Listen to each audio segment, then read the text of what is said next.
Hi, we're doing an art stream. I'm probably just gonna fuck around because I don't feel like doing anything else. But that's how it is sometimes. Sometimes no plans, just literally whatever. I did have something I was working on 2 weeks ago. The last time I did an art stream and because I had replaced it with something else like last time, but sometimes I do have to actually draw. It's a funny thing. But yeah, let's go. I'm gonna put on music so we aren't suffering in total silence.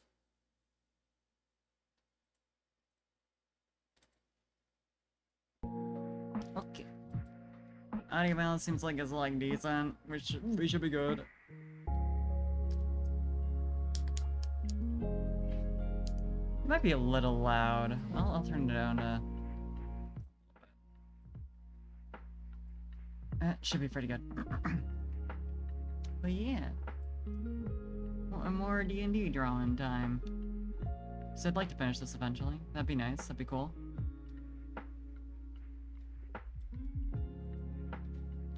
I think ultimately this will look better if I actually do outlines. Because,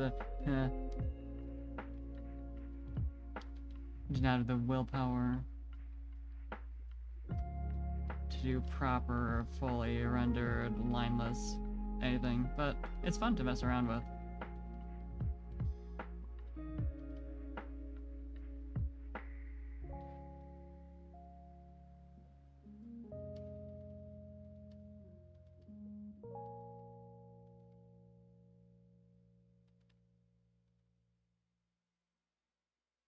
To actually think about what I'm doing. Smart to do. Because I'm so inclined to just, like, no brain. But, well, this is too finished to not, or, like, too far along to do that kind of shit.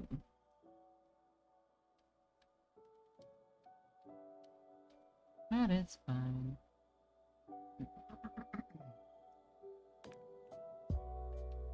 I want to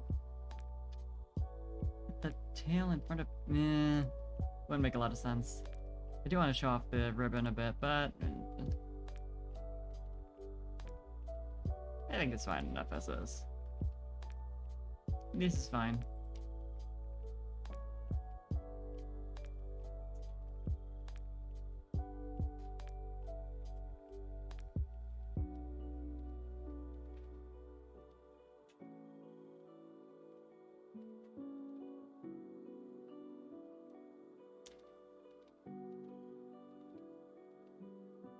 Seems like... I think... Neoface episode recently said, like, does better at auto-connecting or something, because I've recently not even had to set it up, like... So, previously I had to manually enter shit, and it was always annoying, especially since it reset when you exit out of it. Now, I have, like, a little less to worry about during setup, which is good.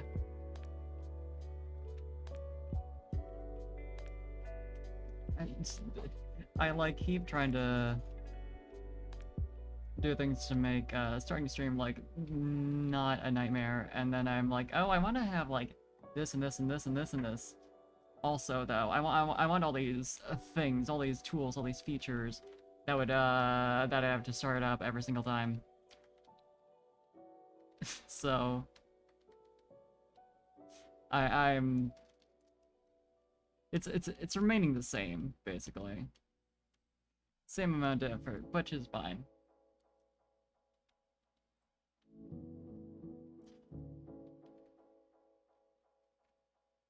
I can deal with that.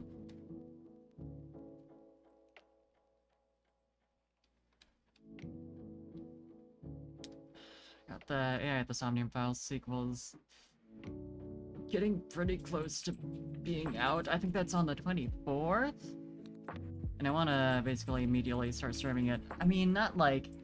I'm not gonna be like... very particular about streaming it day of. But I mean... It's on a Friday. If I'm remembering it right, anyway. So, it'd certainly work out.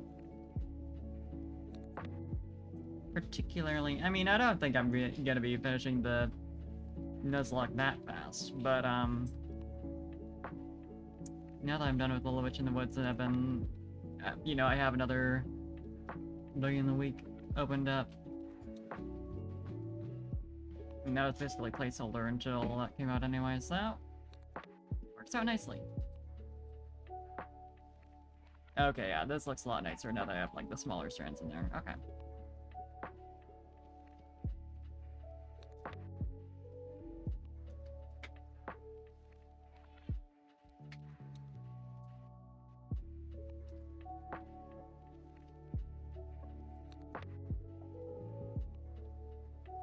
But yeah, it'll be weird going back to AI after having played through, I mean, at the very least, the Zero Escape games that people like. I'll get to ZTD eventually. So I do want to play it, I want to experience the whole thing, but I'm not going to prioritize notably disliked game over brand new fun game, AI the Somnium Files. I mean, we'll see how good it is, but for now, could be hopeful. She's very, like, grayed out on her skin. I'm gonna open up... Where did I have my reference of her? I'm probably... Hi, Miku! That's the... I love the totally normal greeting that you definitely just said, Rumi, the first time. Of course! Let me open up my... Hope reference on Dice Cloud again, because that's the only... I don't know where the actual file went on my computer since it's been a while since I drew the original reference for her, but thankfully I have it uploaded all nice. I'm sure I could find it, like, actually pretty easily, but imagine effort. I think it ended up getting grayed out just because I had been using a brush to paint everything in instead of you know, flat colors or something. Possibly. It's about the same. It's such a difference when you just slightly move it. I actually wanna... I wanna give it a bit more flesh. I could definitely, like, give her a bit of a blush. Totally not indirectly confessing the 5th time or anything. Of course! It's funny that you said 5th time. It's funny that you say that, because, like, the joke is, like, you haven't even done it once. So it's like, it would be so wild if that had happened five times. You know? Like, that'd be kind of silly.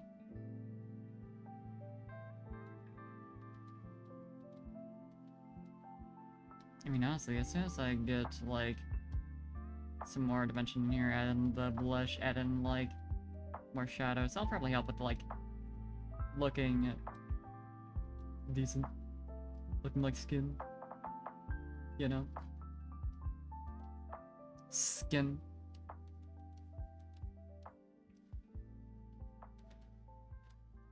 Been thinking about D&D characters recently, and, like, some friends and I have been planning on doing a thing.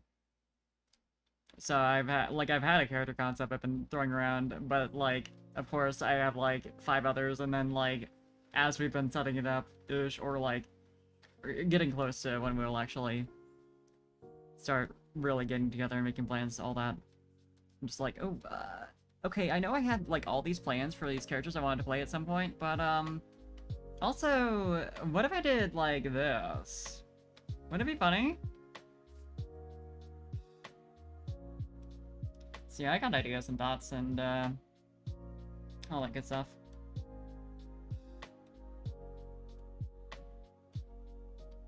I just need to do, like, 10 one-shots, just so I'll have had the chance to play all these characters at least once. Of course, by the time I've played through 10 one-shots, I'll have, like, 10 more characters. Nightmare.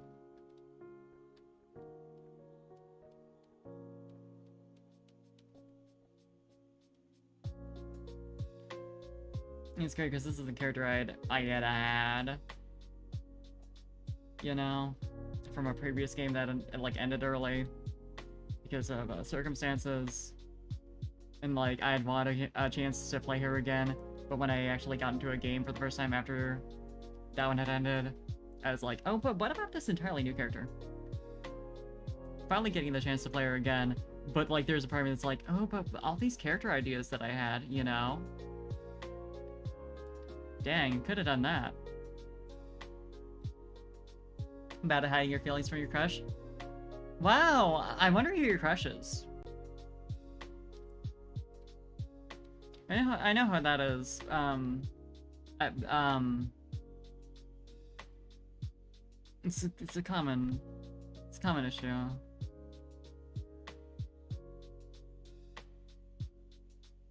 I hope your crush knows. I hope it's mutual.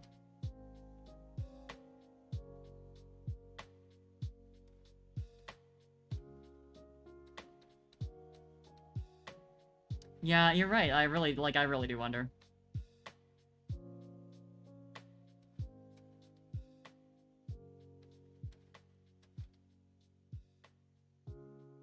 Who knows? Certainly not me.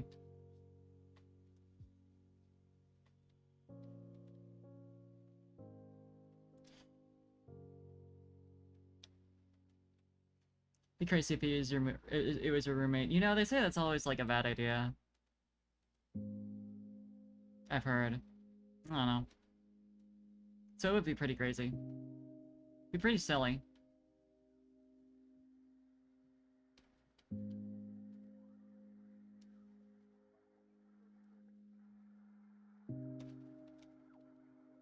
Yeah, I've had a concept for a halfling for a while, and I generally want to play a halfling because I like small characters. Thanks. I think they're cute. I tend to get attached to them, and like, I just never have. I played like I played a pretty tall tabaxi for my first character. And then my second character was Hope here, who is... I mean, my second character was actually a half-elf paladin for like a one-shot. I can't remember too much about her design. But yeah, third, I guess, was Hope, who's like small. She is small. Then fourth was Franziska, my cleric, who's like, she's short for a half-elf-ish. She's about, I guess for an elf. She's like a little above average, maybe? I don't know. But life's been good. It's been good. I've been chilling. And I got a 3-day weekend coming up. I just noticed earlier. So it's pretty alright.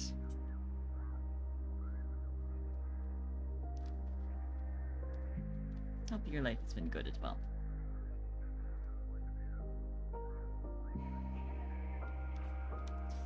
Usual work day today of yearning to go home because A, I got stream, B, I want to play funny video games.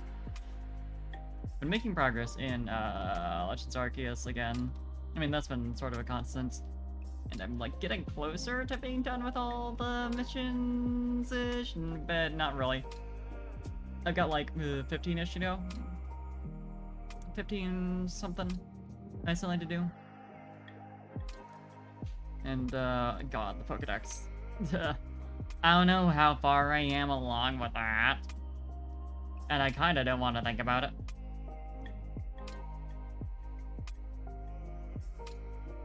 God, the skin color still feels like gray. But like any more vibrant, it's like, woo, too much. I'll just try like rendering it out a bit more. SMR Cleric. Cuddle weekend, of course! I mean, I'm gonna be home anyway, we might as well. It's totally platonic, though. It's totally platonic roommate cuddles. Because we are just two people living in the same apartment. So it's convenient. And platonic. Between friends.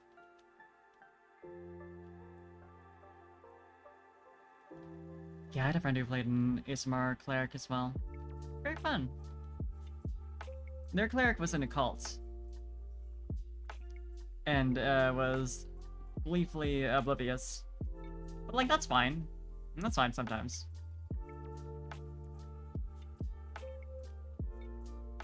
It definitely didn't cause issues.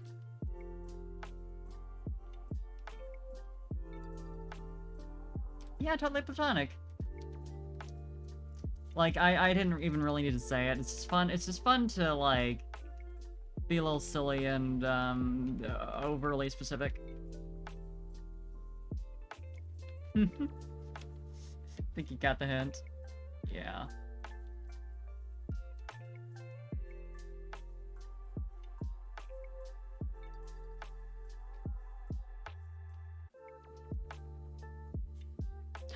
I wish...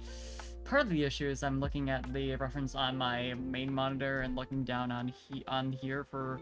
Yeah, it's like, there's a significant difference. Let me... I should be able to, like, create a new view of this and put it on my main monitor just so I don't have to deal with this. Canvas... New window... I should be able to. Yes! Let's go! Not that y'all can see this. Yeah, it's pretty vibrant once I actually look at it on my main, like, I want to think that my main monitor is, like... like, it's got decent colors. It's got decent color temps. And my art monitor is, like, so faded and, like, desaturated. It makes everything look so... Ugh. I need to play with it. There's... At a certain point... You just gotta accept your fate. That it's never gonna be the same, but...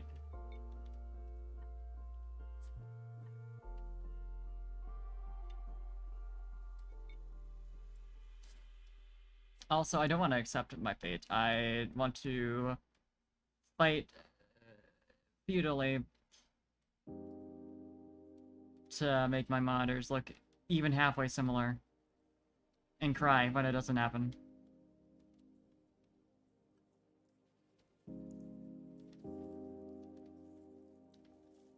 It's great because I have a TN and IPS monitor for like my two main like non-tablet monitors. So it's like side by side, like I guarantee you're never gonna be able to make them look the same. It's already difficult even when they're the same type. But that, like, you're doomed. Like, sorry. It's not happening.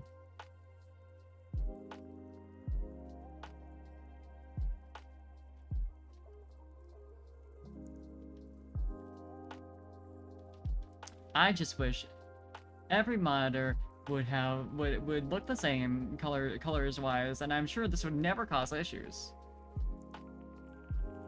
And people who are very particular about this kind of thing would never have complaints about it.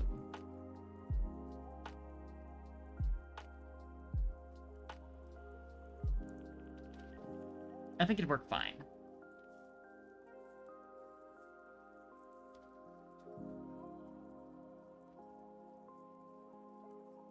I think it'd go perfectly fine.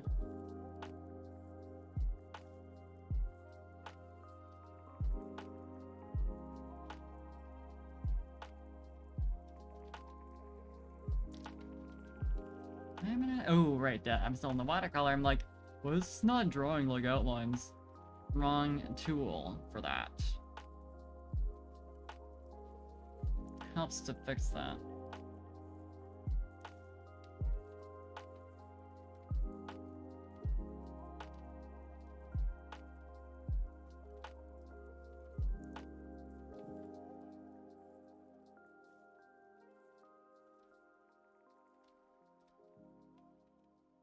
God, I got this like nice set of like art classes from someone who does like character illustration as a career.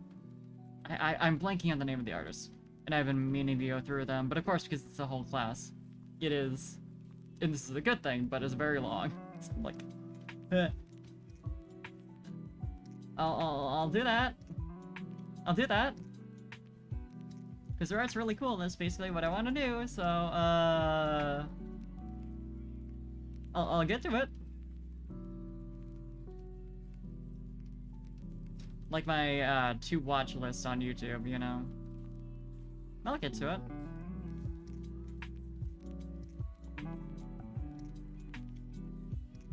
It's fun going to that like once per year and being like, what? When did I even see this video? What? Where is this from?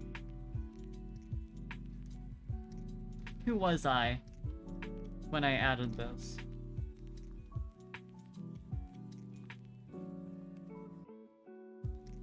Certainly a different person than now.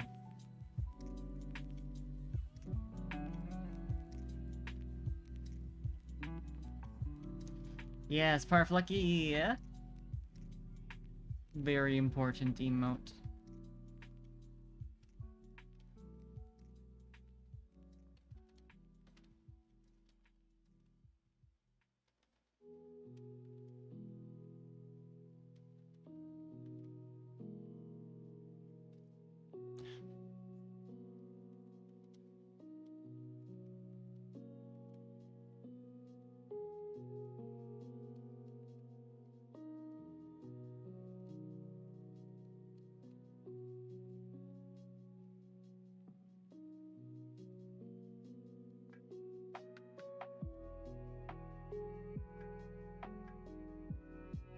There is a small part of me that's tempted to do like an hour or two of drawing and then switch over to Legends Arceus because I'm like, I was playing that throughout the day today. I'd gotten to work early just because like it was burning hot out and I wanted to get like I normally would bus, but I got a ride share so I wouldn't be out waiting in 90-degree weather, you know? And I didn't want to get that ride when it was like right directly at rush hour and super expensive, so I just went early. I was just sitting there at work in the break room playing some Legends Arceus, and it's like I'm getting close enough to finishing all the missions that I'm like, I want to finish it, please. Especially considering I'm pretty sure I asked Wiggly what she'd want for her shiny that I owe her. I got some for Legends Arceus and Let's Go Eevee. And I think I want to do Let's Go Eevee. I think I want to do Legends Arceus because I've never shiny hunted in either. So like if both of them would be like new experience. I mean I don't shiny hunt often, to be honest, but like main series games tend to be roughly the same in that respect, besides the like specifically these two. But yeah, I like Legends Arceus is not to be generic, not to have normal taste, maybe one of my favorites for the mainline. Definitely one of my favorites. Definitely it's like I want to say it'd be it's hard to say top 3, but like number 1 Emerald, number 2 Black. I'm like split between Black and Black 2. I'm really split. It would have to be like a top 5, because like, but not only that, but also I like Sun a lot. Gen 7, like all the odd number generations that aren't Gen 1 are like special to me. I've realized recently. I'm like, I was like going over like, what's my top 3 Pokemon generations? And it's like, oh yeah, 3, 5, and 7 in that order. Huh? And Gen 9's coming out. I did enjoy Gen 4 a lot, despite that I never properly played Heart Gold, Soul Silver. Largely nostalgia, but like the Battle Frontier in that gen was really good. I like the character designs. Not just the Battle Frontier character designs, but like the Sinnoh character designs in general are really nice. But they had it on lockdown.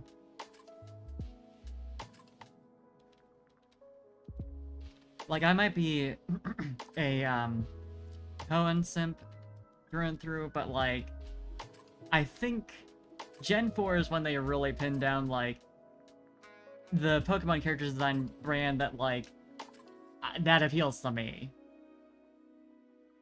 Because, like, the, Gen 3 character designs were, like, nice. They're nice, but they're still relatively simple.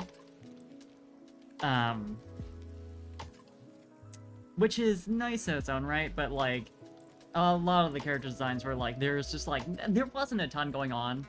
In part just because they had, like, these tiny little sprites that they couldn't fit shit on. But then, like, DS came along and gave them just enough space to, like, make outfits that are just detailed enough without being too, over the top. Like, I think of, like, Candace. Like, she's got, like, a very simple design, but it's, like, gotten just enough interest that's, like, really nice. You know, she doesn't feel like generic, I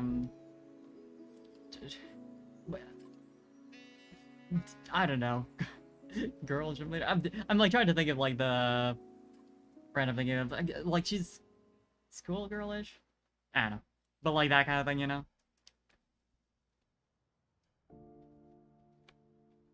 Like I tried to think of character designs in Gen 4 that I didn't like, and it's like I don't know. Fresh or Wake isn't really my type. What the fuck's his name? Who with the volcano-looking hair? Who's from the Battle Frontier Island. His design was a little bit ugly. But other than that,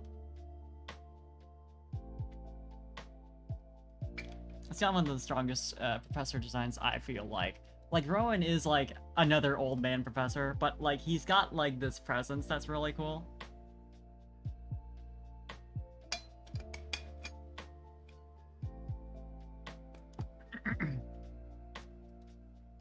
Like, honestly, that baseline is really part of what makes Kamado's character, like, come across.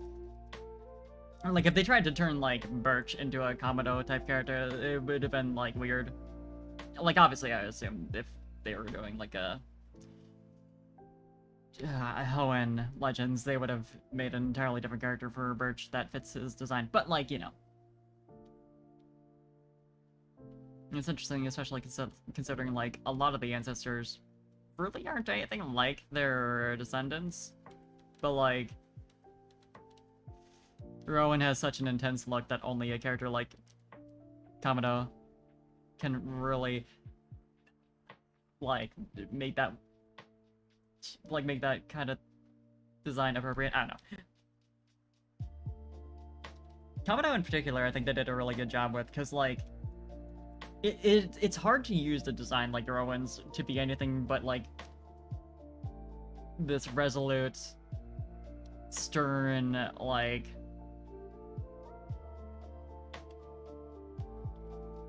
how should I say? Like, he's a guy who looks like he knows what he's doing, and that's the, like, trick with Kamado, is that, like, you end up finding out that he really doesn't. Like, he has a ton of anxieties about his role in Lair of the Village that forces him into this, like, position of, like, really having to intensely judge you and, like, eventually making this rash decision that he has to recognize as, like,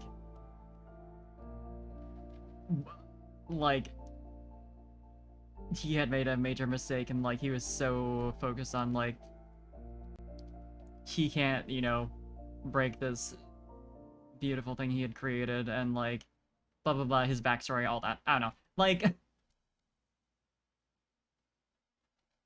I went off on a huge tangent, I guess, but, like, Kamado's a cool character.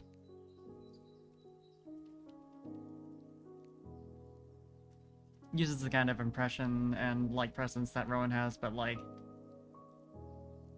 once you dig behind it, you see, like, there's a lot of cracks. I do wish they'd done a bit more than more with him in general, but I think that generally he was utilized well.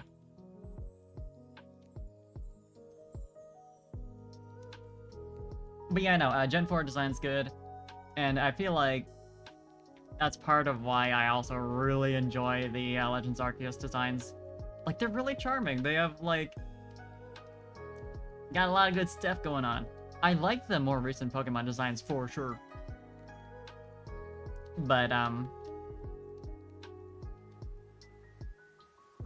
it's like... There's nothing I dislike about them, really, that I can name. It's just, like, Gen 4 is so, like, perfect for me.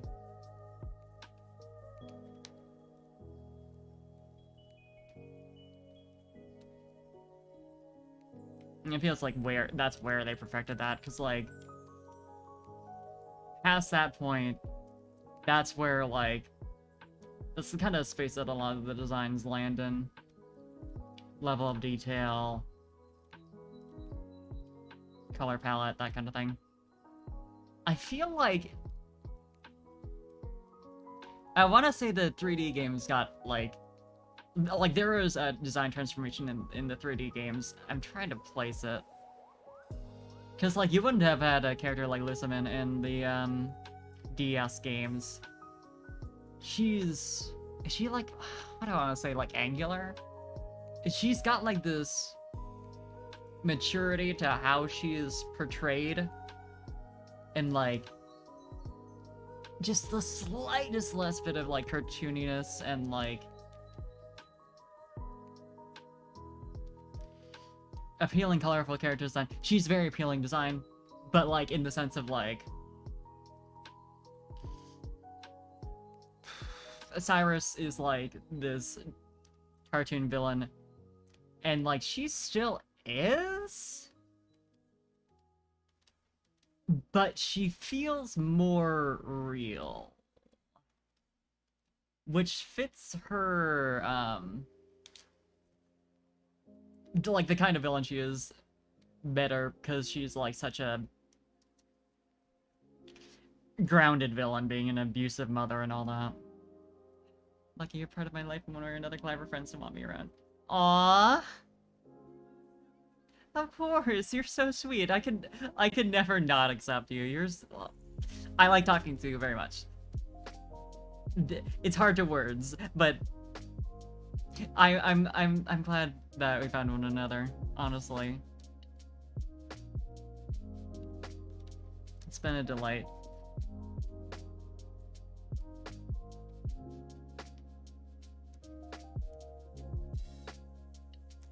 Hell yeah.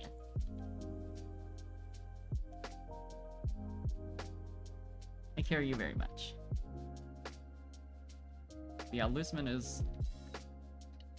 I feel like the difference between Lucimin and Cyrus, like, underlines that difference between, like, DS character designs and, like... Oh yeah, that was during Deltarune! Wow, I forgot how long it's been since Deltarune! Been a hot seconds.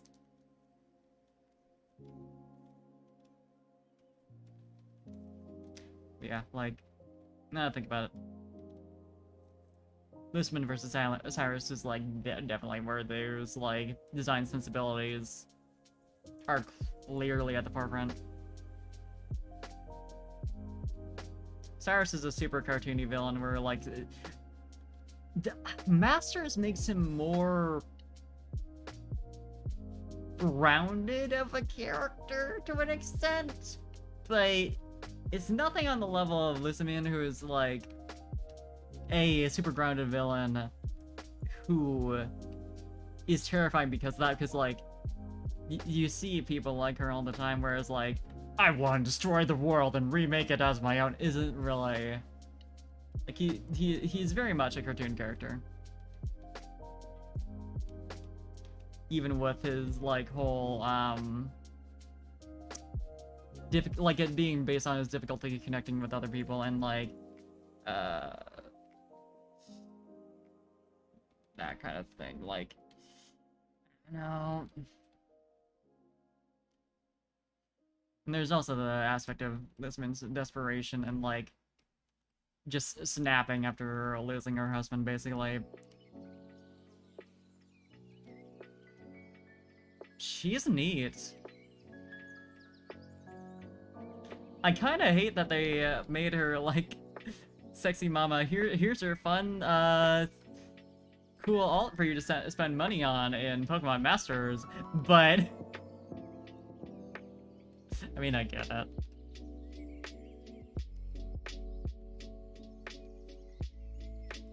More than anything, I'll never forgive the writers for like making her like sort of martyr in Ultra. But in general, good feeling.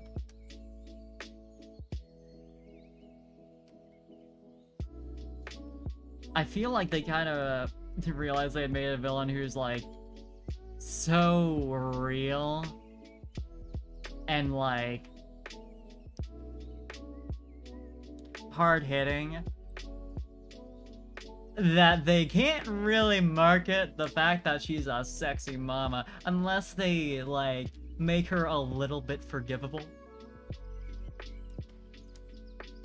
And they're like, I forget if the whole like Nihilego brain toxins neurotoxins thing was a plot point in the original Sun and Moon, but I know for sure the whole like she wanted to stop Necrozma from destroying everything in the Ultra Dimension. That was new. That was like she was recruited by otherworldly Pokemon trainers, the Ultra Recon Squad, to help them save their home realm. Like, and like that's the whole reason why she dedicated her life to getting into the Ultra Dimension. And please ignore the part where she called her daughter ugly and neglected her son, and that was just the neurotoxins. By the way, the Pokemon that gave her the neurotoxins, you can you can catch that. You can make it a pet, and you can feed it fun treats and play games with it. But anyway, it's fine.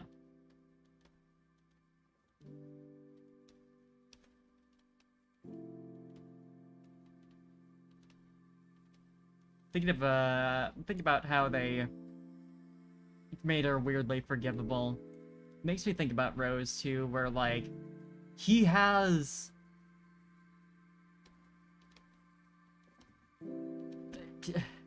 his problem is he is like ridiculous levels of misguided, but has a good heart.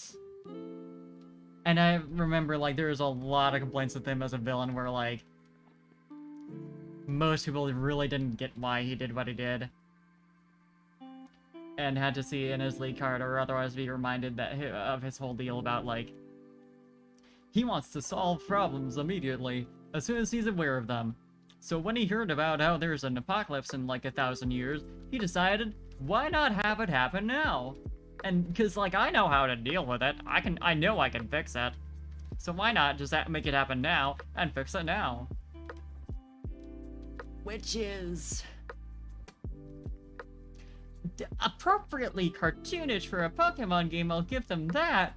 But it's like such a weird, like, convoluted thing that they didn't really explain well. Like, I'm replaying it now just so I have like a funny VTuber file, and also I can get the other legendaries from the DLC.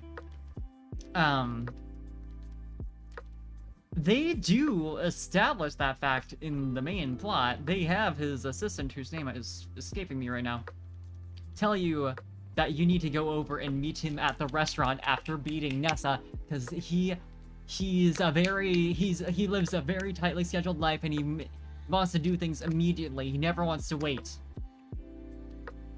Which would be great. That would be a great way of making sure the players know that he's like that. Had it not been for the scene immediately before, where a bunch of people come up to him and say, hey, can we get your signature? And he's like, yeah, I'd love to. And she has to remind him, Oleana, that's her name. She has to remind him that they have shit to do. And they're on a tight schedule and they can't linger around in town for any longer. It's like, what? I thought You're saying, like, he is very impatient, and he needs to, like, do things immediately. Meanwhile, 2 seconds ago, he was totally fine lingering around in, whatever this town was called. Just to be a cool boss, a cool CEO, and give some fans some autographs. And he needed to be reminded that he had a schedule. Like, it creates this weird implication that Oleana is, like, imposing those characteristics onto him. But no, like, canonically, he is that type of character, and that's why he did this whole thing. Honestly, it would have been more interesting if that was, like, her deal. Like, I do like her character as someone who, like, pulled herself up from, a terrible background, and, like, have her, like, main Pokemon being a, Garbodor being, like, emblematic of that. Well, since it's, like, not this refined, beautiful Pokemon that perfectly fits her image, but it's, like, something that reflects where she came from and who she was. It was, like, her last tie to her, background. Like, that's all cool. It wasn't really explored. Very cool. But also... I've been thinking really Mario can keep talking on and on about anything, I love it. Never really a moment of silence. I wonder, honestly, where that came from. Because I never realized I had that ability until I started streaming. I think it's because I, don't have much of a presence in real life, which is fine. But, like, I'm the type of person to constantly get interrupted. You know? So I have a lot of things I've never been able to say, regardless of whether or not they matter. The problem is I'm too polite. Someone interrupts me, I'm like, oh, you want to talk right now? No, go ahead. Huh, wonder why I never got the chance to say a thing. Weird. But it's so cute. It's so cute because I can do that now. But yeah, Oleana, like, it would have been really interesting if her whole deal was, like, that she is, like, super tightly regimented and she can't afford to waste a second, of her life. And so she finds out about this and, like, manipulates Rose into, like, I don't know, prioritizing that and, like, agreeing to do this insane shit by being, like, this puppet master. Puppet master secretary type characters aren't, like, the most original things in the world, but also this is Pokemon. So, like, I think that's fine.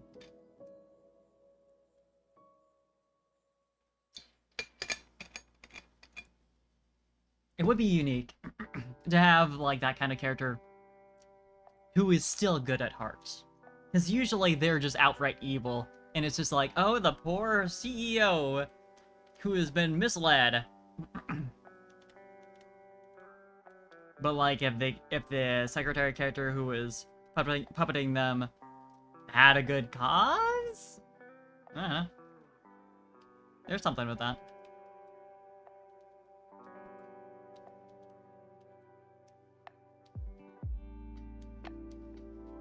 God, what else? I am looking forward to the story for Gen 9, though, for Scarlet and Violet.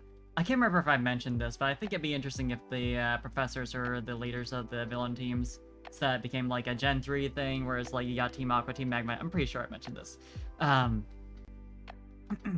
you have to side with one or the other, except like your professor is like the leader of one team or the other, because they're clearly like split into like the time and time and space. Yeah, different game. The past and future theming. And it, like, I feel like they've got to do more than that to make it really interesting than just doing, like, the Black City, White Forest thing where it's just like, Yeah, your starting town is just like different per game, and there's nothing really that happens with it, but it's different. It's cool, right? Like if it was actually an impactful thing where like your professor, the leader of the villain team, has like an iron grip over the town and like, or whatever, you know, and is like promoting their ideals to you from the very beginning. I think it could be really interesting.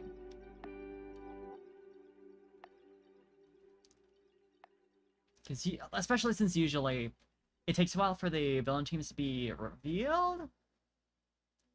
Like, Rose being an antagonist, he is at the very, very, very, very, very start of the game for Sword and Shield. But that's not really the same. Having them be interwoven with your own personal quests to complete the Pokedex and become a strong trainer and, you know, whatever else. I think it'd be fun. My opinion. I would like it.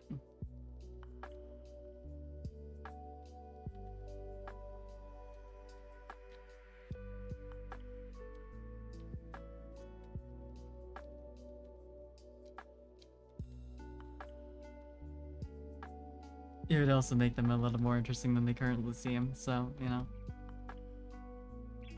I just want them to do more than just be like, this guy is past themed, and or this girl's past themed, and she talks about the past. This guy is future themed, and he talks about the future. That's about it, though. Like, another not great example of the implementation of the two different themes would be in Black and White, because, like, for as good as its story was, it was kind of disappointing how the whole truth versus ideals thing is basically just like, yeah, we swapped a couple of words in end speech and had him use a different word for the same idea. It's like, okay. Either way, he wants to free Pokemon. Because he believes in the truth that Pokemon are, abused by trainers and, shouldn't be, made to fight. And it is his ideal to create a new world where that isn't the case. Rather than live in the truth of the current world. Or be misled by the ideals of trainers who think that Pokemon battles are totally cool and rational and not abusive.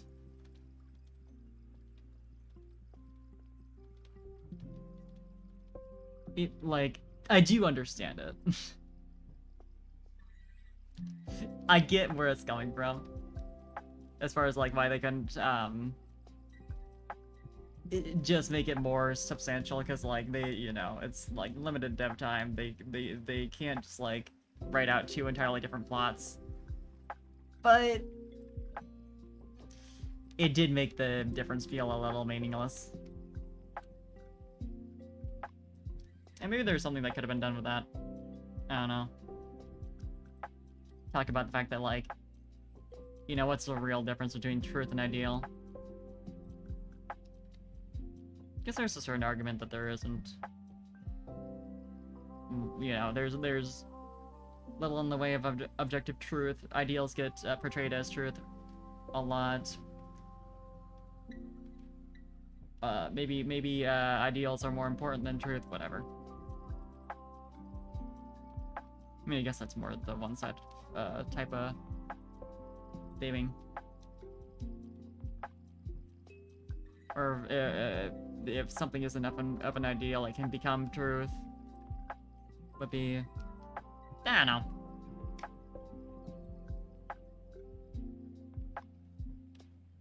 I do want to see what they do with the past versus future thing as, like, a plot point. Because, I mean, the obvious angle would be, like, tradition versus progress. Because that's a very common,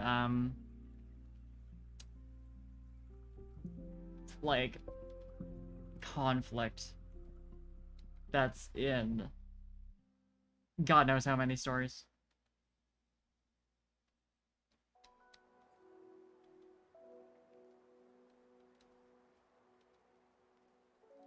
I mean, like, it's like a pretty big thing in Legends Arceus, even.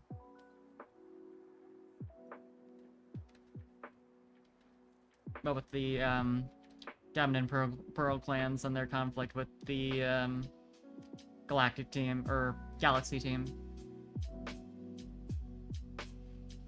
For as much as I disliked a lot of what they did with them, because it's, kind of, historically. But, you know, same kind of idea.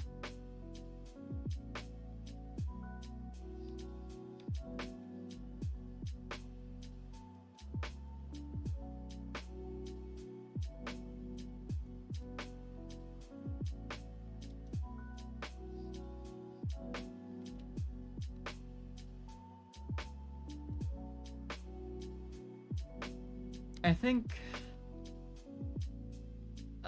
like, a big problem with, like, making a kind of game like Legends Arceus, particularly in a franchise like Pokemon, is that, like,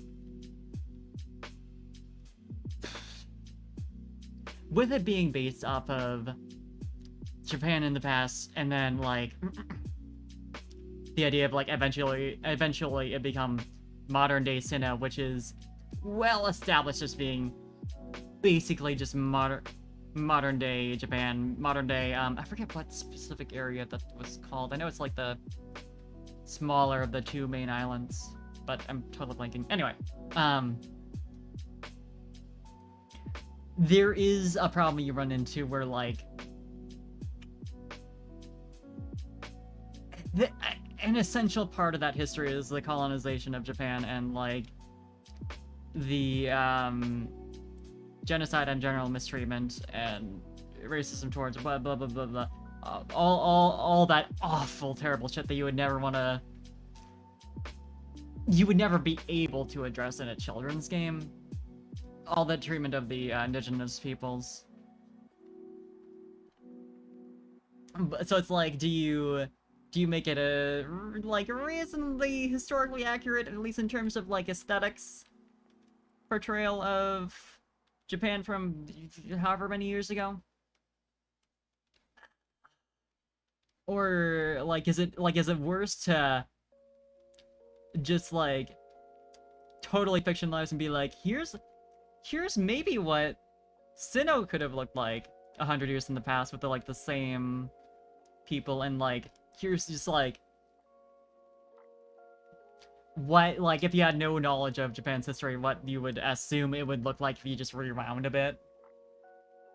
Or do you, like, try to, like, clumsily address it, but can't really, like,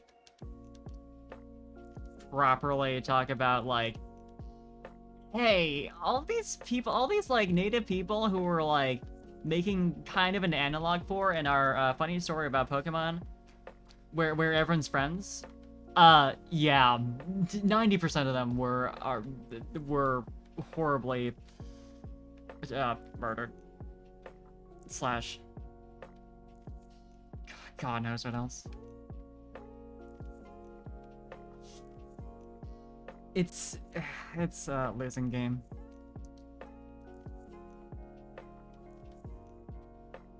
I don't envy them, but there was definitely a lot that was like, you could have gone without this, though, you know? Not that I really am in a position to talk. I'm not, like... I would love to see what, like, someone who is actually from one of those groups thinks of that portrayal.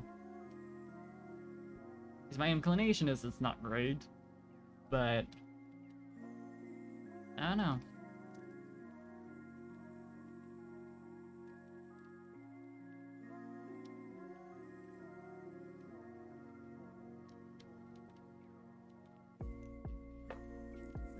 It does make you wonder why they chose that particular time period, because it's like... I mean, I see the appeal of, like, new peoples are moving into this region, and that's causing problems. But it's like, that feels a bit a bit touchy to cover in this kind of game. I'm not, do as you will, I guess.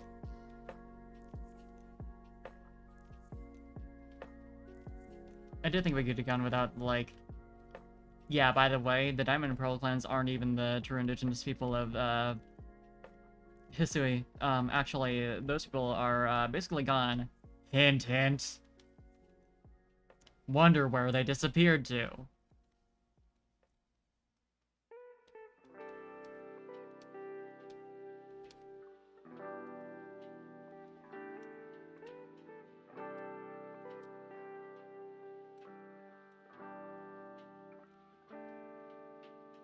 But aside from that whole mess, very charming cast, good designs.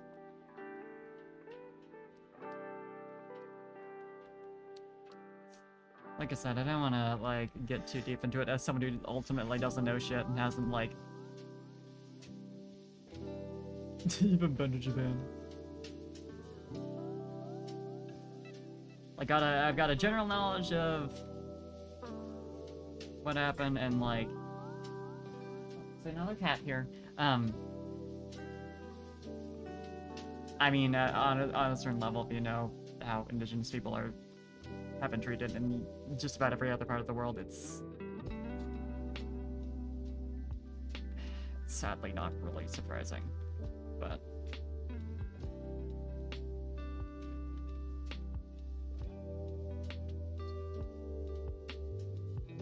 Is there a cat standing on top of my roommate's computer?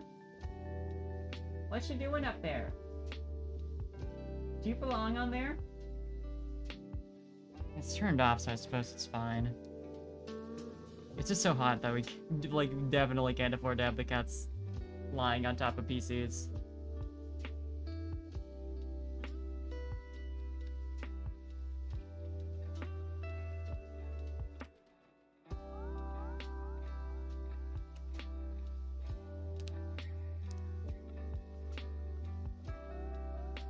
I've also thought a bit about the X and Y plot recently, just by virtue of playing Masters and, you know, like, it being a game with every generation. Like, oh yeah, this game I played back in, what was it, like 2013? I know it's like been a hot fucking minute. Hey, Pokemon X, let me see.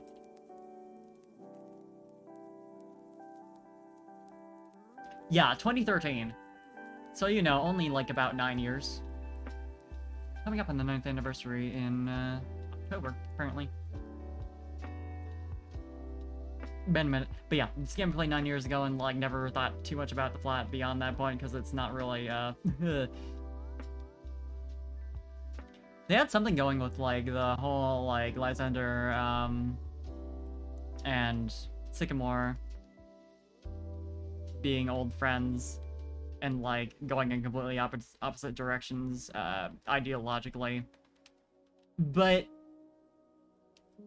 it ended up being I don't know. I'd have to replay it again to really get a better grip on it, but Lysander turned into it. It's a very generic like I want to do a genocide on everyone and create my new perfect world with like these hand-selected people, including me.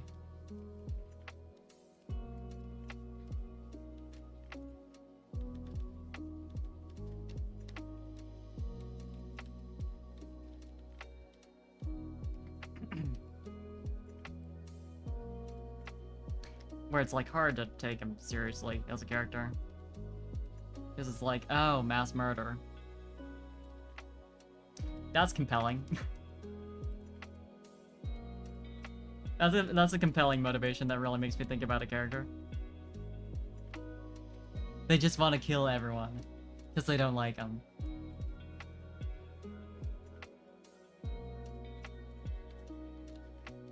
I think there is more to it than that on the level of just like him being a researcher who became disillusioned with the world, but like...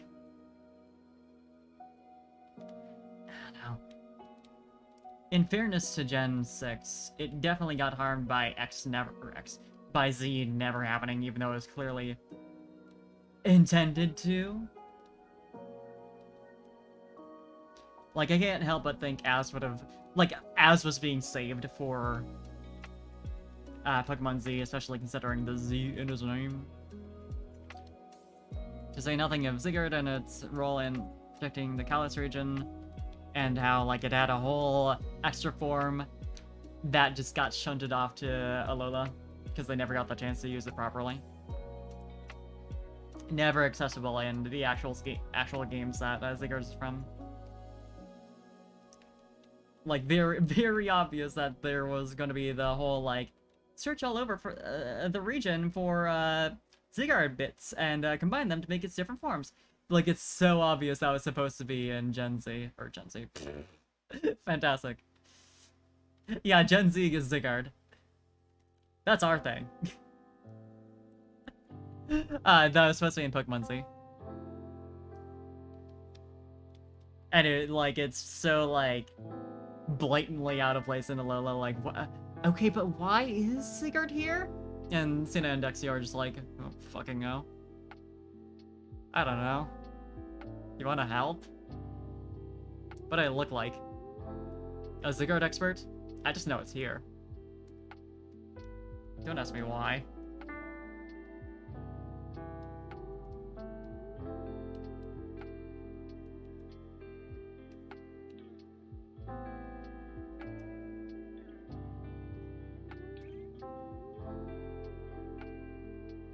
Cena and Dexio are fun. They're a fun little pair.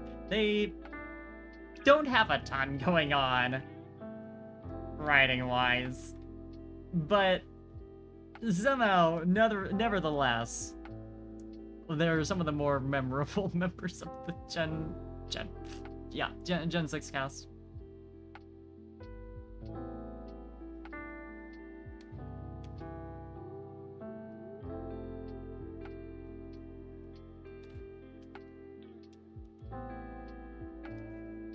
Because, like, the main friend group wasn't really compelling. I liked,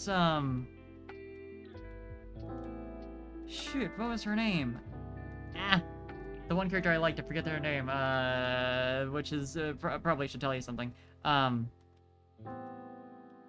character who you're, given a little love story with, who's clearly supposed to be the protagonist's love interest, you know? Strange hairstyle. Blanking on her name. But, she's the most memorable of the friends. Mostly because she actually, like, had some small amount of writing and wasn't a two-dimensional character like Tierno and, fuck's his name? The guy who, the kid who wants to complete the Pokedex and is, like, his whole, personality is nerd.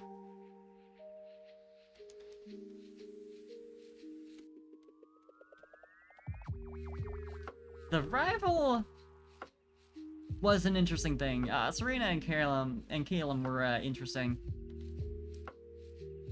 Like, mostly because they made you feel really bad for beating them. I don't know why the writers and animators really, like, I want to say the animations when they lost were also kind of like, oh, I just feel bad now for stopping this poor kid.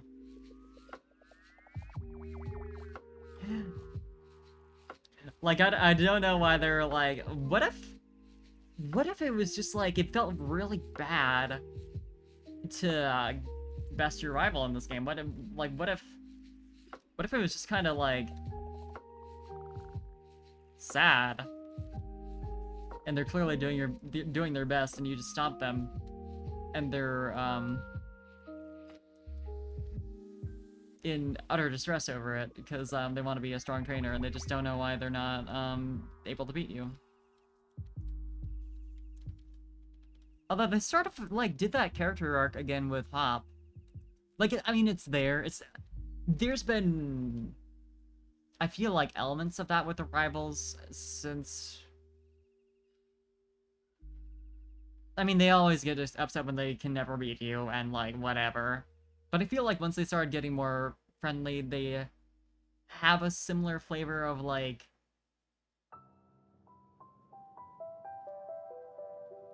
I'm your friend, but I'm envious of you. And I'm troubled over that. Kind of deal. Which is, like, it's such a basic thing that's, like, I'm not even complaining. But,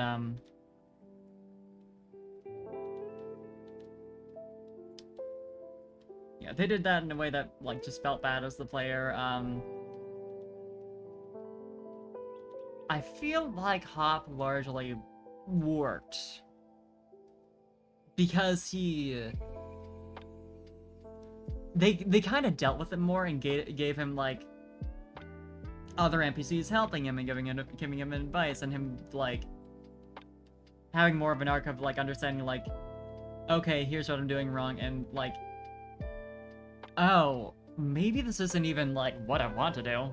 And I was just assuming that I wanted to do that because my brother did it. And I look up to him. Like, there is just enough more going on with him that's like, okay, I don't feel bad because I helped you along with your character arc.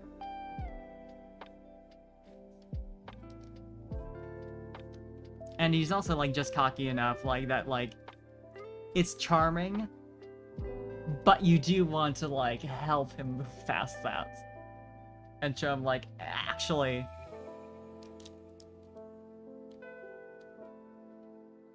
Like, you're not, like, that annoying about it, but still, like, slow your roll a little bit.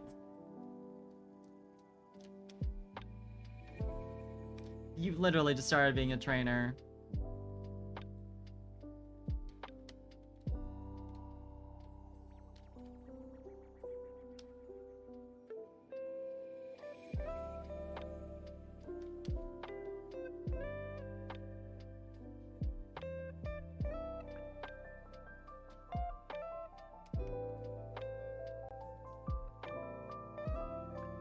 Sword and Shield had an interesting thing going on as well with the older generation of trainers that, like...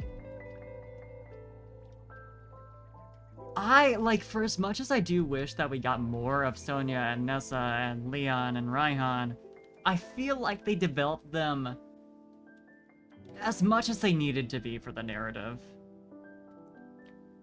Like, you got enough of an impression of, like, what they are like and, like, how they are as a friend group and, like, what their particular relationships are with each other. Like, for example, Nessa and Sonya are girlfriends.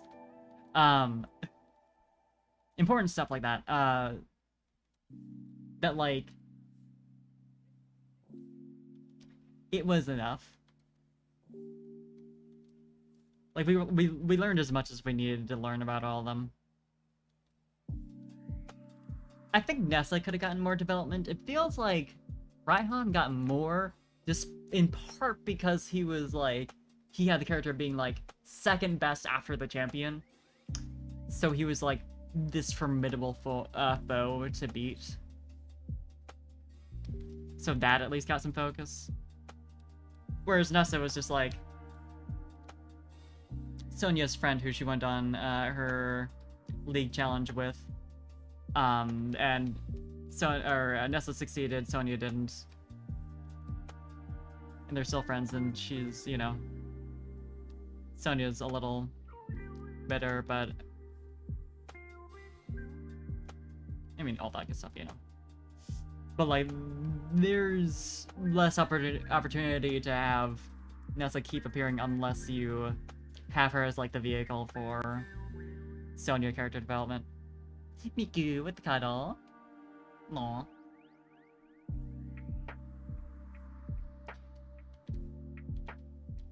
I said it before, but I think,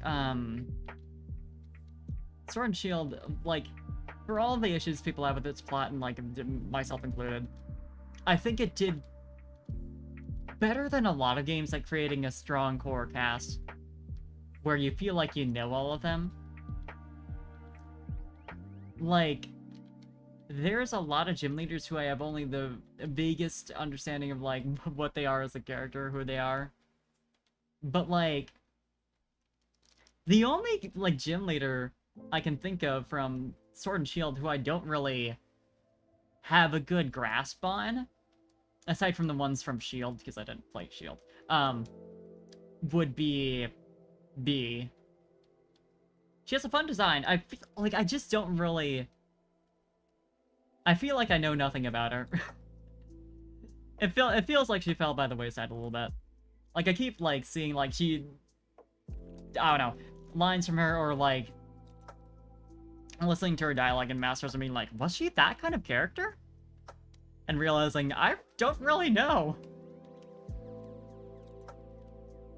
Sword and Shield gave us the Marina battle theme. Best part of the game. You're right. You're right for this.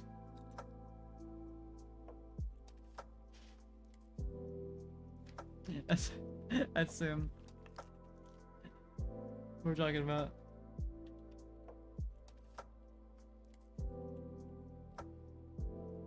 Yeah. I assume we're talking about Miss Marnie. Miss Girl herself. I love Marnie. I like had to check because I was pretty sure I was like, yeah, Marnie, right? But I was like, did I fucking forget a character?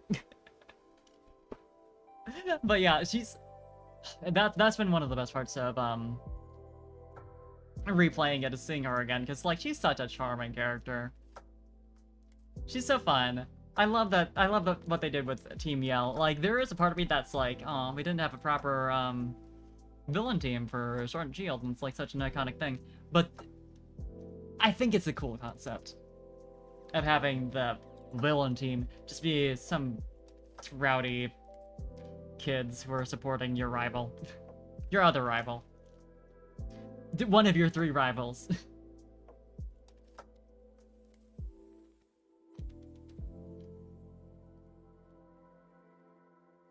Team Yell, you mean? Ah, so true.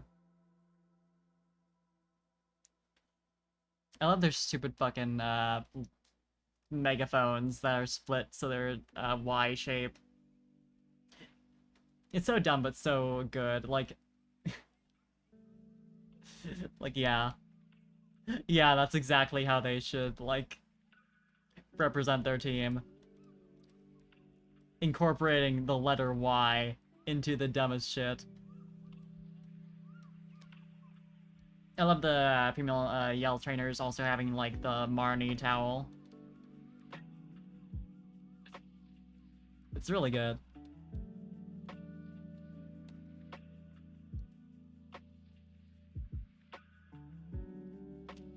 Personally speaking, my favorite gym leader was Gordy, which is like, he's super weird for a pick for me. I don't usually like...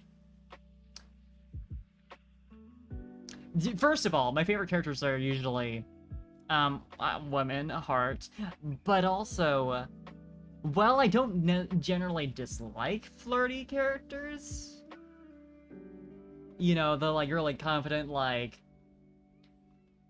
lady killer types, Gordy is like, he's got such a charm to him that's hard to deny. I don't know. He's fun. Like, he thinks he's a celebrity, and you know what? Good for him. Like, I mean, he is a bit of a celebrity being a gym leader, but he has the aura of, like, he's a little more confident in his popularity than he technically ought to be, but it's fine. Also, he's a mama's boy, which is fun.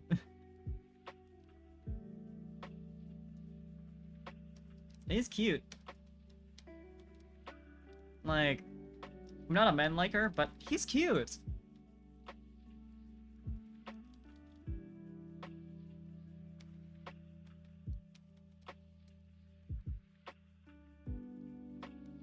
Good character.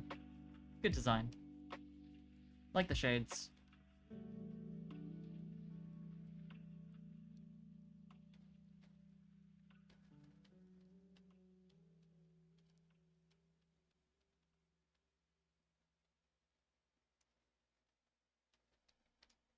Nessa might be a second favorite out of the gym leaders, though. She's gay. She's got a pretty design. Like, they did her so good. Oh my god.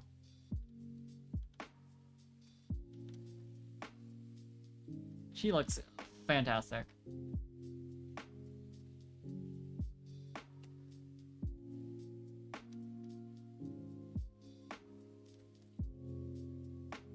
Big fan.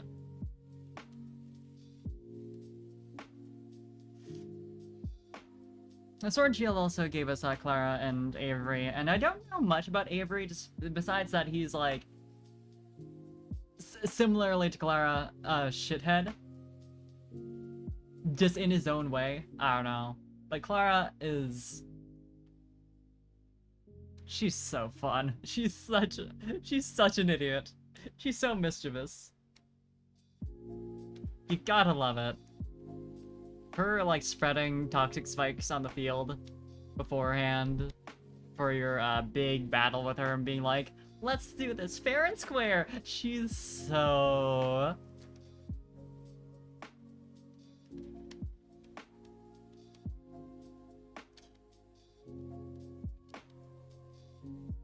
she doesn't have many brain cells, but they're all dedicated to deceiving and be desperate for attention and approval.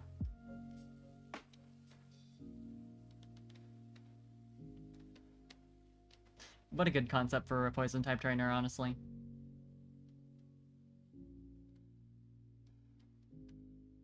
Clara, Avery, and Bade are like... oh, and Marnie are the big reasons why I am disappointed we didn't get a third game. Like, ultimately, at the end of the day, I like the DLC better than getting a third version. Because it's like, you get the new content and you don't have to replay the game, and it's also cheaper. Like, obviously in an ideal world, I would like to have a, Black 2 and White 2 situation every single time, because it's so cool. I like seeing worlds develop and change over time. And like,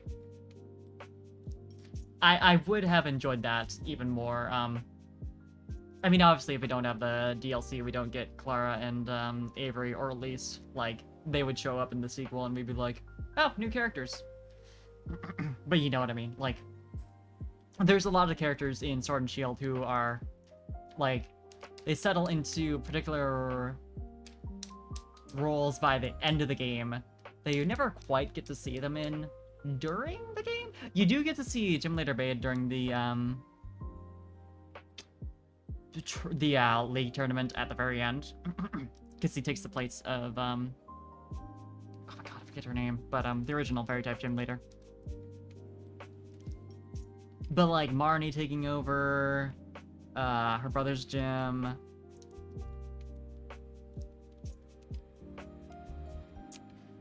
Clara and or Avery becoming gym leaders in some capacity, Hop becoming a professor, Hop and Sonia. I could see us having had a sequel for Gen 8 where it was like you would have Professor Sonia with Assistant Hop in the like a similar kind of way as like Gen 5 sequels, just with an entirely new professor this time instead of just like same professor but your old rival is now her assistant.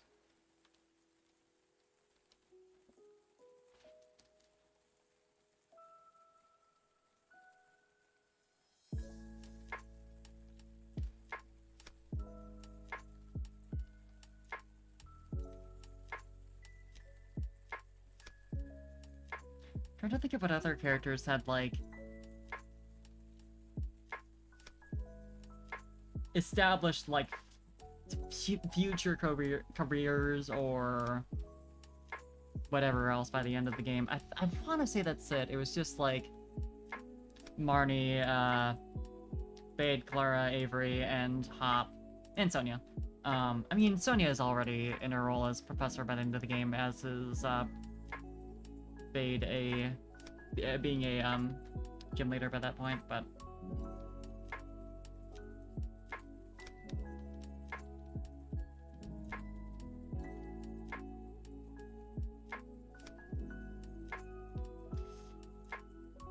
That's another thing that I do enjoy about Sword and Shield as well, is that, like, you do get that, like, every so often where you'll see, like, here's where this character's going in the future in a Pokemon game. I don't know, I feel like it doesn't happen a ton. Like in Gen 7, we know that Lily is gonna go explore the world. She's gonna go to Kanto and become a Pokemon trainer, just like you. And meanwhile, Gladion is gonna help his mom recover from neurotoxins and learn to be a good person again or whatever. But I think that's kind of it. How might have had, like, something that I'm just not remembering.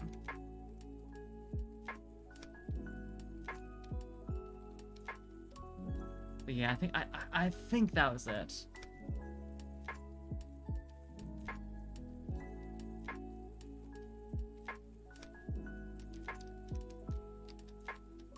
And I can't remember what, like, Serena and Caleb had settled on doing by the end of X and Y. They might have just been still, like, trainers. Which is, like... I'm not trashing on that as, like, something for your rival to do in the future. They don't always have to change careers. But... it is hard to do anything interesting with, because it's just like, yep, they're gonna be doing the same thing.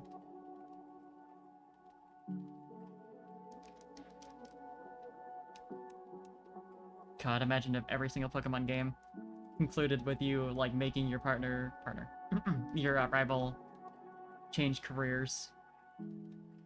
Because you're just too good. That'd just be sad. Pokemon becoming a series about crushing 10-year-old kids' dreams.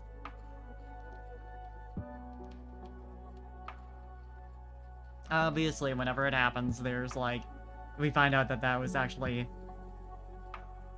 what they were meant to do all along, and they really want to go after that now, and but also it would be a little tragic.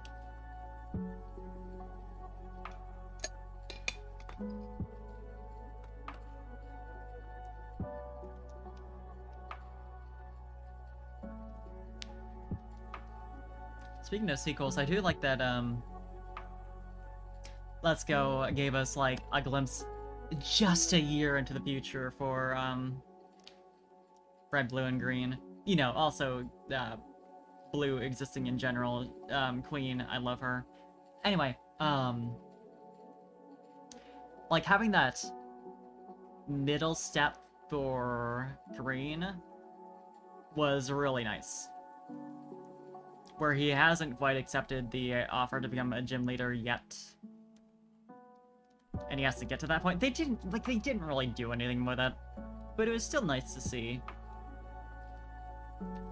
Like, oh, so he spent a year as a regular old trainer who's got a nice legacy as, like, being a champion for about 10 seconds behind him that makes everyone respect him very, very much. And then finally at the end he's like, you know what? Yeah, I'm ready to settle down and be a gym leader. You know, settle down at age, like, what, 12? But still.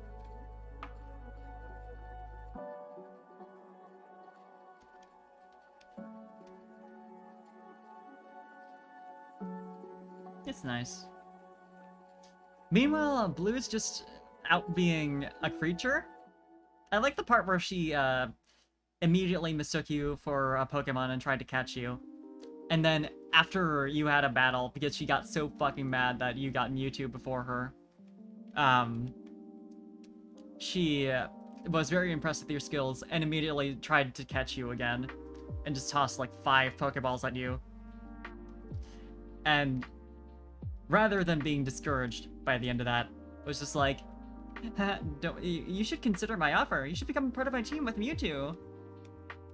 You and Mewtwo should join me. You should be one of my Pokemon. What if you were one of my Pokemon? Consider it. Okay, bye. There's something a little bit wrong with her, but I think that's fine. If she wants me to be her Pokemon... It's hard to say this in a way that doesn't sound weird, but like, this is... Rest assured. This is a kid. If she wants to play pretend, with my trainer being like... her little maidservant or whatever, then whatever, sure. She can have whatever she wants.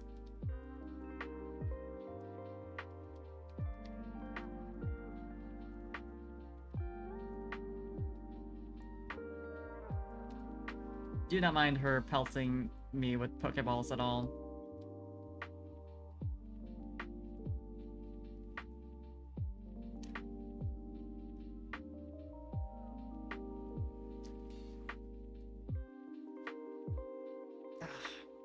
But,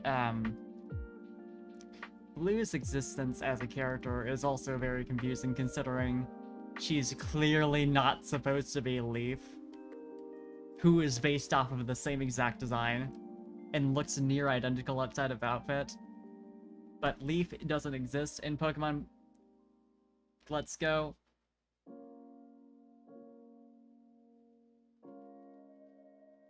I don't know what to make of it. Because Blue is such an anomaly. We've never had, like, a game introduce just, like, a total new version of the same character, sort of, but also they're a totally different person. I guess Lyra and Chris, to a certain extent, are that, but Lyra at least was given a totally new design. And, like, is only comparable to Chris in that she took her, like, role as the female protagonist in Johto. Like, everything else is like, yeah, totally different person. That's fine. They can coexist. Blue and Leaf, though? Huh.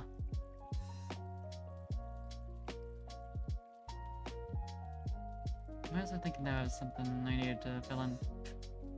Clown. That's a part of her horn. Be interesting to see, like, if and when they incorporate the Let's Go trainers into Masters. Because aside from Victor, they're the only protagonists who aren't playable yet. Which, yeah, by the way, Victor, the protagonist, the male protagonist from Sword and Shield, after all this time, isn't in Pokemon Masters, the game that has existed for longer than Sword and Shield.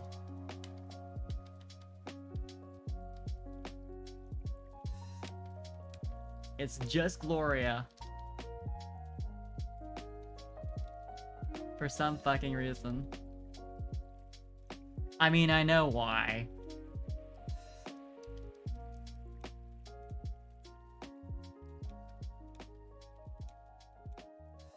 Boys and gacha games. I feel like particularly with like the adult men, they still don't happen often, but they can sell them on the appeal that like some people are into them. But young male protagonists are ubiquitous enough and tend not to be like ridiculously popular from a gacha perspective. People see Gloria and are like, oh, my beautiful daughter. Of course I'll spend money on her. People see Victor and are like, oh yeah, Victor.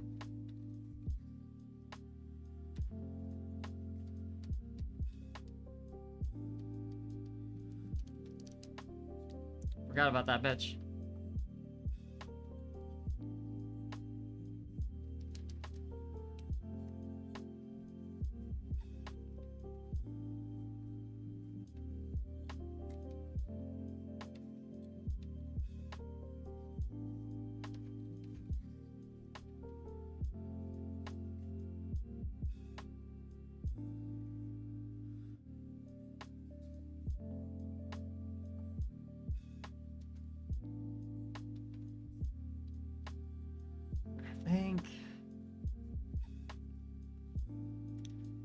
think I want to just, like, maybe go over the outlines for the tale a bit, and then call this good for tonight? Maybe do some Legends Arceus? Because I really do want to get fucking moving on that. Be nice to do.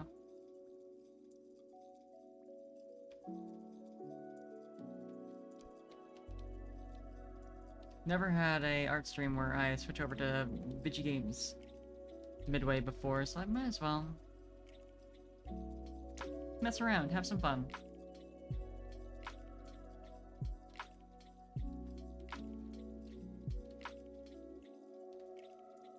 Oh, you know what? I could have it like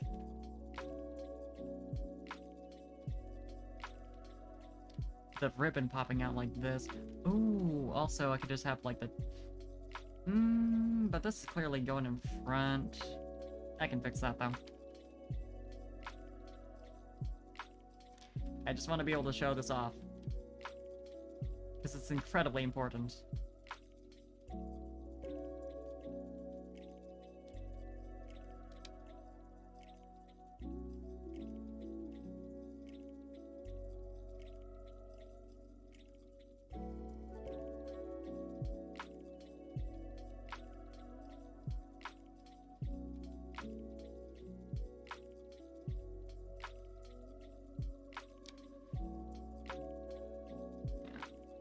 Don't totally know that it'll look decent to have it popping out like that, but we'll find out.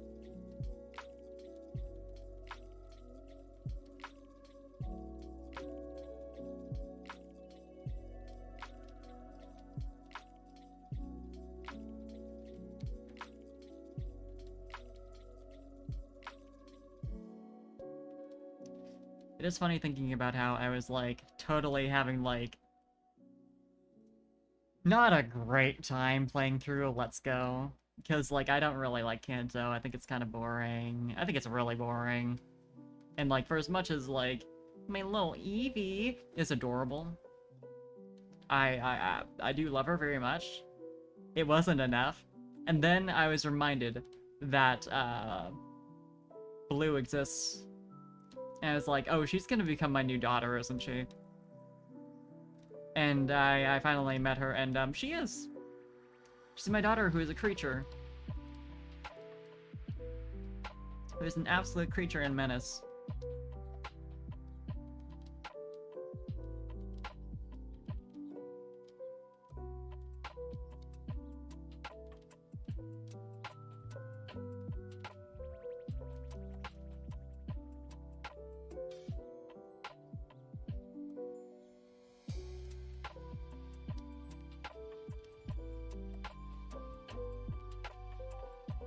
Again, her wanting to have me / the protagonist join her team, yeah, I would fight to defend her.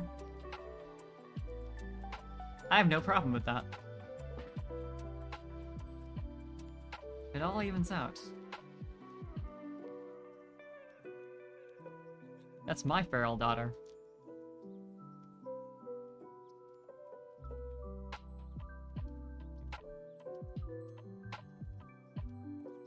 Truly, I think on a certain level, she's one of the more realistic depictions of an 11-year-old, or I think she'd be like 12 in a Pokemon game, where she just says like insane shit like, "Why don't you become my Pokemon?" And like means it to the degree that she actually tries to catch you.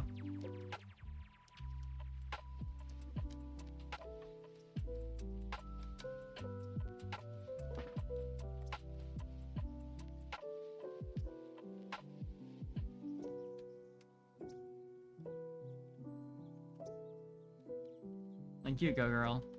You go. Be weird.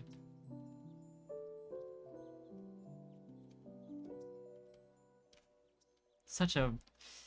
I feel like the fact that, like, she is essentially a new character who has never actually been playable.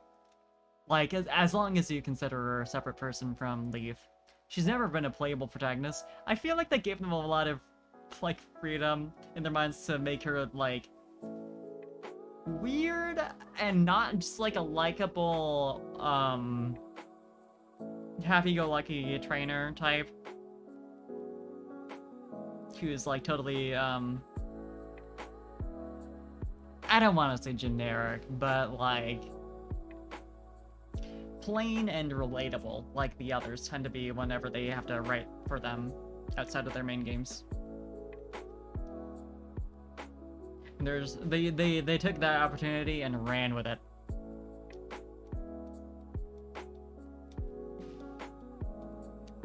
Oh shit, we don't have to make this one normal. This one can be really fucking weird, and it's fine.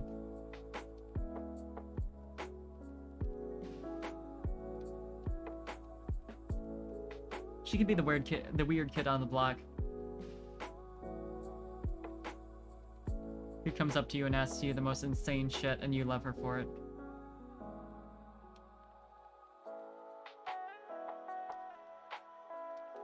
It really only makes it better that she is, like, canonically ridiculously strong as a trainer. But I'd like to imagine also physically too, because it's funny.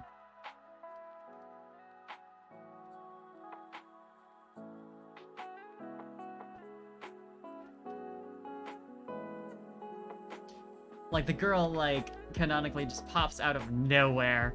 I don't know if Red and Green ever acknowledge her existence in that game, or if she's just, like, a total enigma who only ever gets recognized in any way by Trip, who's like, oh my god, there's, like, this really powerful trainer who just came by? I think she really wanted to get Mewtwo. I don't know what's going on. Should go say hi to her, but, like, be careful.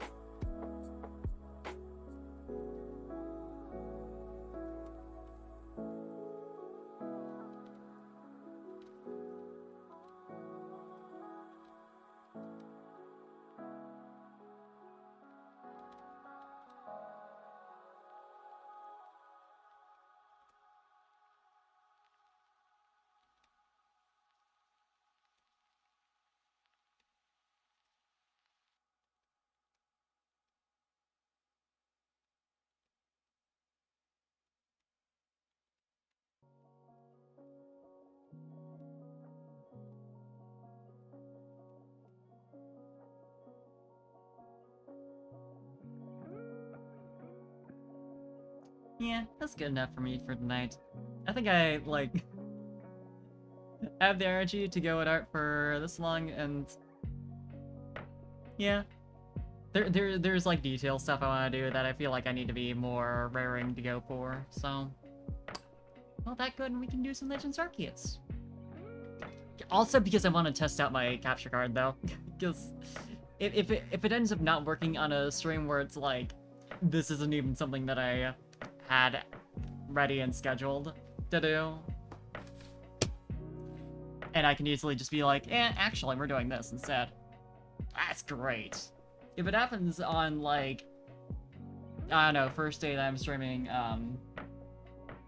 Mr. Dungeon DX, I still can be like, fuck it, we're doing something else because it's not working. And I'm sure no one would have any complaints. But, like, also, it would be it would be sadder. Because it's like a thing I had all scheduled up and wanted to do. So, I'll take this opportunity to make that happen. Let's see here.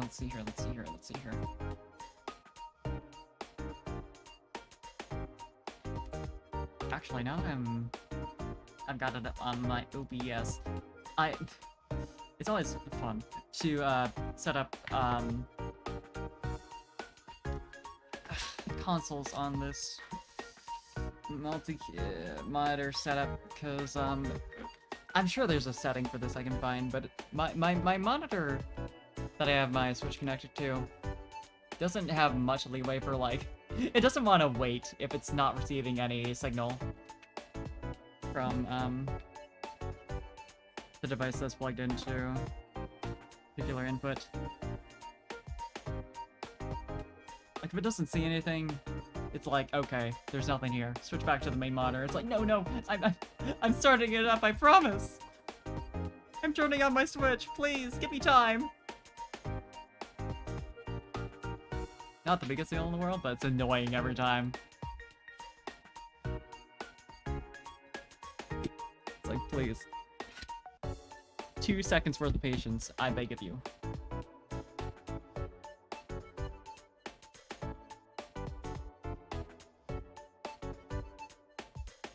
But yeah, helpful to actually have it up on a screen where I can see whether or not it's on already.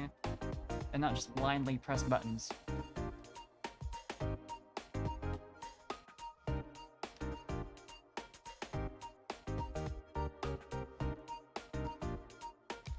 But yeah. Let's do funny video games! I do need to get like an audio combiner type deal, like like 2 audio inputs to 1 type of deal, so I can listen to my game audio and OBS audio at the same time without having to deal with, you know, whether or not it wants to make monitor audio work. I'll see if it wants to right now. I mean, good to see whether or not it's working reasonably, but... Advanced audio properties. Elgato. Monitor and output. I must just have it, like, super low. Which a track. Feels like it's particularly quiet. Okay, yeah, it's outputting to me. Thought I was just hearing it on my monitor. Oh, let's boost that for me then. Go into my audio settings.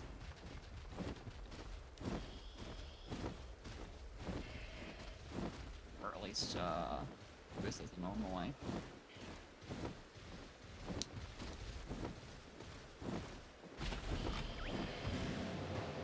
Alright, is that a decent one for me? I do have an... do I want to try and get that right on? I want to try and get that alpha right on. I am, like, very, very casually trying to get alphas of everything.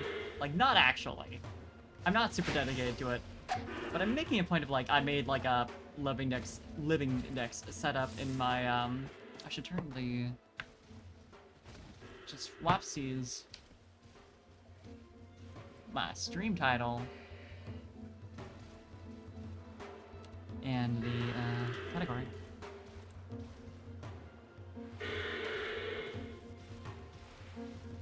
Okay.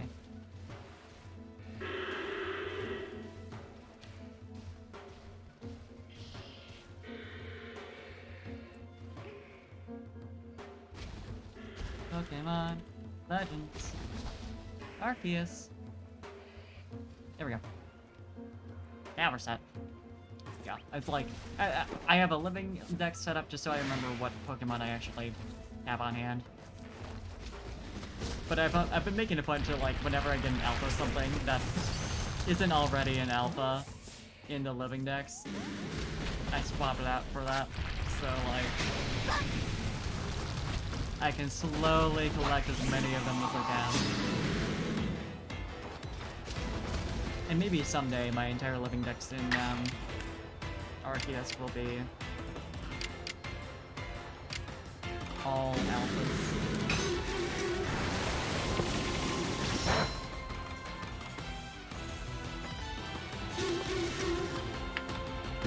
Awesome, here's me! I've shown my team on my Twitter before, but important to look at her. She's quite large.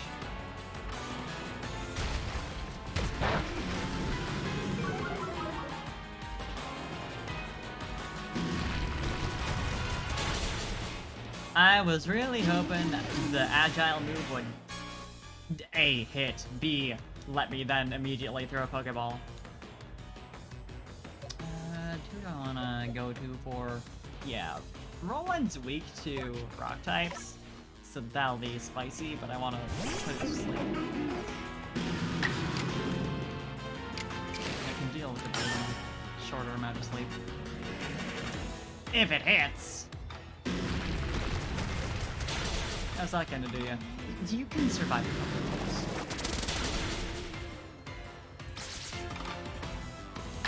Oh, Roland, you better hit this one, please! Buddy. But yeah, since this is the first time I've actually been using my Elgato on stream, let me know if it looks halfway decent. Because I did do a test recording to make sure, and it looked good to me. But funny thing about streaming is it always falls apart when you actually try it live. Which is great. It's great that things work like that.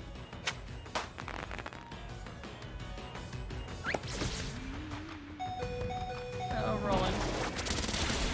Buddy. Hey, surviving though.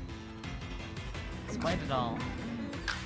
I don't really care about this one Rhyhorn though.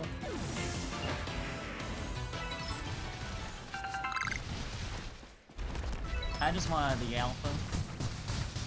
But yeah, I was earlier just doing the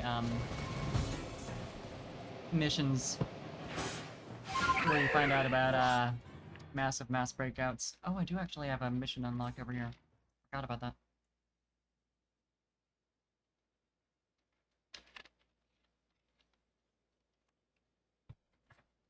I'd been intending to do the Nose Pass mission, but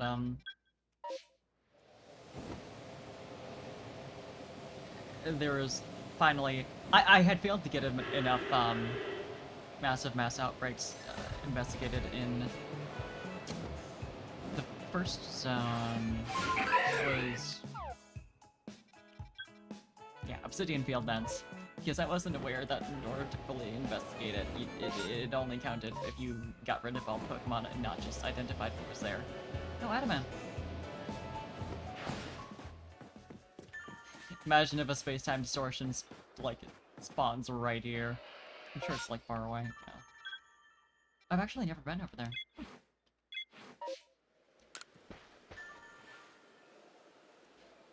Hey, if it isn't Parfait, good timing. I found some treasure you'd be interested in. Did that make your ears perk up? Happy to fill you in if you're curious. Yeah, I'm curious. There's that Survey Corps spirit. Corpse? Yeah, sometimes. There's that Survey Corps spirit. Curiosity is what moves science forward, according to good old Mr. Professor. Mr. Professor? Yeah, sure. But come to think of it, what I've found seems too valuable to just let you in on it for free. You'll need to work a little. The Diamond Clan's treasure? Here's the deal.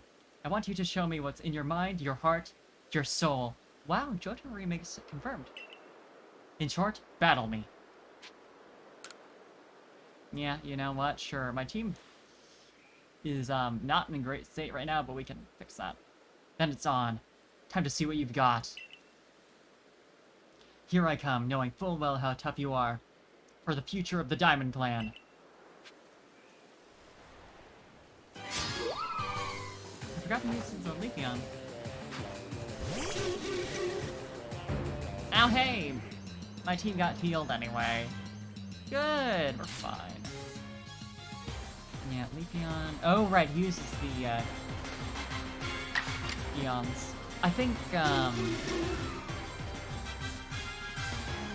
know someone else had 3 other Eons, and I'm assuming that'd be the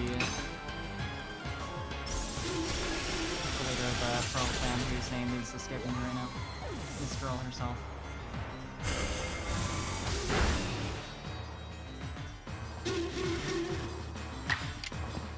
He doesn't have anything that's good against an Umbreon, but this Umbreon is also level 32. So who gives a shit? Surprisingly resilient for a level 32.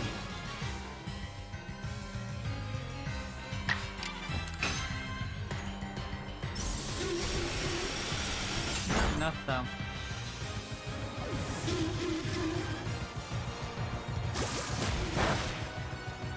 guess you're defensively well equipped to fight a Vaporeon.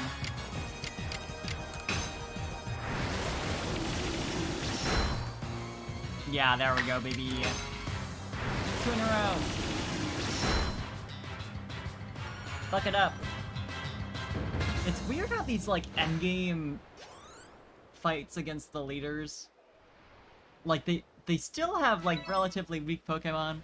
I get that it's because it's a 3-on-1, but still. You're really something, and I'm a man of my word. So here's that treasure. An adamant crystal? Wow, it's like your name. When you send it. Oh, right. Yeah, the other mission gave you the one for, Palkia. When used in Dialga, this large glowing gem wells for power and allows the Pokemon to change form. This used to be my grandfather's. He said it was somehow connected to Almighty Dialga. Oh, he actually says mighty instead. Interesting. So now that I put you through the ringer a little, it seems right to give it to you since you're the one who caught Mighty Dialga. You know, I ought to tell you. I'm glad it was you who fell out of the sky to us. You taught me another way to get along with Pokemon. Another way to relate to the world. I like Adaman.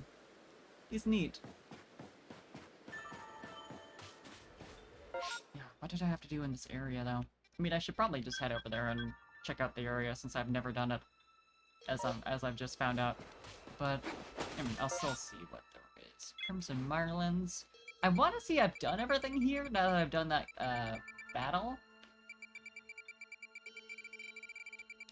But, I mean, I still have to find, Wisps. So there's that. I caught a Turtwig earlier, the Siege Legend. I need to, like, recap from him on what the fuck that was, to be entirely honest. Nosepass to guide the way. Now, Nosepass, are there Nosepass in the Mirelins? I know they're in caves, and caves are everywhere, so... I remember running into a cave full of them, and I think it was in the, more mountainous area, but... I don't totally remember.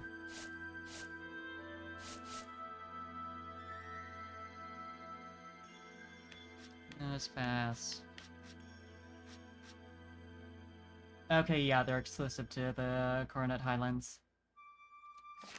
So I think the only thing I have to do here is fully map out the area. So yeah, aside from that, something in the Highlands, a medicinal leak, which I can do anywhere. I have more than that, but I keep storing them because they're just crafting ingredients. Aren't useful on their own. Battle Lucario. Find Shaman, I think. And I'm assuming this is about Darkrai. And I have one of the 3 genies. Just need the other 2. This I need to report back to yeah, so I can like head over there. And let me actually mark this one on the map. Yeah. I was pretty sure she'd still be over there, but still.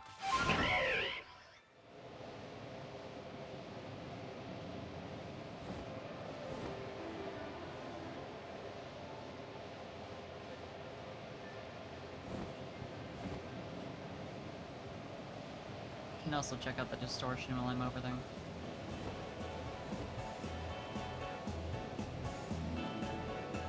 I mean, once I'm over there, that'll probably be, like, the highest above ground level that I've been in this game ever. Like, look at how high up I am at this point. Probably should start diving, actually.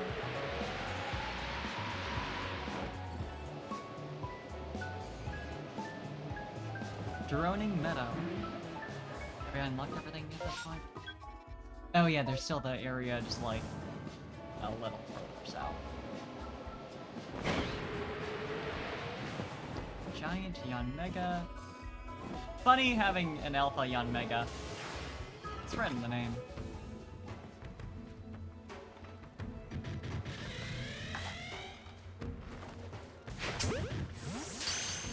I love trying to catch megas with, like, just tossing the ball at them. It works a surprising amount of the time, honestly. You really would think they would make it so that they have, like, lower catch rates, so that you have to battle them. But, no.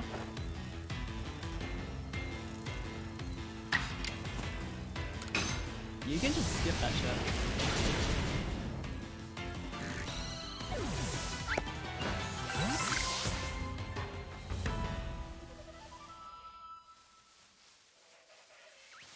It feels impressive, even if it's not particularly so.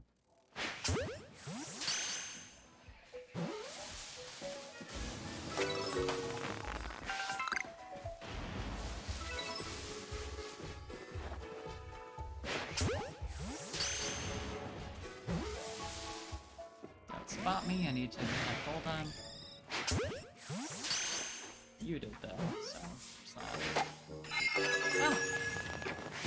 I thought it was in the state where it's like aware some shit's going on, but doesn't know that I'm there yet. So that tends to be the state they're in when they come out of the Pokeball, but it feels like a little too close.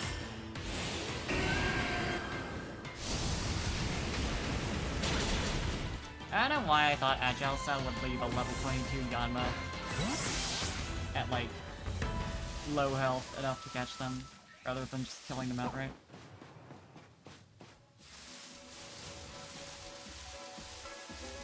I'd say an attempt was made, but it really wasn't.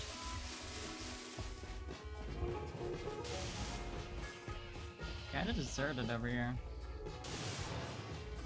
So that really wasn't much. Seems like something spawned? And can see me right now? Oh, it's just the barrel who's from outside the zone. Okay, buddy. You have your fun. Poison type attacks? Okay. I mean, if you're gonna be this insistent, I guess I can beat you up a little bit.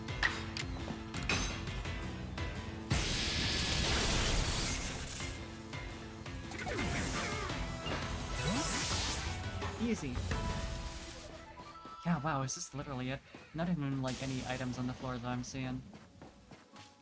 Which is weird, because usually there's so many, shards scattered around. I mean, there's a Yanma outside of the zone. Or actually, is it still no, it's not still spawning. Unless it is. I suppose it never gave me the notification that it was fully spawned in. I don't do these often enough, to be honest. I usually just ignore them, for better or worse.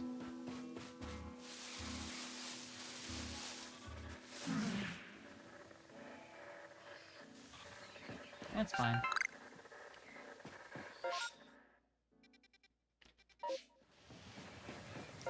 This should be the right direction. Okay.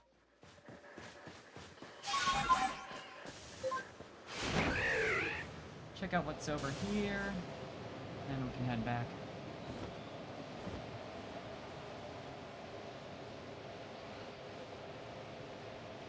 Is this a distinct area? Still not unlocked. Okay, yeah. It's just more of the droning meadow. That makes sense.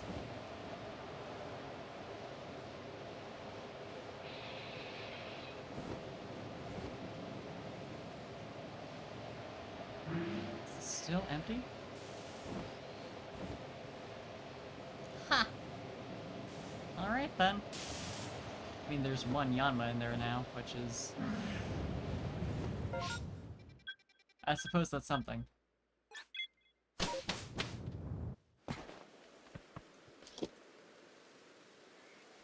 It has not completely stopped spawning Pokemon. Did it literally just actually pop? Fantastic. I'm sure there's a visual difference between forming space-time distortions and yeah, right, I just never do them. So I don't remember that shit. I'm just like, huh. Well, I did the animation when I entered it. That means it's here, right? No. I suppose I probably should have gone shopping before heading in here. It's fine. Yeah, right. Everything gets dark and stormy and.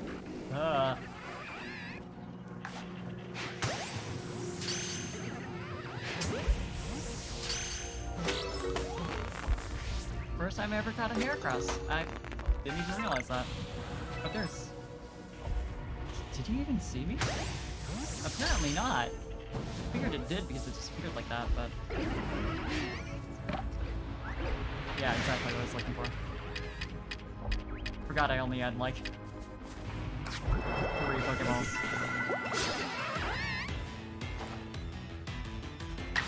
It's over.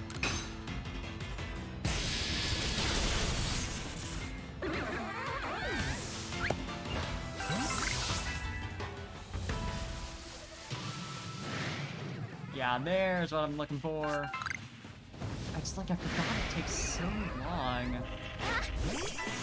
to actually fully spawn in the distortion.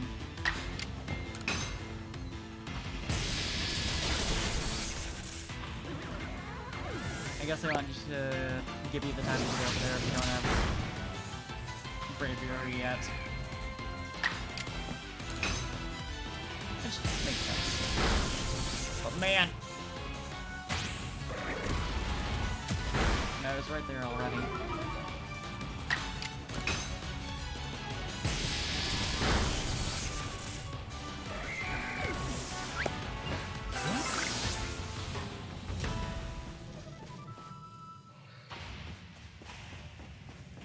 One out of 100 of the leaks.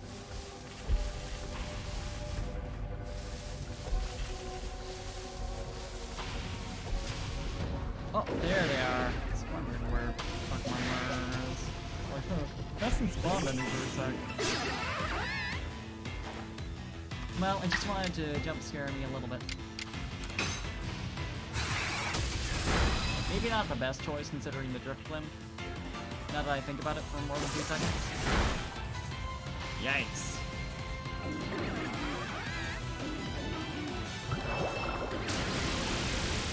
Wow, alright, okay. Yeah, I'm gonna want to switch you out regardless, so I guess that works out. Minnie's the only one who's not, like, weak to anything they've got going on, but she's a little lower in health, but I guess it's fine.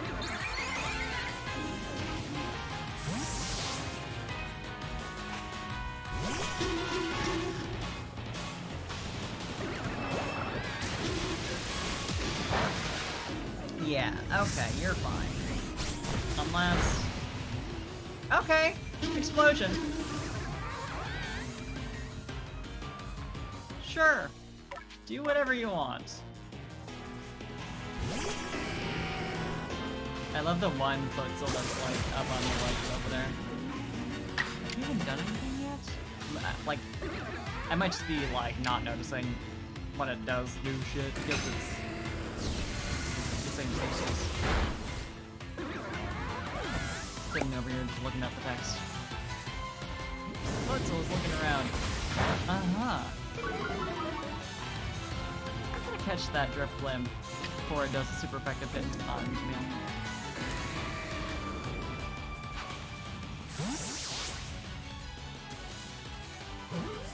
Jamil, easily the worst choice for this out of my team, type effectiveness wise. But he is powerful. Well, there it goes.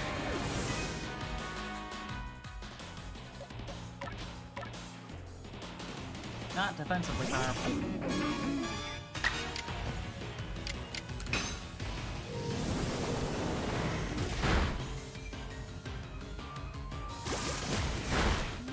I don't think I've caught many Floatzel, so I probably should.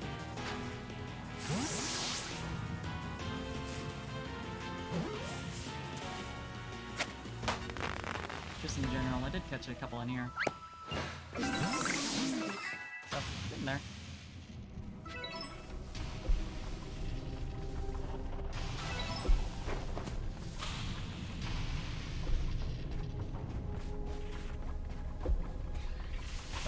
shard. Need those for... I actually don't know that I do. I entirely forget what they're useful for. Well. It's probably not a good idea to stay here, but I don't even have anything useful. Anyway, thank you for the host, Kazik. Good to see you. I was like, oh, there's a Heracross in there. Most of my team is down right now, and I have not a lot of Pokeballs. I mean, I guess I'm fine. I'm fine on like the ones I could throw into battle, but I'm not set up for a battle right now. Hog pile. Hog pile. And if you ever try to imply to me that you could actually throw anything but feather balls outside of battle, well, I just think you're wrong. I love landing on top of a tree.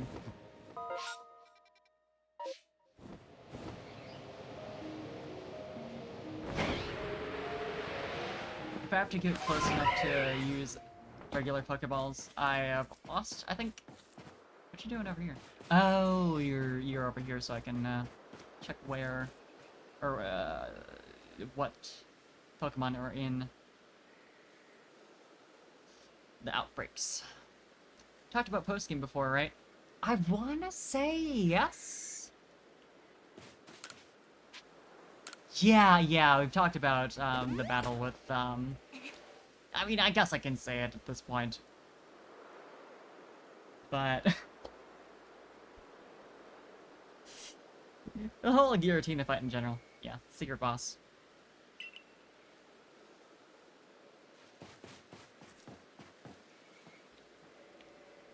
Let me grab some balls, blades. Want some feather balls? Yeah, I'll get 50. Walked into that fight on accident. Oh yeah, you mentioned. Now I remember. I'm remembering this whole conversation. Knocked out 6 out of 8 Mons with his, just with your Alpha Garchomp. Wish that were me, to be honest. He whipped my shit. I like. After a certain point, I just decided I need to like finish the plot like yesterday, just because like I wanted to see it all before I got any more of it spoiled, and also I wanted to be done with the main plot so I could focus on shit. Using that Alpha Garchomp. Yeah, I can see how that'd do it. I can see how that'd do it for you.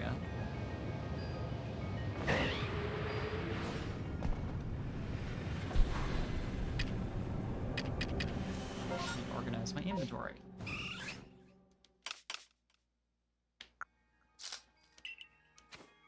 Make this a little easier.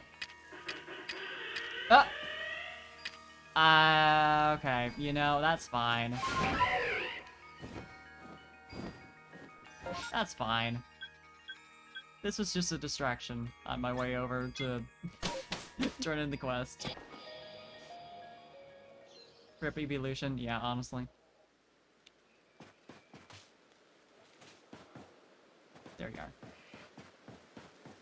It's funny that you can't turn in the quest to her, the other camp. She's there. Doesn't matter. Rita! I hear you finished your investigation in the Crimson Mirelands. Words. Well done, Parfait. Irida is here to help us. What happens twice will happen thrice, or so they say. Massive mass outbreaks seem likely to occur in the Cobalt coastlands and other areas as well, so I've been discussing the issue with Irida. Why don't we demonstrate to her what has been keeping us so busy? We can turn our investigation to the Cobalt coastlands next. Yes, Munchlax, I know what's been keeping you busy is eating. Don't worry, you'll get your berries. But I still wonder, what lies behind Munchlax's strange reaction to eating agua berries? How does he know which Pokemon are gathering where during a massive mass outbreak? Some kind of genius? He's got superpowers! Perhaps. Hopefully our investigations will shed some light on this mystery. But let me offer you a hand. I've learned some things about massive mass outbreaks myself. I knew the leader of the Pearl Clan could help us. Mysterious goings-on in vast Hisui piqued my interest after all. And on top of that, we're friends. I'll always come if you ask for help. Since when? We'd seen each other around before, but after talking more at the Harmony Festival, we found out we agreed on a lot of things. Such as how exactly we think Adamant is doing as a leader. And we decided if we'd help each other out, despite being from different clans. Anyway, that's how I got involved with the investigation in the coastlands. And I heard from Iskon and Lena that they'd both seen something that was like a mass outbreak, but stranger. What are your thoughts on these massive mass outbreaks, Arita? Sippy time.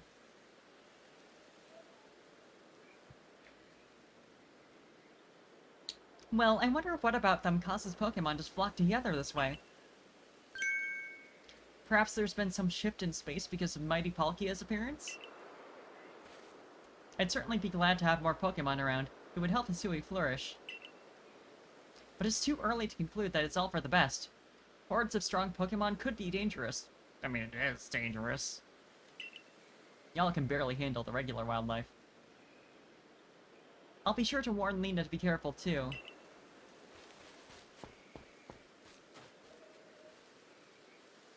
I'll head to Jubilite Village once I wrap up a few things here. We can meet at the front gates when it's time to set out on our next investigation.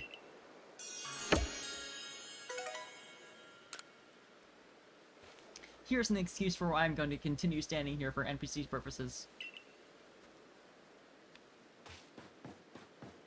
And or for you to spend more time in the Mirelands if you have more shit to do.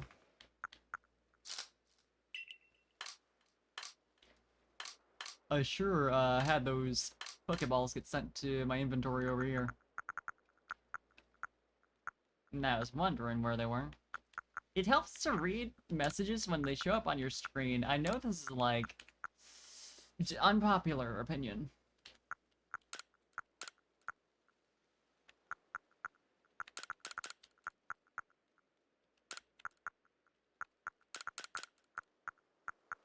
Worry about all the experience items later. I could use them right now, but yeah.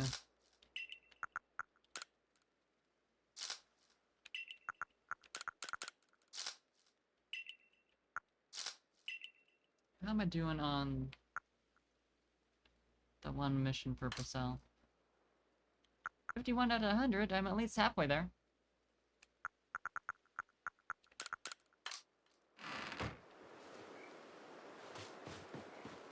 Yeah, I've done basically everything I need to do over here.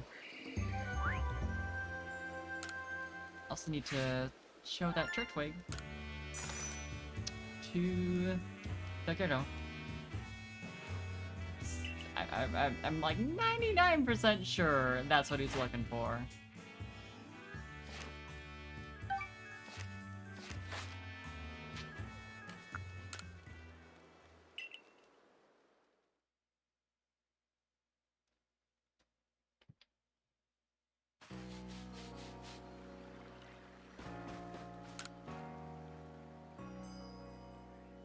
The next step of our investigation is to look for massive mass outbreaks in the Cobalt Coastlands. Thanks as always for all the help. Right then, let's head off for the beachside camp. Are you ready? No. Then I'll be waiting right here. Come speak with me when you're ready. Need to check a couple things. Girl. I like that he still has that portrait up front of a known troublemaker and criminal, probably.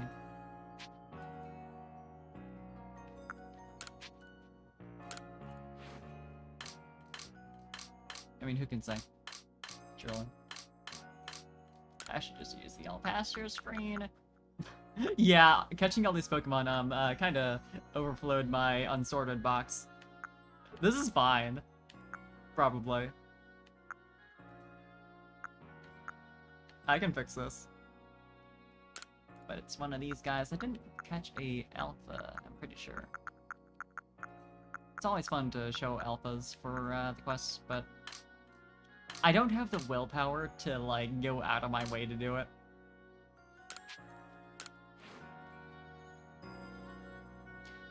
Yes, that pair of leaves on its head. That's it. I knew the photo had captured a Pokemon. Now I'm fired up to take a proper shot of it to commemorate this little discovery. Really is a little discovery. This has been such a learning experience for me. I've been able to hone my eye as a photographer, thanks to these little puzzles for sure. But I still want to see and photograph even more different Pokemon. If you're open to it, I can certainly hope you'll keep bringing your Pokemon by to take many more photographs here. You got a new one for me? Because there's still a couple more zones you could potentially have me hunting in, but he does generally show it up front when he has missions to do. So watch him somehow be outside here. Oh no, okay. Anyway, the other important thing I had to do is see if they have any Rotom items. Mysterious box. That's not it. Jet ball set. Ooh. I'm curious about what this is. I want to say it's the upgrade, or the I'm blanking on the item you use for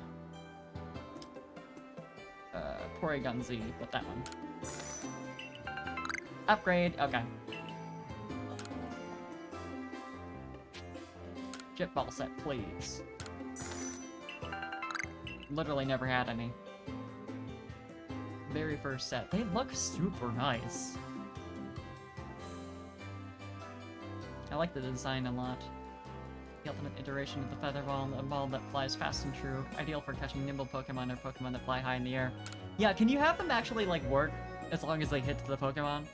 Because the, It is storefront upgrade? Does this storefront upgrade as you do the quests? Am I just noticing this now? It looks super fancy.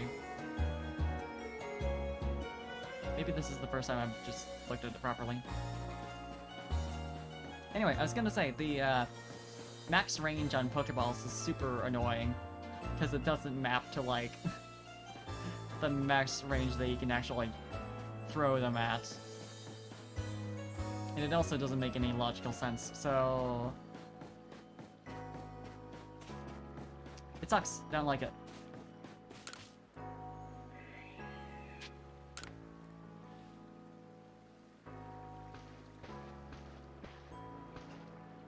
Oh, you. What a fine surprise meeting you two while out fetching supplies for our settlement. Kalaba filled me in. You're looking into mass outbreaks that happen during rainstorms? Well then, I'll tell you what I recommend. Sticky globs. What? Hitting a Pokemon with a sticky glob will slow it right down. I bought the recipe at the Craftworks myself by request from the settlement. I'd better get back to the Icelands. Not that it'll take much time with well-trained legs like these. Dude. Interesting. The Pearl Clan is recommending the Galaxy Team's sticky globs. Right then, let's set off for the beachside camp. Garrick sure is the character. He must have some fans.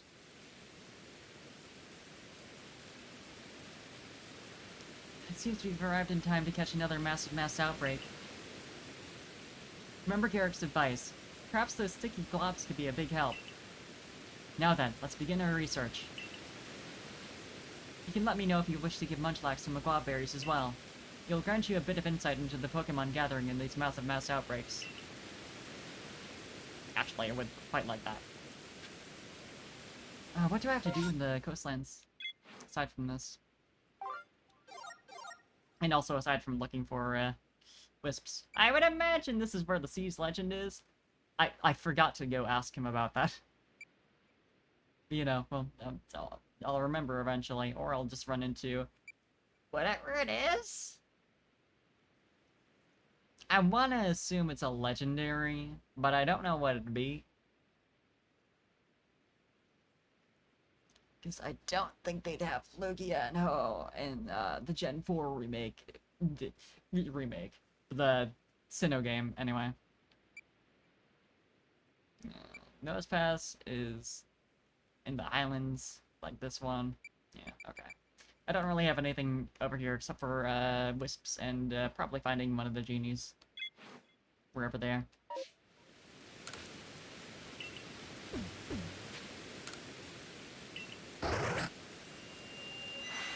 Munchlax, who has magical powers.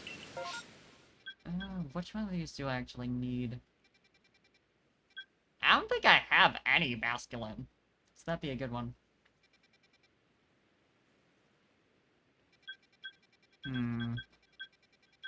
Ooh, Prinplup would be good to do. Because, starters are, a little annoying. So, yeah, you can head over there and check out those two and just get the, Machop on my way back.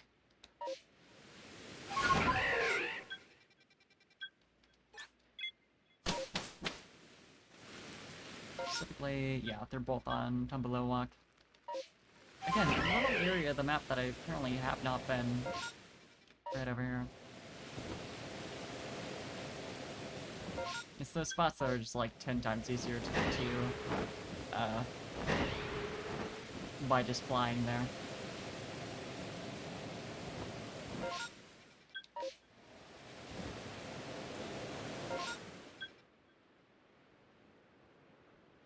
Okay.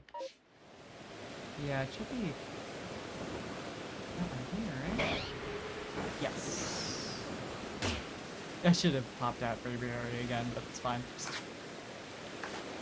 Also, using the right button helps organize my balls.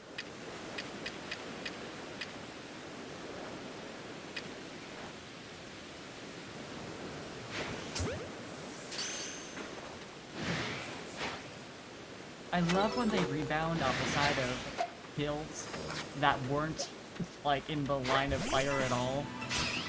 I love collision. I've heard it's good to do these via battles instead, because battles freeze time, and catching obviously does not. At least for the sake of the mission we have to investigate free.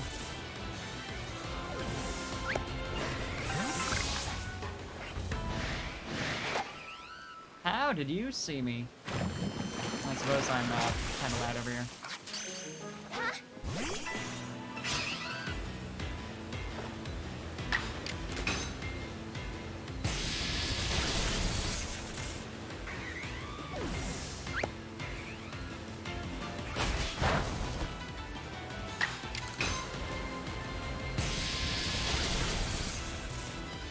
Love from Pup knowing Aerial Ace as the Flightless Bird.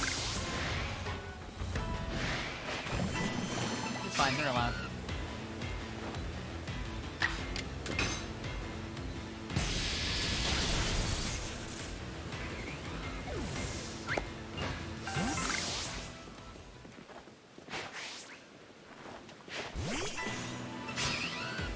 Oh, watch that, Primplup.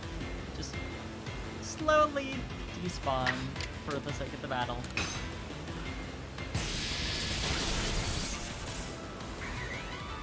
Oh, I thought it was close enough that I ended up participating.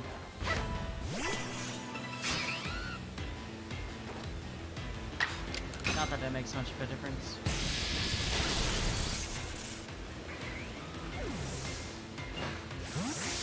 The Pokemon seems to be gone. Okay, we're good.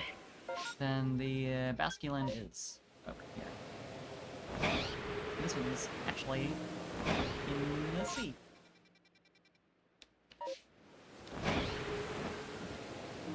Can we find it?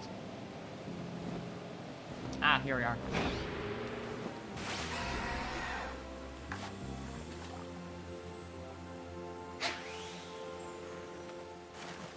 Ooh, this means I wouldn't have to evolve them myself for Basculation. The new Pokemon in Legends Arceus. I mean, I know Weird Air has, at the very least, an annoying evolution method. And of course, it just be right then. Love this shit, by the way. So ridiculous, but it's fine. And like, yeah, okay, definitely, for sure, have not caught a single Basculin. Basculegion is surprisingly small, normally.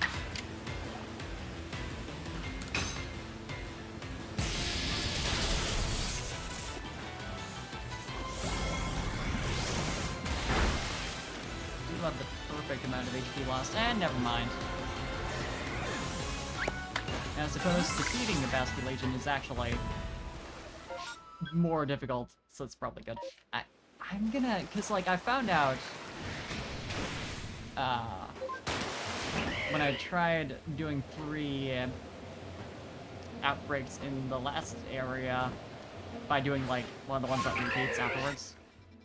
The second round does not count for the mission.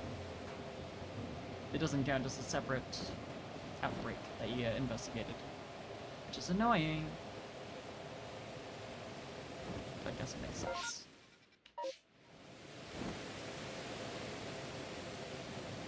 Should be right up here. Not a lot of them for an outbreak. And I'm sure I'm just not seeing everything.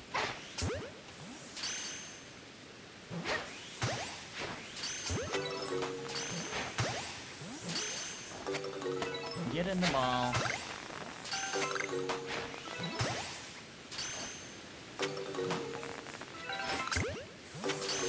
You too. You too. I probably could actually be using better balls for this. Not that it matters anymore. That was incredibly fast. Do I actually care about... I do care about the second outbreak over here. Gonna run on over.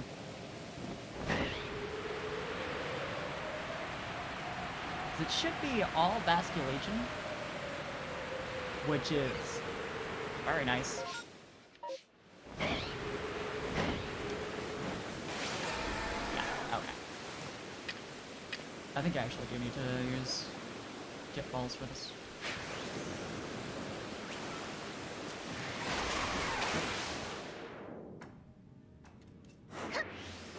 Well, that missed. Not completely missed. Fantastic.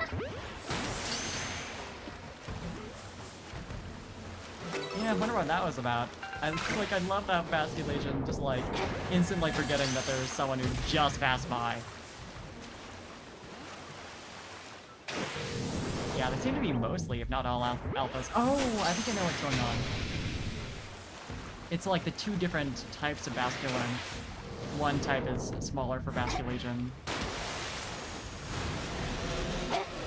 Maybe it's like a gender split. Yeah, you're not gonna... I need to just fight you now, huh? That's fine. Garchomp with the full swipe. Yeah. I probably should make a catcher Pokemon. But that'd require, being, not at all being smart, but putting in effort.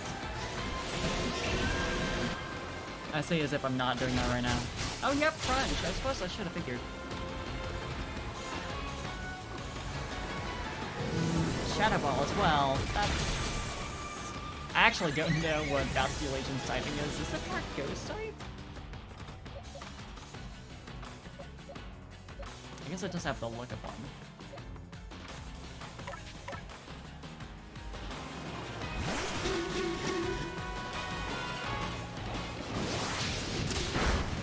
Fantastic. Double edge, right away.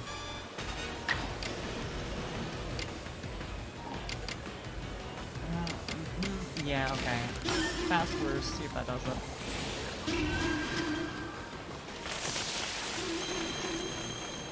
Yeah, basically all that she needed. Yeah, all of you just look around right now. Okay, of course. Yeah, okay. Yeah, okay. What do you want from me? Truly. I've like 3 in a row going to all that. I really want to use Cedar for the super effective hits, but I feel like Cedar isn't going to survive coming out right now.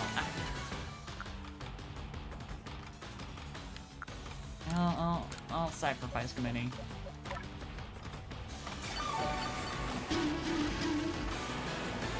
Revasculation sure is a thing.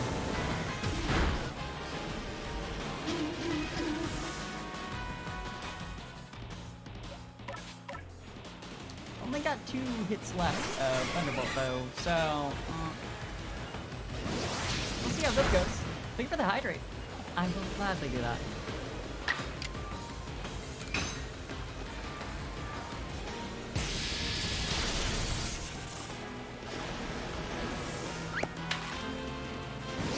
Okay, yeah, the other 2 are alphas.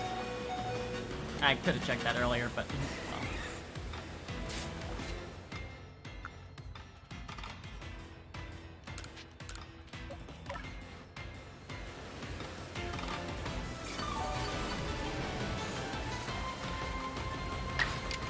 Quit looking around.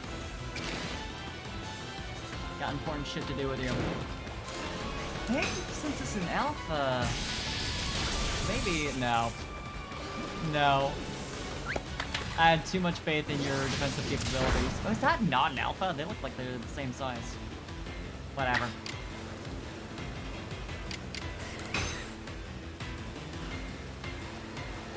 Yep, ghost type for sure.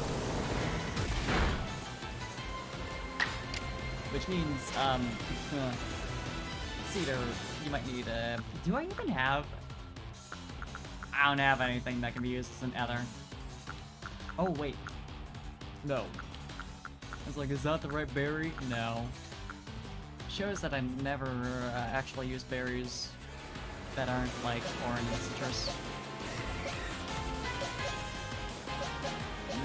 My remaining 2 Pokemon, besides just 1 Paliswine I have in my party for, funny Pokedex purposes. Or actually...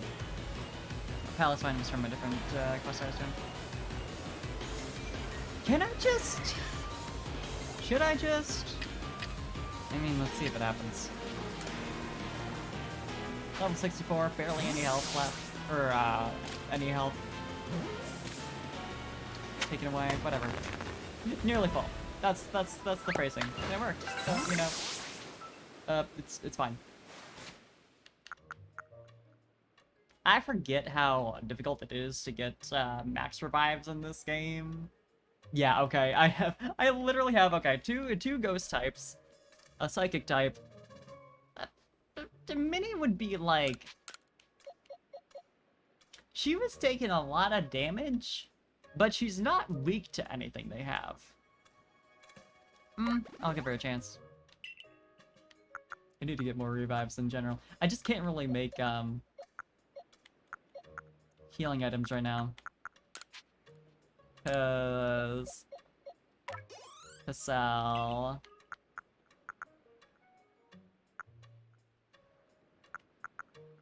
Cassell needing 100 of the item that you use in, like, half the important healing recipes.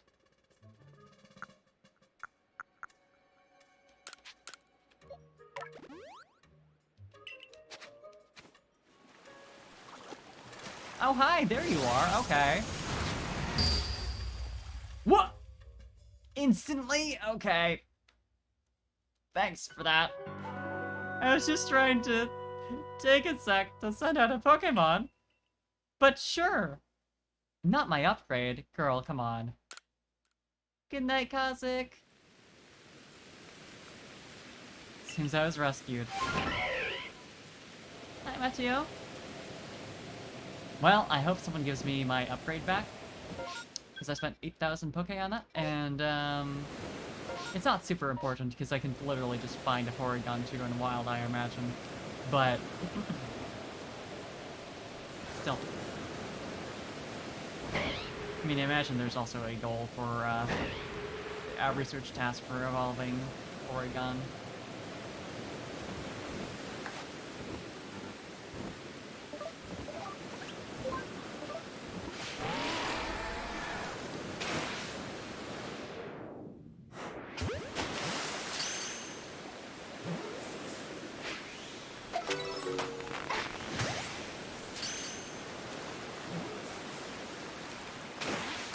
switch over to Cedar.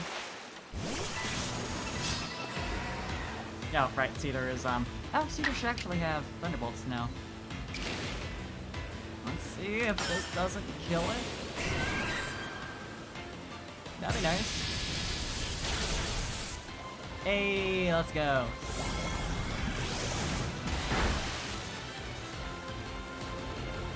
Don't faint yourself, buddy. Please.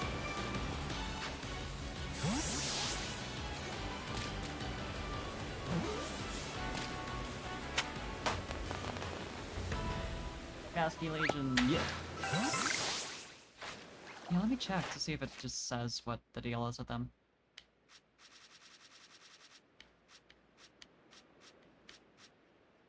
Pesky Legion. Yeah. I need to actually report about it. I was like, oh, maybe I'll already have the information. Even though I've just started researching them. Somehow forgot I literally have not caught any before now.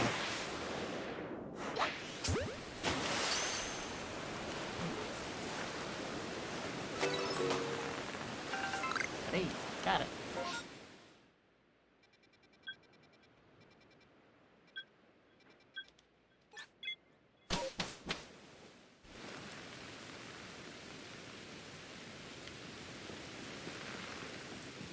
There you are.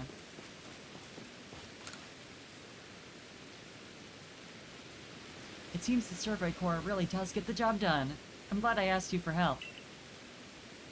I'm also glad we can get information from the Pearl Clan more easily now. You've got more Survey Corps members than just Parfait at your service, too. Captain Silene ordered me and the Professor to help study these massive mass outbreaks. They're great for checking off research tasks. True. I'd be grateful to hear about anything you've discovered. Yeah, of course, but before I tell you, I want to become an even more amazing Survey Corps member, and to do that, I need to battle you, Parfait. Meet me at Ginkgo Landing when you're ready. A beach seems fitting for a showdown, yeah? You can certainly try. The straightforward passion of the young. Most admirable. You're not that old! You're like 20.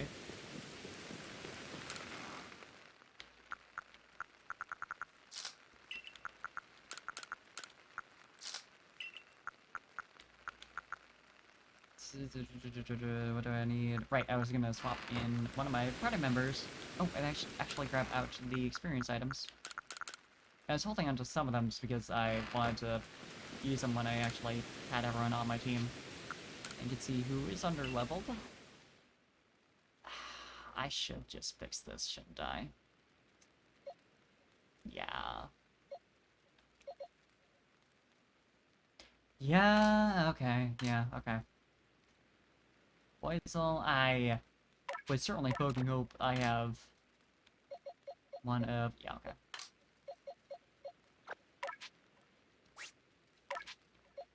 Release you. And Luxio and Luxray. Yeah, I have the whole line right there. They can keep one of the turret wig for sure.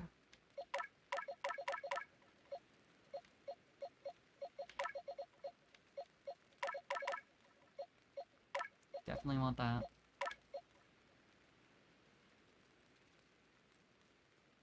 Just have to make sure I'm not, like, accidentally selecting some shit that's important.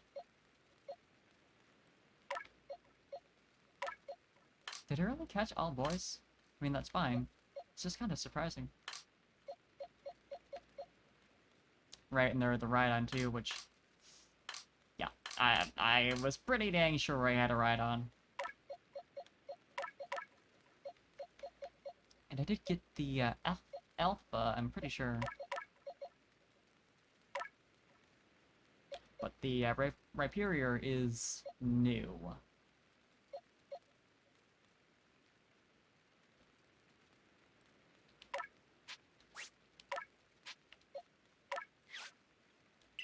So let me grab you. And move you to 122.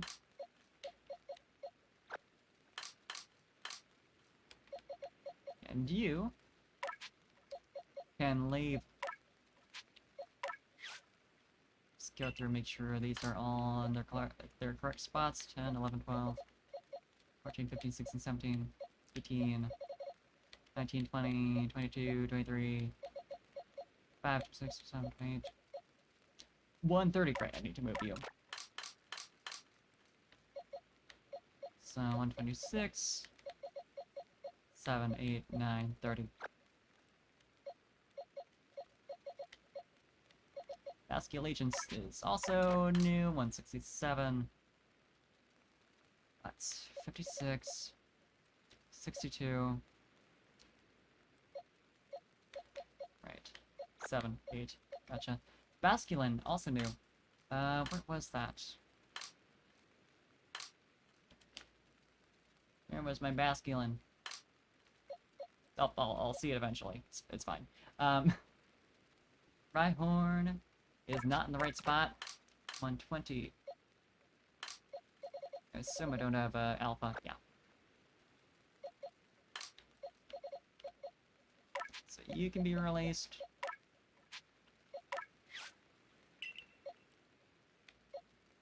For Yanmega, I don't think I had an Alpha for that. I know I had a Yanmega in general, I'm pretty sure, but, yeah. There it is.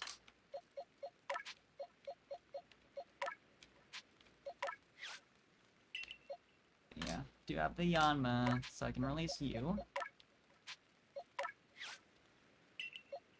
Okay. Let's see, 1, 3, 4, 7, 8, 9, 70, 1, 2. Get rid of the Yanma. 2, 5, 6, 7, 8. Lutzel, not correct. 9, 80. Oh, do I not have an Apom? I must have just forgot to put one in there, because, like, I've caught plenty. For sure.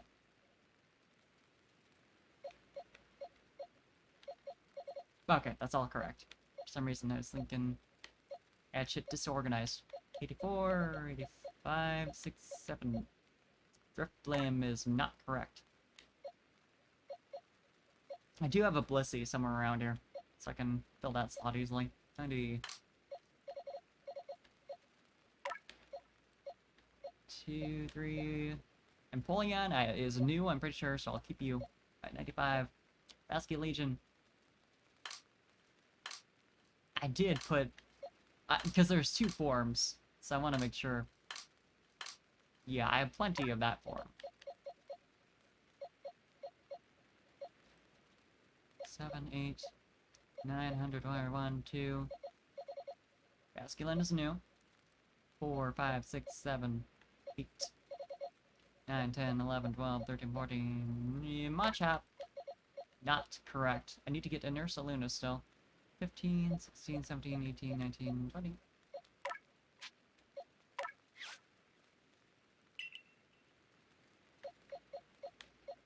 I'll grab that Basculin.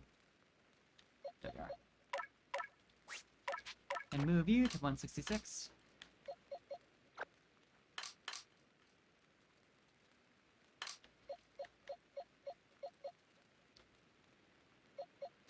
I love... I was about to say, for some reason I was thinking like one of them was actually in the right spot. And they just happened to fill in there. But I can read. For sure. There's another Turtwig, actually. Who should not be here. Oh, no! No, it's Basque Legion. It's these 2 Basque Legion who should not be here. Okay, yeah, so it is a gender difference for these. Gotcha. Suppose I might as well just keep an extra male Basque Legion so I can have both of the forms next to each other. In another box. Like so.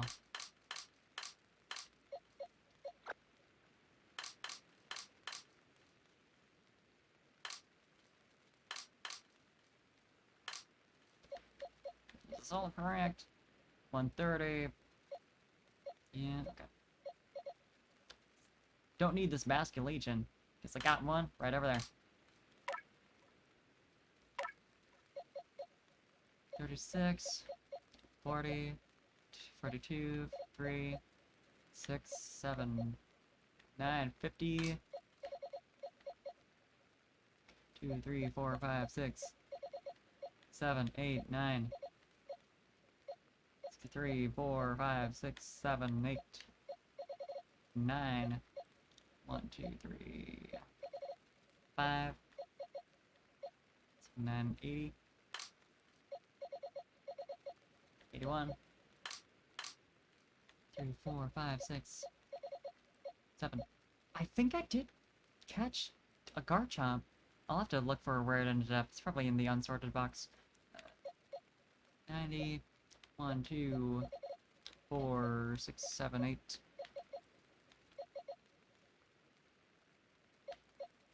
That's correct. 2, 3, 5, 6, 8, 10. Lot bunny, definitely not correct. 65. Oh no, it's Nara! If I fucking got rid of Nara, I would have cried. I would have reset, is what I would have done. But I could have sworn I put my party members in their own proper box. I mean, I guess that solves this problem. I guess it makes sense that it was... Oh, right, because I had taken out Swinub for a mission, and I decided to evolve it when it was able to, so I could do a... I was like, I figured there was an evolution mission, so I was like, yeah, sure, I can get you a new Swinub. Doesn't matter. Still need a... I'm blanking on their evolved form's name, but I need one of those. 15, 15, 19, 20, 25, 26, 28, 9, 30, 3, 5, 36, 37.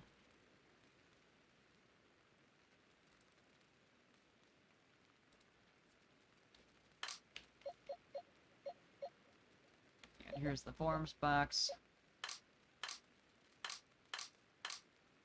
But if we go to all pastures, we can go back to right here. I should probably get rid of this Piloswine, though.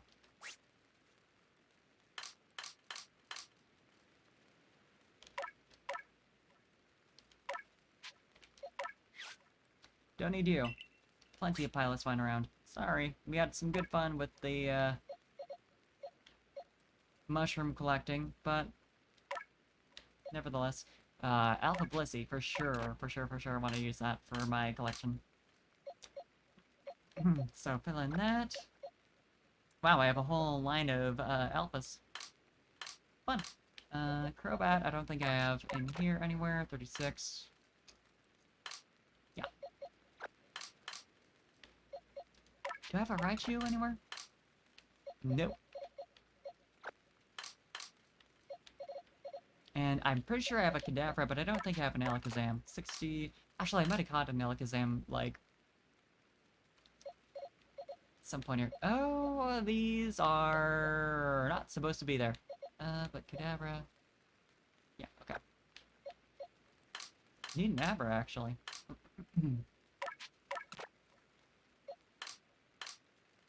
Technically, this is a form difference, so I suppose I could slap it in forms. But I'll hang on to it for now. I kept the Basculation male and female just because, like, they're new. But Bergmite, I'm pretty sure I had. Zorua 219. Let's see here. Yeah, I do have that.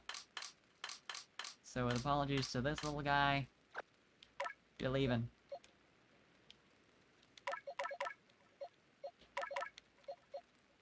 Don't need that many Rufflet. I think I might not have one in my living decks yet, but got two here, so it's fine. Machoke I have. Felicity I just put in the slot. Ambipom, I saw, like, I had an Ambipom and not an Apom. Right? Yeah. Oshawott, I think I don't have in my living decks yet. Murkrow, I would have to imagine. As same for Eevee, but I'll hold on to Eevee for evolution purposes. Oh, right, I think I... Oh. Alpha Murkrow. Well, we gotta have that. 40.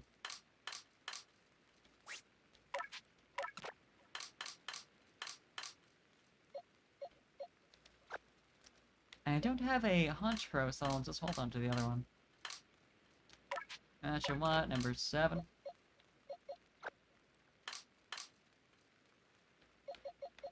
Oh, there's an Apom. That's easy.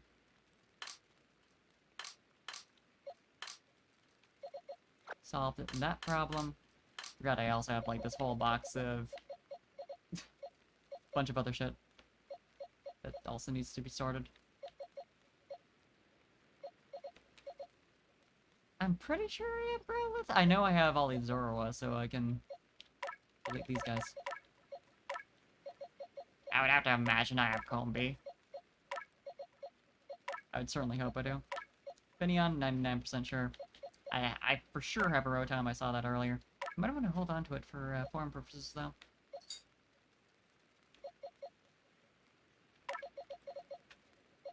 I'll hold on to a Chimchar. Because I think I'm missing, like, a Monferno. I know I'm missing the middle stage of one of the starters. Drifloon, easy. Definitely have. The Minion, I'm pretty sure I already have an Alpha, but I'll definitely check that.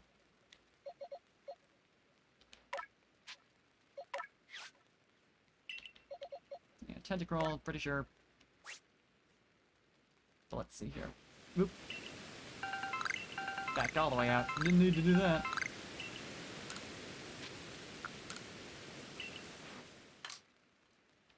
Let's see here. Right, Rufflet needs to be placed. 2-2-1.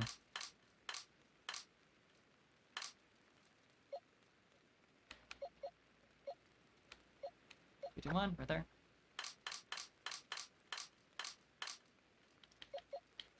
Hippopotas. Oh, right, I had the Abomasnow, which I don't think... Yeah, you're an Alpha. 218. Let's see. Not represented at all. So I also need that Snover.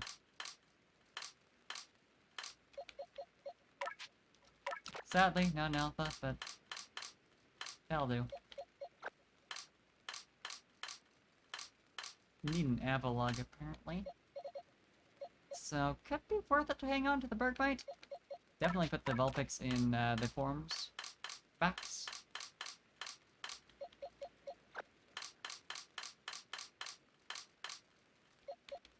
Garchomp, especially with an Alpha, 189. Ah, I don't have a Gabite. Did I have that in here? No. Need to get one. Quillfish? Yeah, I have that. Wurmple? Yeah. Lamiao? Yeah. Chimchar, for sure. Beautifly? Yep. And Apom, I know I have, I just put it in there.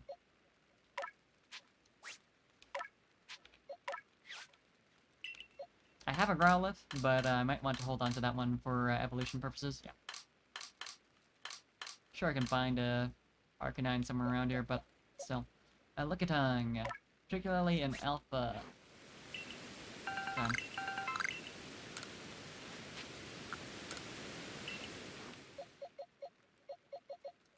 125.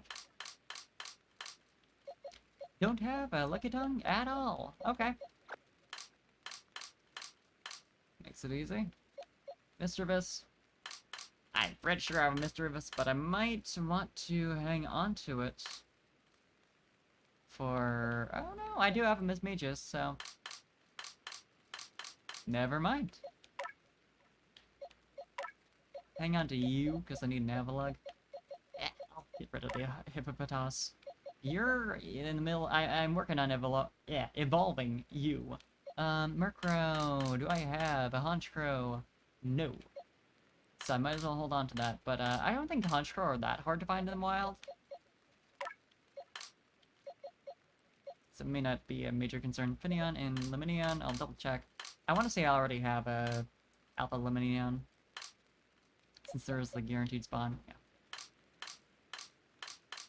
At least I'm pretty sure it's a guaranteed spawn.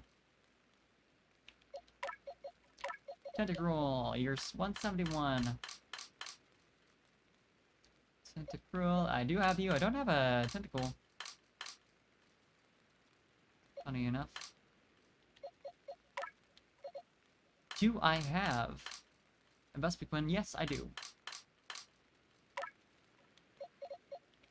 Finally, Growlithe. 150.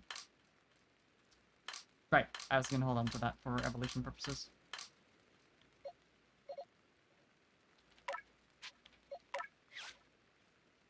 Alright, now we're all sorted. Put you into the unsorted box. I might as well make a box for, like, I'm using you for something, I'm evolving you. I guess I'll put these in here. I can call it that for now. Okay, now I'm actually well organized and I can afford to do a battle.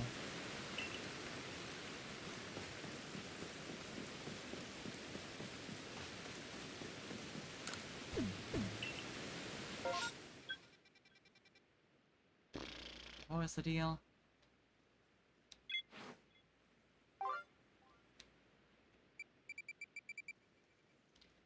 Defeat Ray in battle at Ginkgo Landing? Right, that was what's going on.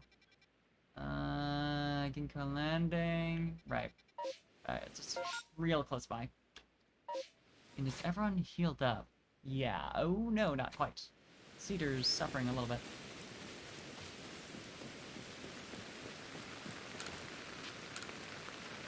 I always thought it's weird. Hi, Rat Prince! I always thought it's weird how you can rest here, but you can also ask him for that. I just don't get the redundancy. I wonder if they noticed in testing that, like, players didn't realize that was an interactable thing.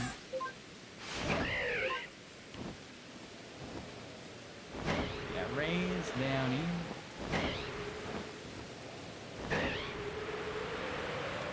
Hey, let me land on you. Fantastic. Who do I want to lead with?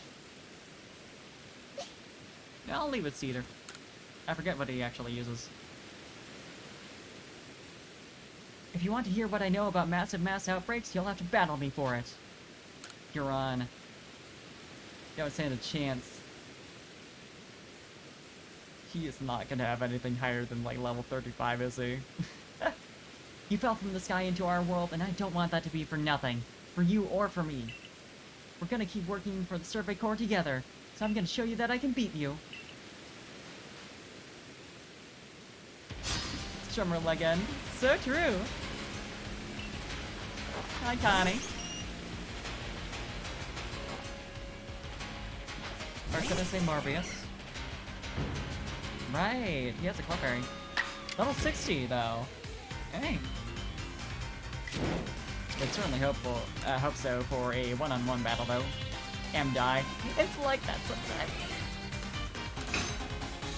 Hope you're not dying too hard.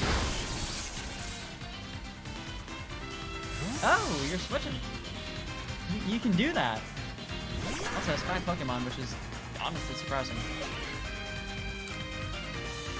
And he does actually have the starter that's weak to yours, which a Game Freak is inaccurate to the originals. Don't you care a lot about that? Actually, I can't remember if, I'm pretty sure Barry does still pick the Pokemon that's, sparring against yours in the remakes.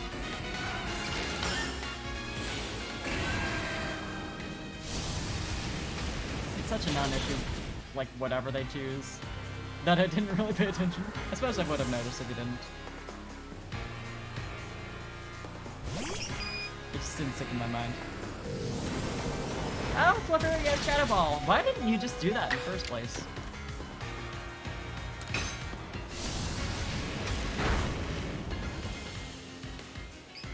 Poor Grotto. Yeah, honestly. The fact that it's not fully evolved at level 62, though, is, something. Alright. I guess he is that kind of rival. He's the, like, May/Brendan. Where, like... I mean, he is challenging you even after you beat the game and all that. But... certainly not Roland or Mini.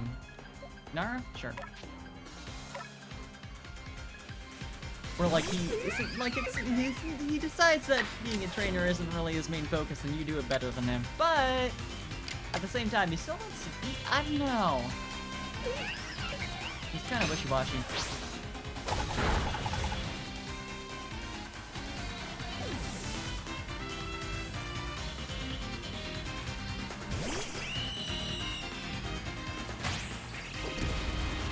Yeah, that's gonna do it, isn't it?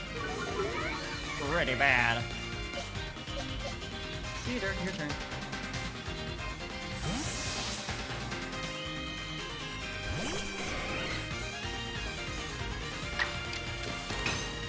Starker is such cool design. Like, I love the emo bang. Let's go.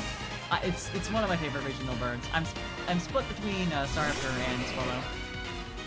I feel like the first rat birds.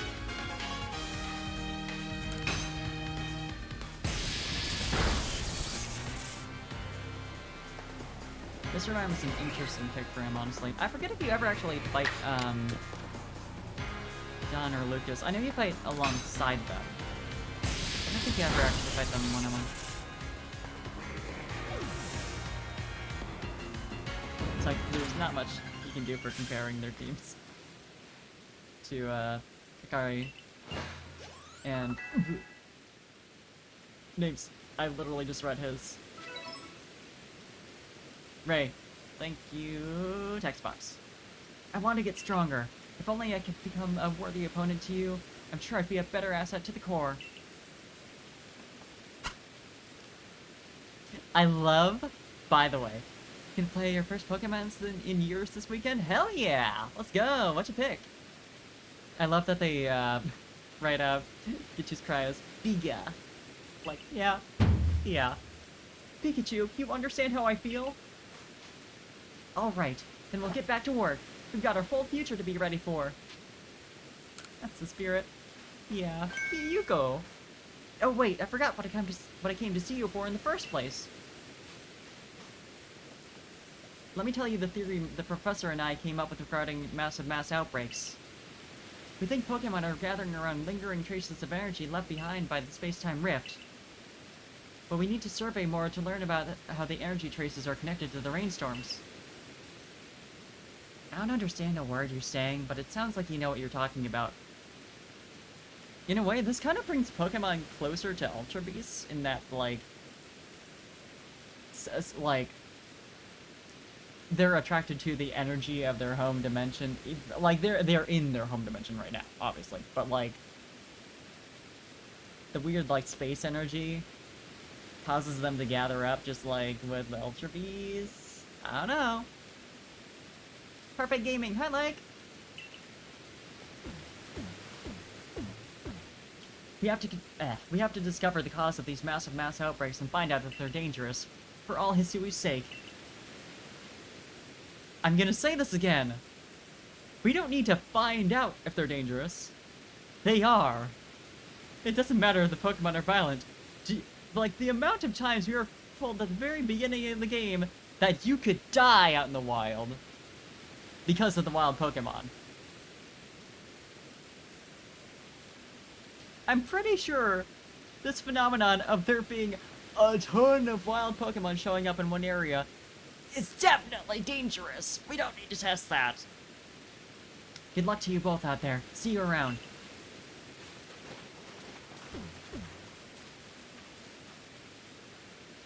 I like the Survey Corps. It's good to see young people so passionate about their cause. Again, you're like 22, maybe? Alright, next we visit the Highlands. Words. Let me see if I can talk today. Or at least that would be the plan. But I've yet to hear of a single sighting of a massive mass outbreaks in the Highlands. If and when we do hear of any sightings there, let's meet up at the Highlands camp. Lots of iron chunks. Alright. Do I have... Are you registered? No. I could give it some food. I've never defeated any. That would be a funny trick to play. So sure. Let's give it a Naguab berry. Nah, do you?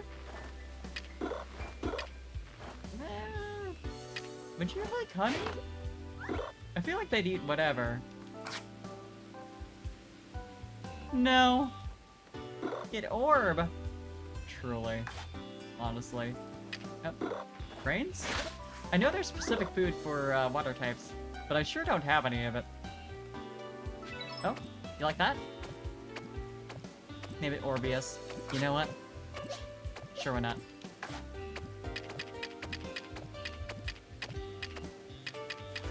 You wanna come along, buddy? Now that you had a nice snack? No! Apparently not. Let me ask you again. Alright, let's go and name that. Before I forget. Aw, Connie. Pinky.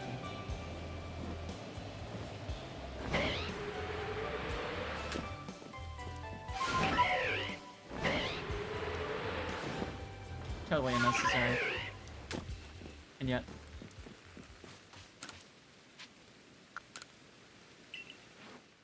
Orbeus.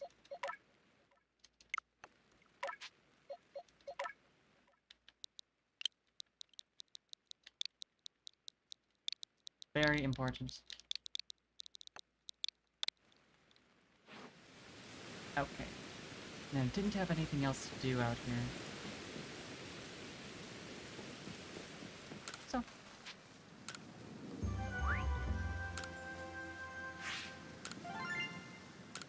Hey, hell yeah. Let's see if they have any new Rotom items at the shop. Did I register anything? Hey! Hey! Thank you for the 10 gift subs! Hell yeah, Connie! Let's go! Ooh, got one for Jurina? Hell yeah! For Faraday, for Liz, let's go! Hey, and Rat Prince, who was just here earlier, and May Sylvie? Hell yeah! Orbeus! Thank you so much. I'm glad you enjoyed me actually doing the name. Just as you asked. I mean, hey, why not?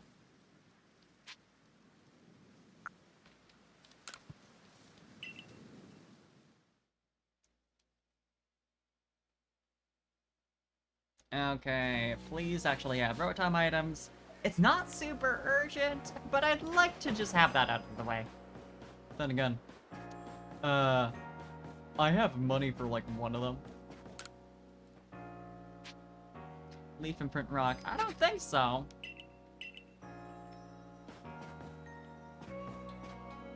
Okay. What do we got? And also... does the quest just get unlocked once it actually just naturally spawns massive mass outbreaks in the Highlands? So assuming that was just like her excuse to, you know, writing wise, not immediately go back.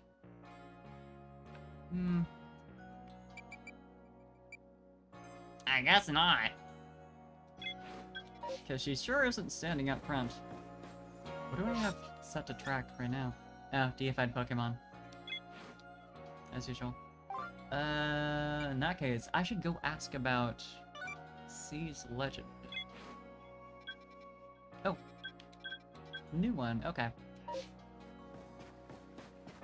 Although, actually, I can't actually remember where, the professor hangs out in town. Deep red Pokemon? I mean, probably exists, to be honest. In universe. They're just deep frying Magikarp.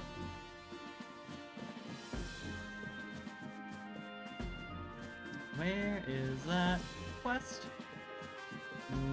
Is there one on the board? No. Give it 2 more gens, honestly. I mean, they have talked about eating Pokemon before. It seems like they've eased off a little bit since Gen 1, but there's also I'm trying to think of like the other evolution for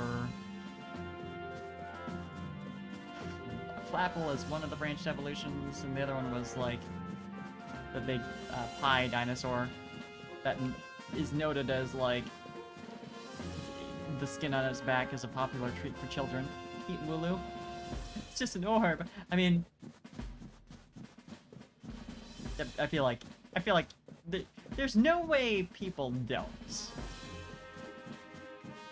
For like anything that's like an analog to our world, something that people eat, gotta be. Gotta be. All the herbivore Pokemon. Willow can be Orbeus too if you catch it. True. Where is the quest? Oh, you're standing literally right there. Okay. You probably mentioned you were going to over here. Yeah, gonna be over here if you heard something, but... Parfait, I have something important to discuss with you. I heard an odd rumor. I believe it may be key to unlocking the mysteries behind the massive mass outbreaks. You must first acquire 10 mushroom cakes, then bring them to the secret hollow in the Alabaster Islands. Given to Larkin got gifted sub, hell yeah! Monchlax, true. I call this my tricky treat strategy. Strategy. Girl, I love you. I'll be waiting for you in the Alabaster Islands, in the secret hollow. Alright, mushroom cake. Do I have any on hand? I think I have a couple.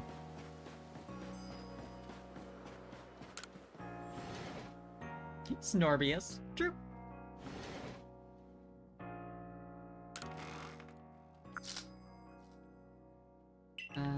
Let's see. Mushroom cakes.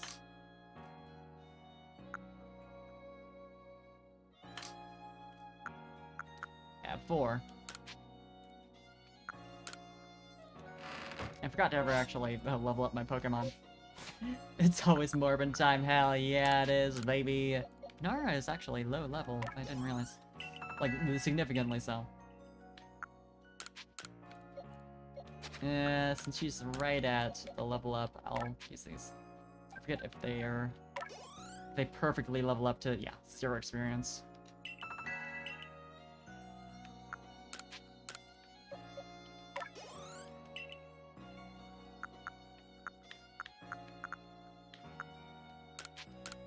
Also,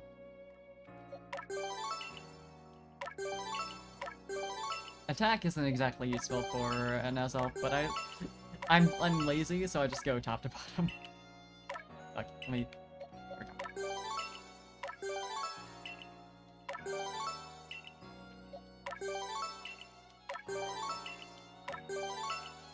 Maxed out all of y'all. It's gonna be strong.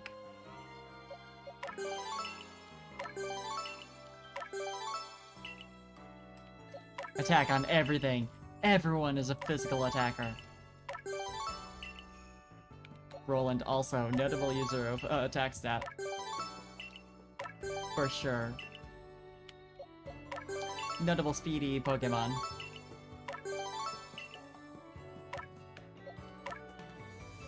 Hey, here's someone who can actually use attack, so I'll make a point of upgrading it. Meal. all capped. So dandelion time. Since these are rarer, I'll actually be normal about it. I'm a gnome, and you've been Oh, no. thank you for the gnome cam. Good to see you. Hi, hi, hi, hi. Okay, we're good, we're good, we're good, we're good, we're good. I'm sure I have more of those in my inventory every year. I mean, I might as well check. What are the songs ever? Yeah, that one, huh?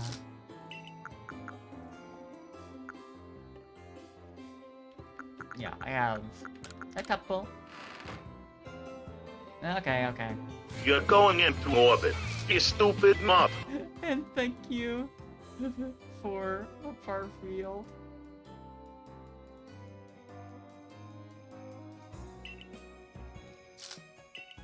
Of course.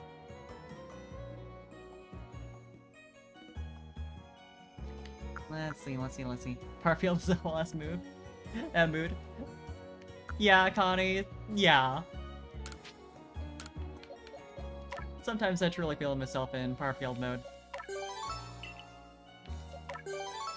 Core Keeper update is live. Ooh, let's fucking go. I'm so excited for Sunday. Finally, the gang is back in Core Keeper.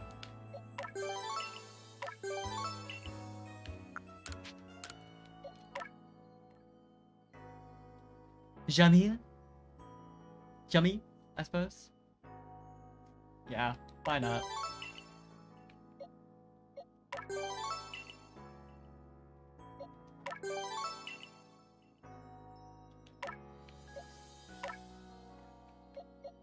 You can get some special attack.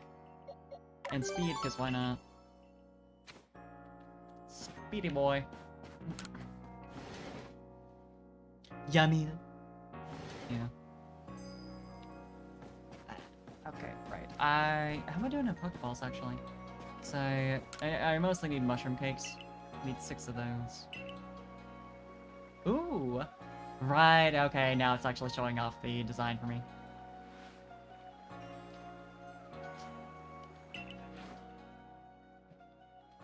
Weird that it waited this long since I completed the quest to upgrade the shop a little while ago, but it's fine.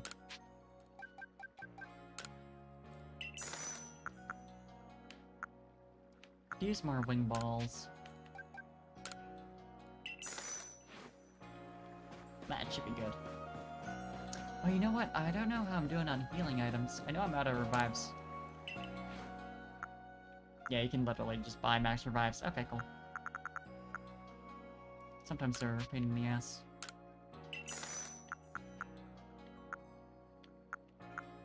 Could use some hyper potion. Huh? True.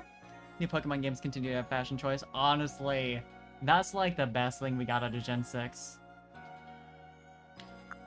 Not that there weren't other good things, but like... I love playing dress up in video games. Never gets old. Need to do full Animal Crossing and not have split mask femme clothes. Honestly, the men's clothes in these games are bad. I mean, they're not bad, they're just boring. But really, it's the same thing.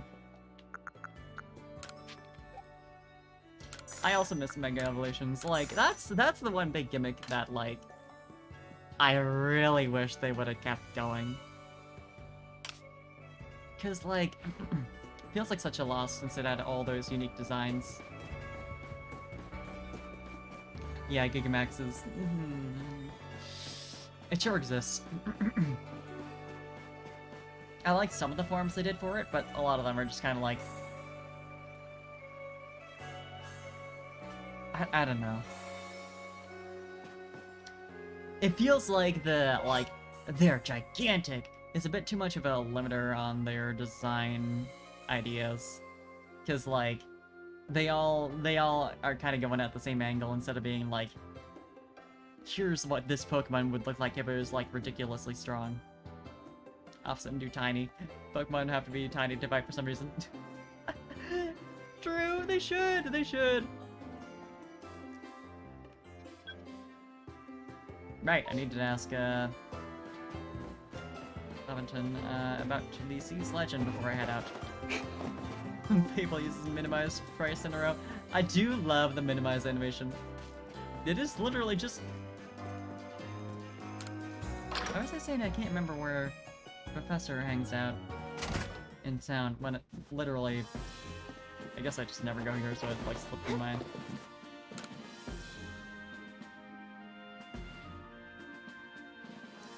Parfait, my girl! Let's say you take the Pokemon here in the lab with you on your excursions. I'd love to. Yeah, sure. Fuck it. Splendid. I'm sure the chance to help with your survey work would be a delight to any Pokemon, especially one stuck indoors for so long like mine. Ashwat!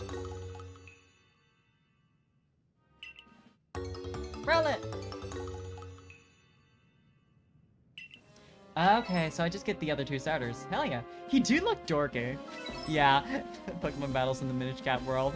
Please. It's so bad. Yeah, relative to the new professors who are, something else. I do like Leventon. Rowan, who looks like he fought in the Pokemon World War twice. You're not wrong. You're not wrong. I like Rowan. He's my favorite, like, of the old men professors, honestly.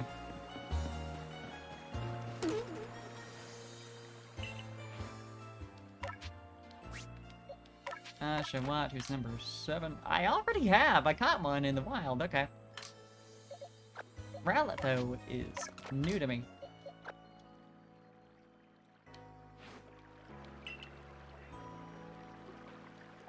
Yeah, he looks strong.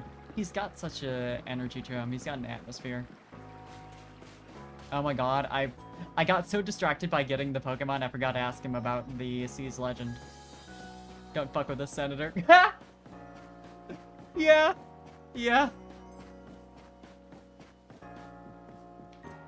I mean, he gave me his Oshawott, so technically it's not stealing.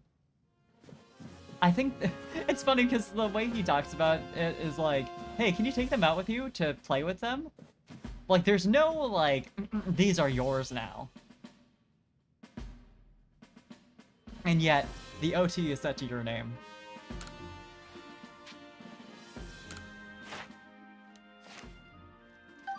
And you never have to give them back and can do literally whatever you want with them.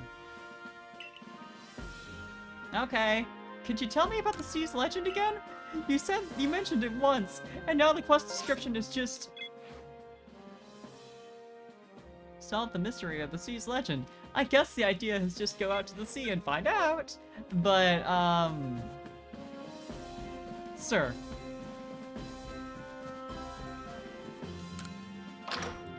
I guess it could be worse. It could be the same as, like, the, genies where they're just like, yeah, they're out there somewhere. Good fucking luck. They survey on that Pokemon I've had for a month.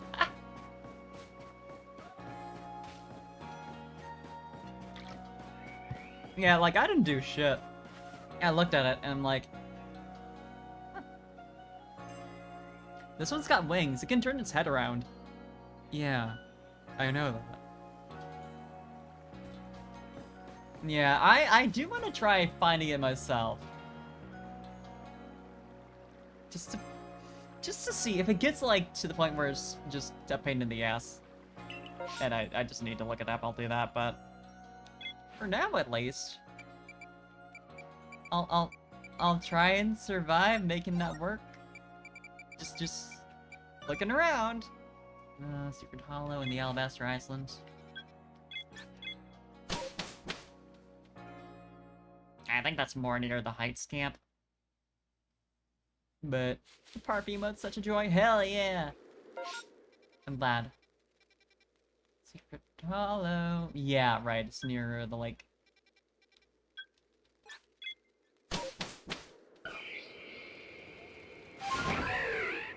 I love him appearing on the exact same spot on my screen. He teleported with us.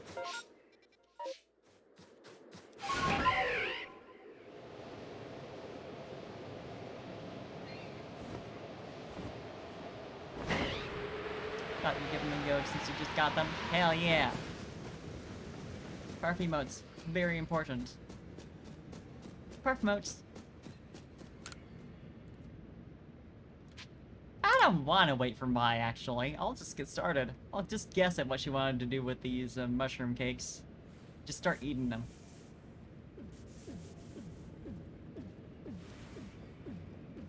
Yeah, I didn't switch to my winter outfit, did I? I did a lot of them, and they should be credited. Some of them were done by Seer. Yeah, I'm pretty sure they're all either me or Seer. Did you bring me 10 mushroom cakes? Emotes. Yeah. Maybe not. Keep them for now. Well done. Mushroom cakes, and some quality ones at that. Yeah, I bought them from the store. Also, 4 of them have been in my storage for... Well, don't worry about it. Now we're just getting started. Leave the rest to me. You can return to Jubilite Village. I'll share how successful my strategy was when I'm finished. Shout out to Seer, haven't caught a single one of his streams since I don't know when. Understandable. Yeah, same. Our schedules really don't match up. Unfortunately.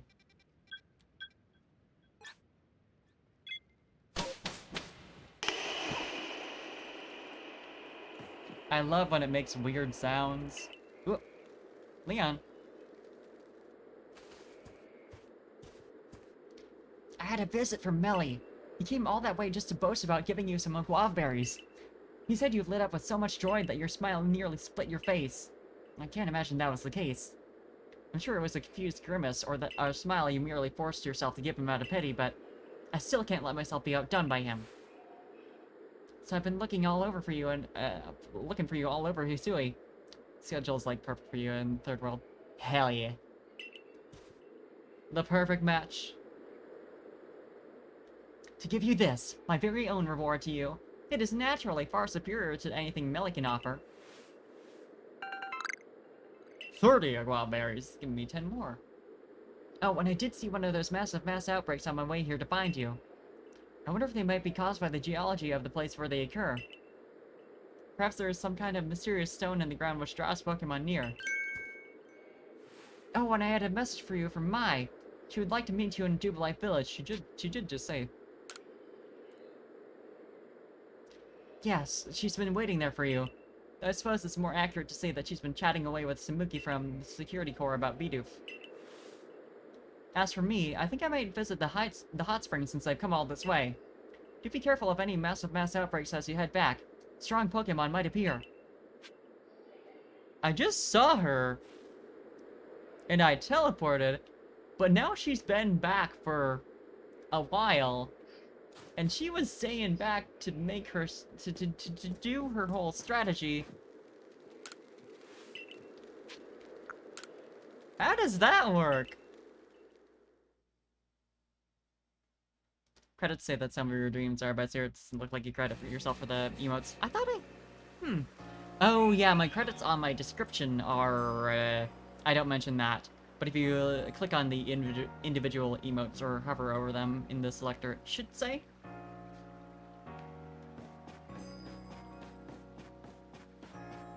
Yeah, I suppose I should probably add it to my description.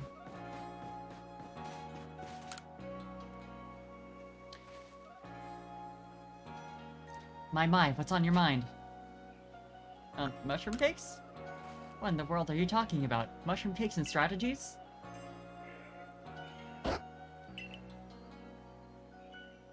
Come to think of it, Eureka also came to me with an odd request. Oh. Seer made Parfield and won a Nobel Peace Prize for it. True. She asked for hearty grain, so I gathered some for her. Could there be some Pokemon taking the guise of people to stir up mischief?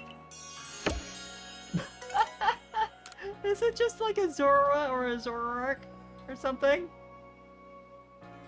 None of this is why I called you here, mind. I meant to tell you that a massive mass outbreak has been reported in the Coronet Highlands. Cover credits don't work for you yet. Let me see if I can get them to... Oh yeah, you have to click on it and it'll show you artists listed under... Yeah, there it is. You got it.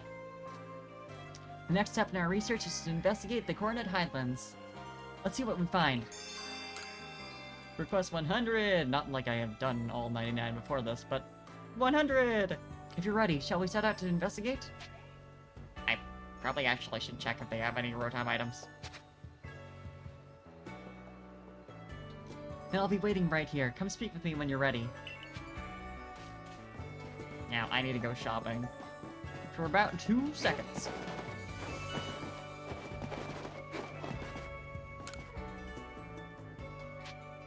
Nope. It hasn't been a day yet. So you still got the Leaf Stone. And that's it. Come on, Ginter.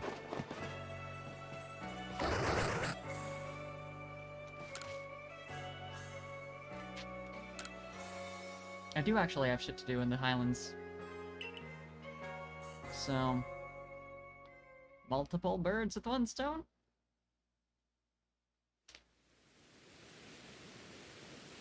Now then, let us continue our investigation into these outbreaks here in the Coronet Highlands. Parfait! And my! What brings you here? I hurried here because of a vision my clairvoyance showed me. Some poor soul was running for their life from a bunch of alphas. I just barely saved them. It's as I feared then. These massive mass outbreaks are really growing out of hand. Parfait, we must endeavor to find the truth behind why they keep happening. Big packs of Pokemon might not be much trouble if you've got a trusty partner, but if you don't, I'm scared just thinking about it. I'm that hungry, I want some lasagna. Thank you for the Farfield reference. She's so tiny. You did well to save that person, Sabi. You're as fine a protector as any lord or lady Pokemon. Thanks, Mai. If my clairvoyance shows me anyone else in trouble, I'll do my best to save them too. Just be careful while you're out there, okay? She's right. I know how strong you are, but we should move with caution here.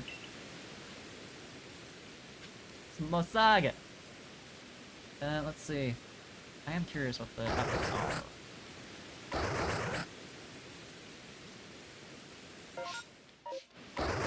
Oh, right, I have to talk to Mai about it.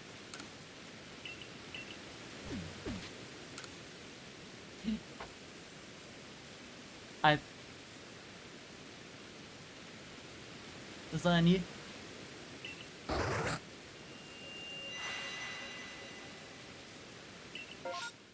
Alright.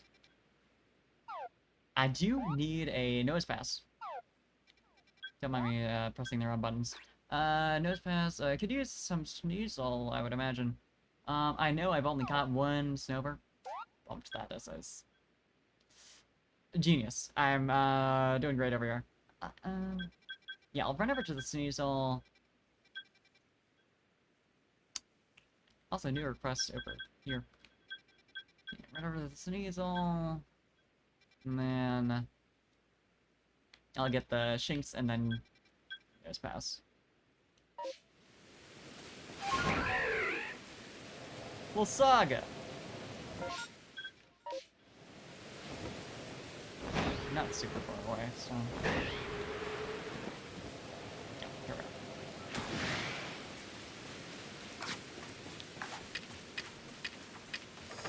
Forget you saw me, please. Yeah, it's way too far away. Hey, ignore me. I'm about to catch your friends. Yeah, just rebound off the cliff for me, why don't you?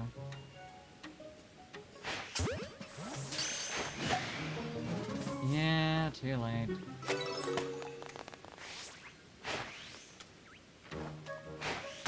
That kinda worked out! The many mass outbreaks, the late game thing. Yeah, it's a post-game. It's actually an update they did later on, I believe. But it also took forever to beat the game, so, well. Okay, I guess I can fight y'all.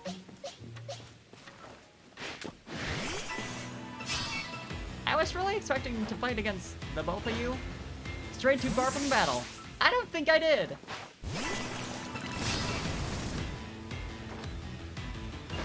I strayed too far from battle. I'll never learn to not fight on cliffs. Watch. This, like, I'm pretty sure is further away from the battle. By, like, the slightest bit. And yet...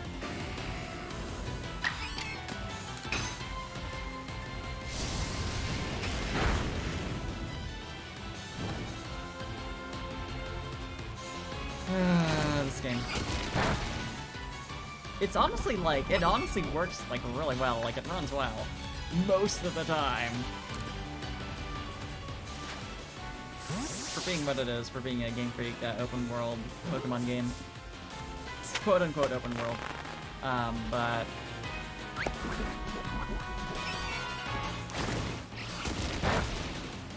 that's like the one really annoying thing.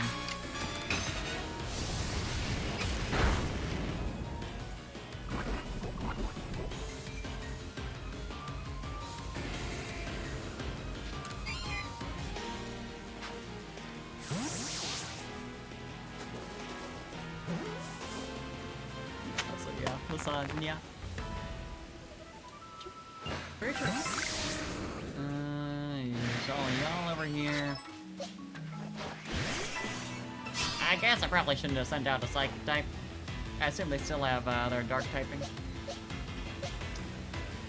Nara is gonna be the best option, actually. Rats have little hands. It's true. Where else would rat hints come from? Not very effective. What type are they? So I sure as hell don't know now.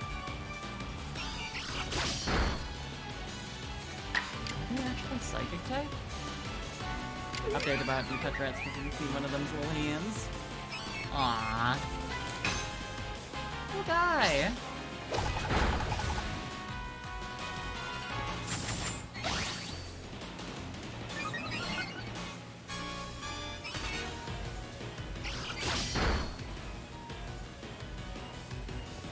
Can I please catch this one Sneasel? Let's send out many. Because Nara's about to be hit. I love them backing away from the alpha. It's real fast.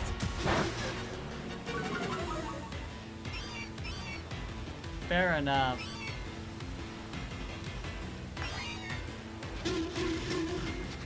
Level 61. It's just a Sneasel though, so it probably has high catch rate. I would like to know, yeah. I was about to look it up.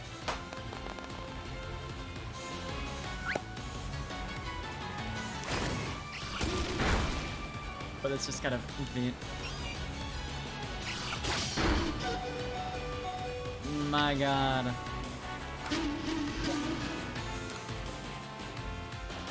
Maybe normal dark, because then they'd be 4 times weak to fighting, and they're resistant. Poison fighting? That is funky.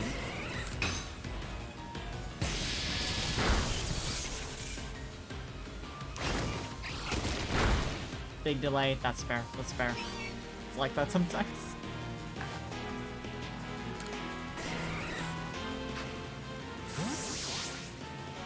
Seems like you're not too far behind.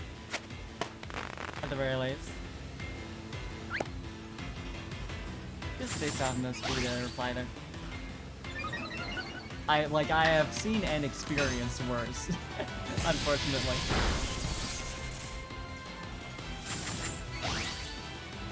Still feel like ice type, yeah.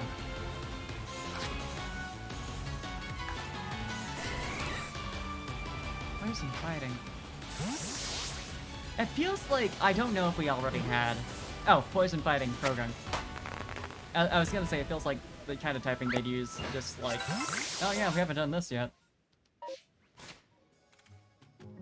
But no, they totally have.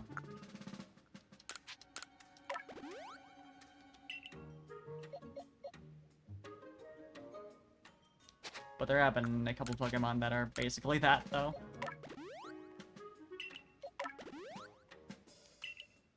I want to say, the Toxel line.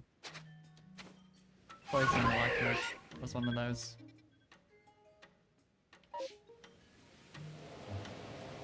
It took me a while, so... Oh wait, I didn't even clear it. I don't know why I thought I did. Oh, thank you. I feel like I did a good job on naming. I like to think so.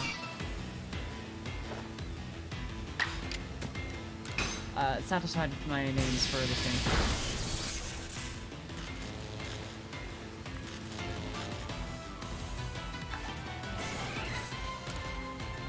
I've gone through a whole evolution through my life of Pokemon naming.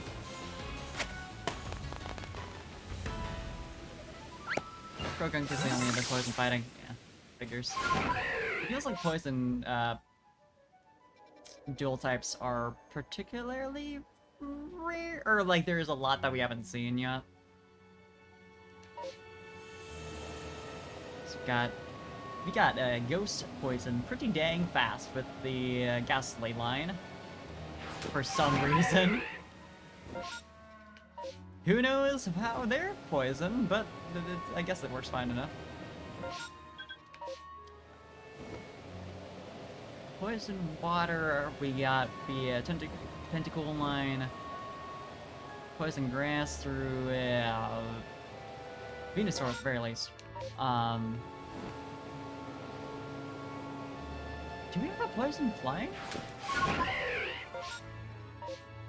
Maybe... at the very least, one that I can't think of any for immediately. Wow, that worked out well. Don't think it noticed me properly. Yeah. It just noticed there's shit going on.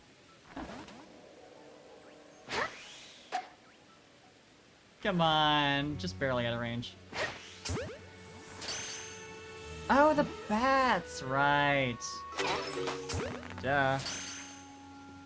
That's such a common Pokemon that I'm surprised I didn't think of it. So Poison Flying is accounted for. Poison Psychic, I know we have. What was that? No Ice Poison. I suppose that makes sense.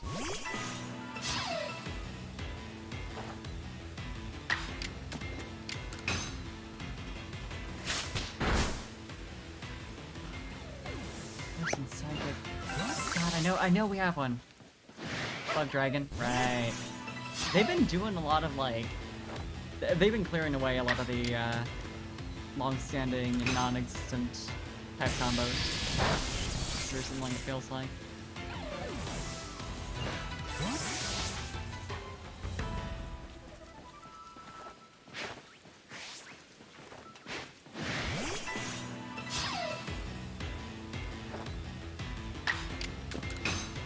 Galarian Slowking, that's it, thank you. Wasn't Galarian Slowpoke also? Or was Galarian Slowpoke just poison type? Fighting Ground, probably Colors of Balance because 6 weaknesses. Oh god. Yeah, ground defensively. It's ironic that fighting and ground are bad defensive types. Because you'd think trained fighter, the very earth itself, would be any firecraft Pokemon. Honestly, I feel like they could do something with like Fairy Burn, you know? Not sure how, but like fighting electric, that one's very... Is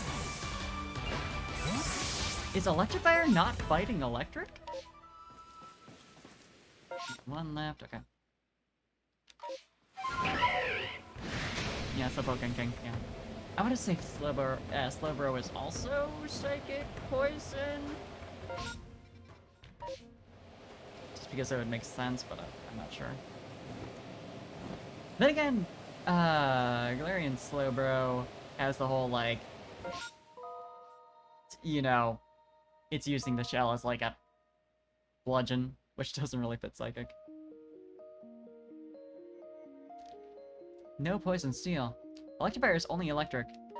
You know, I think I just constantly get misled because it's really buff. So you'd think.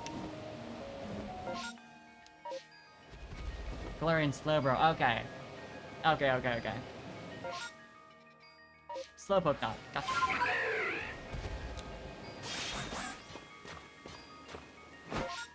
Yeah, it should be over this hill.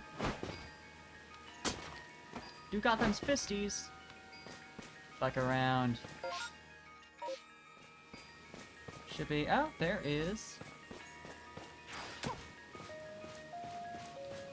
Purple pass.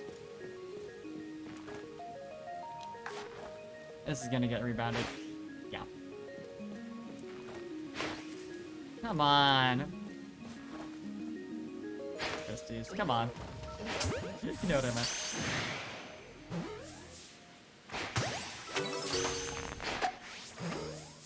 Okay, fine.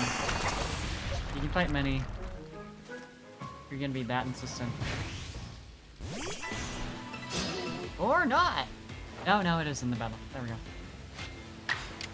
So used to the battles being, like, leaving out half the Pokemon that are in the vicinity. For no apparent reason.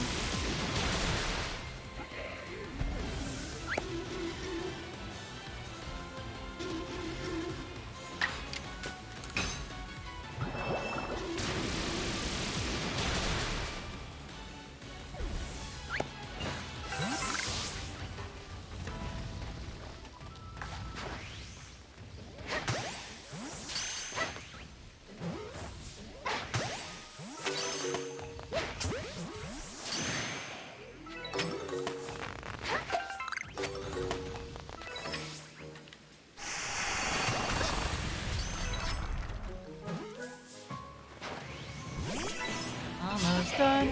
Alola, just a random passerby that likes Pokemon here. Hi, Tachyon. Hell yeah.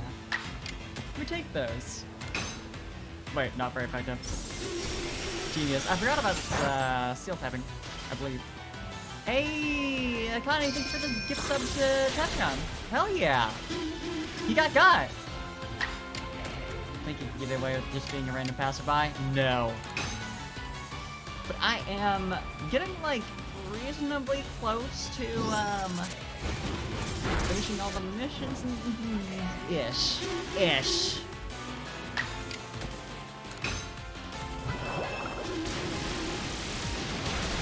Heavy quotation marks. Making good progress. As for the Pokedex, don't worry about it. Hey, and thank you for the follow, Tachyon. Yeah, like, how many do I actually have to do left at the missions? Or the requests, actually? Yeah, I mean... I gotta have a good meal. And thank you, Connie, for the farm field. This is gonna take a hot second. But this should be basically good. Right, I never actually reported back to Zeke. I probably should do that. So... I honestly just need to sit down and go around gathering like 5,000 leaks. I think I have like 50 left. Night, Matteo. Good to see you. Get you some good rest. I need to fight Lucario, but that'll take 2 seconds. Find the Crusadia flowers. No idea where that is. I'll do some hunting. Ezekiel. Darksome Nightmare. I mean, I know what that is. I just need to actually make a point of doing this. It's very specific on the location, which is nice. Hunting down the remaining 2 of these guys is gonna be, but I can do that. Top 3 favorite Pokemon. Ooh, favorite Swampert because of nostalgia reasons for sure. But aside from Swampert, it'd be Whimsicott and Lurantis, I think. Big fan of those 2. They're very cute. Lurantis, like, such a cool design. I love the concept behind it. And Whimsicott is just... it's adorable. It's round. I can't not. Is that it for the Notice Pass? Yes, it is. And I don't really desperately need anything else here. I mean, Snover, but they're not hard to find. Swampert chat, hell yeah.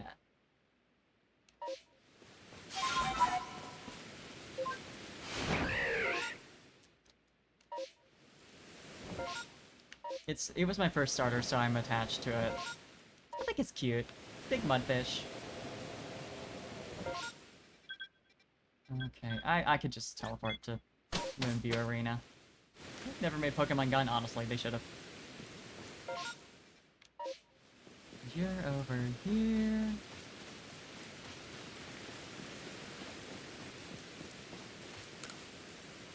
Ah, another balloon race. Main Lurantis in Pokemon Go? Hell yeah, good taste.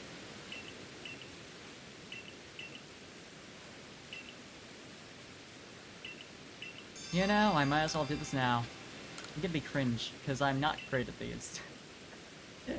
Love your Mudkip to Swampert. Yeah, the whole line. Last topic for that game now. Yeah. Good taste.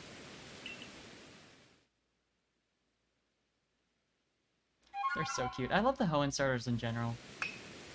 Partially just nostalgia, but Mudkip line. Yeah. You know what? Not gonna worry about it.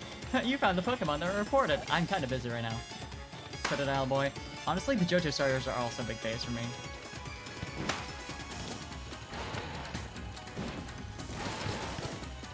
Like I said, cringe. But it's fine. It's fine. Listen. Listen. Girl, come on. There's 60 in total. So I really don't... I did not have the altitude for that at all. I think I've just been knocked completely off course at this point, and there's no recovery.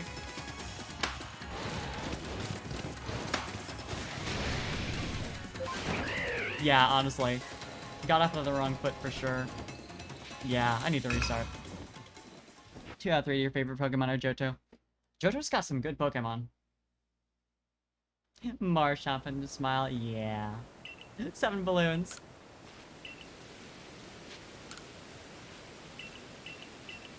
I need to, I think, probably jump later to get the altitude for a couple of those balloons. Bulbasaur's favorite overall. Good taste.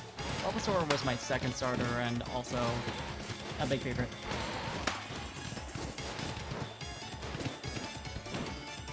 Not worrying about it. You got a time limit.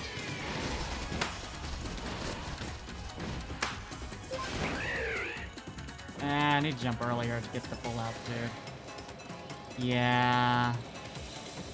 Or I need to get to a higher vantage point.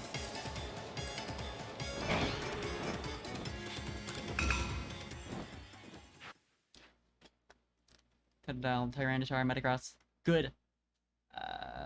Bulbasaur, Alolan Raichu, Mew. Alolan Raichu is so cute.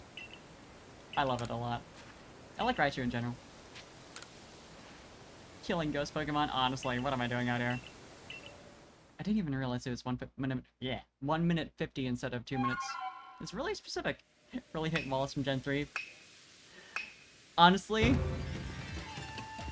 Oh, I thought you hated him for being a pain in the ass to fight, possibly. It's been a hot minute. I personally care about him a lot. I like the gay man. I like Steven's husband. Jesus Christ. I think it's neat. I think he's got good taste in Pokemon. One of these days I'll be good at this, but that's not today.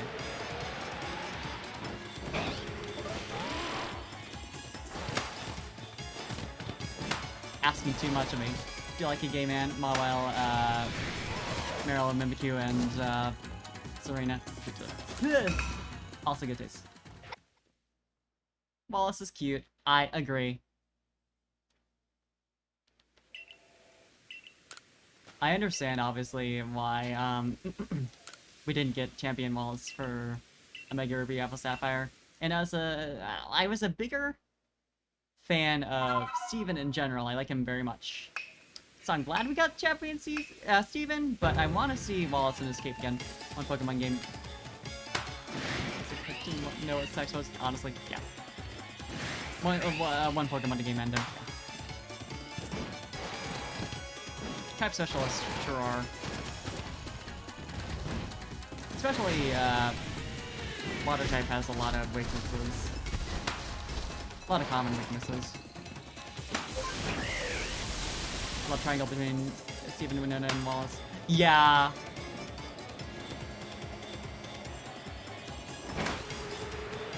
I see. I see what they want me to do. Ooh. Yeah, you have to stop diving at the last second there.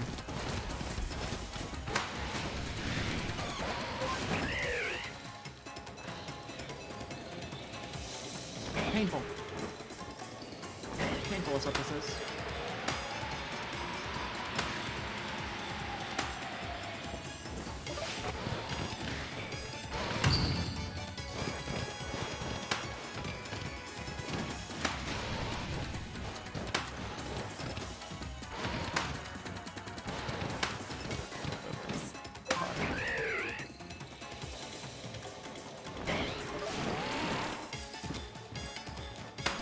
There we go.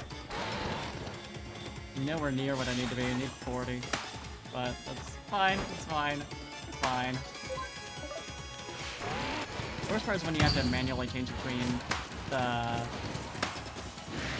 amount of Pokemon, because I don't remember the order well enough. I never will. So I'm always slow at it.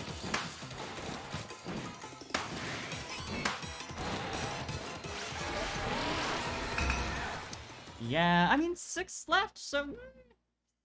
Milotic isn't as good as people think it is. Yeah, fair. Don't like Molly or Barry. As someone who likes both, I like Molly and Barry. But I understand. Molly equals little guy, Wallace equals gym leader. I forgot that there's... Or, like, it never really registered properly that Gen 3... has both Wally and Wallace.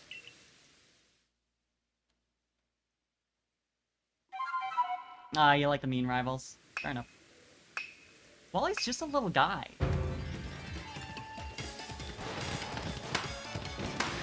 Wally, I feel like, did the, like, meek kid to powerful trainer thing well. I liked that he had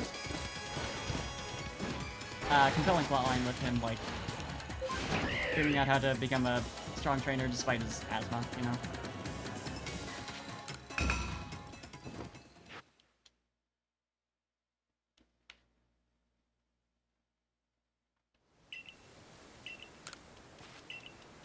Like, he had a reason to cheer for him.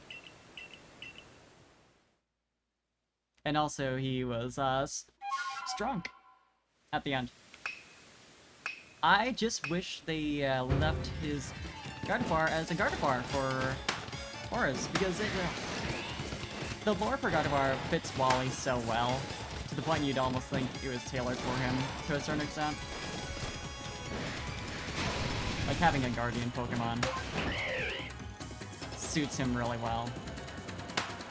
And they changed it to Gallade, which still works, I suppose, but... Nah. God. Okay. Fun. It's not as good. Like 2 had a popping between. She was actually the character. Listen, yeah. Hugh is a character who exists, for sure. But you know what? He's gonna get mad. And, well, he's gonna get mad. And if you want to know more about his character, he's gonna get mad.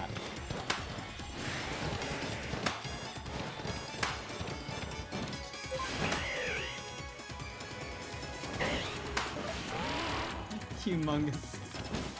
True.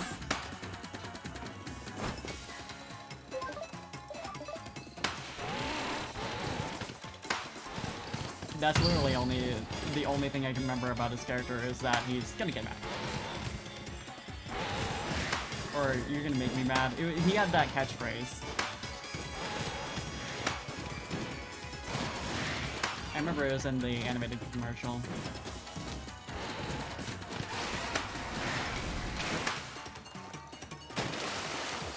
Not worth it.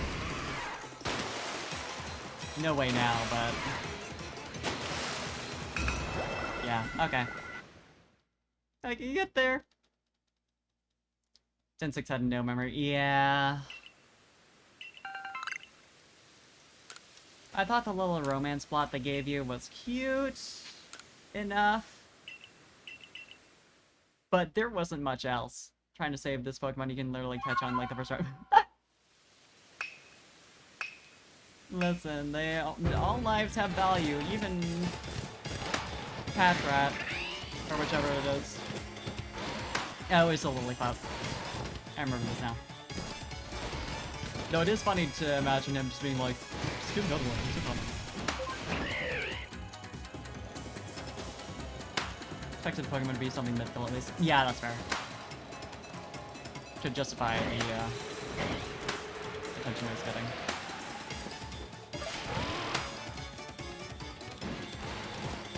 Good stream, thank you.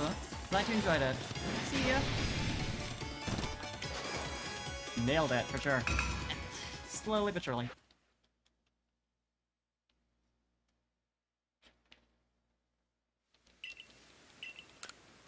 I'll get there. I'm glad I'm, like, not too ridiculously far off. 35, or yeah, 34 for best run out of 40. I think I can get all 40 if I can just consistently get all the balloons I've been getting so far. Except, you know, not like that. With the character that was actual agency challenge. Yeah. Black and white rivals were good-ish. They're alright. Like, I'm not counting N. N was cool. But Sharon and Bianca, I liked the contrast between them. I like them as I like them as a first attempt at having multiple rivals. Unless you count, I guess, Brendan, May, and Wally. But by the time Wally is your rival, Brendan and May fucked off. I went back being researchers.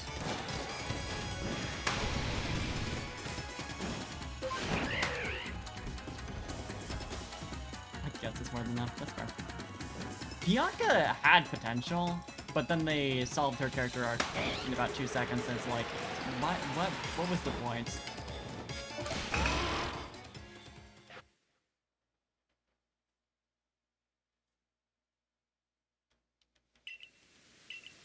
I think Gen 8 did good on the rivals. I would say. Because, Hop had the guy who thinks he wants to be a trainer eventually realizes no, he wants to be a professor, and actually, like, had that slowly develop over the course of the game instead of just, like, minor side note kind of deal. Bianca sort of had that, though. Gen 8 is what you play this weekend? Hell yeah!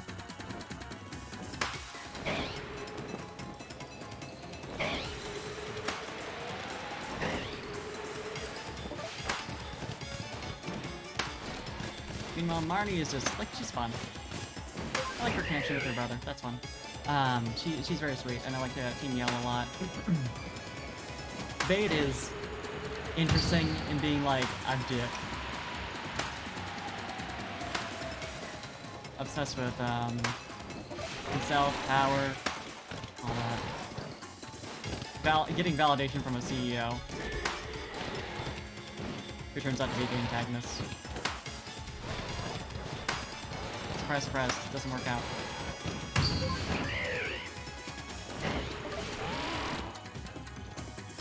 Great run!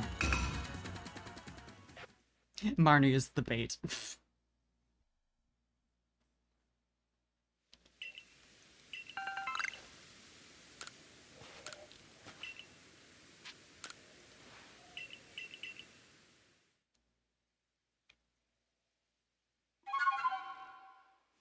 We love a goth girl.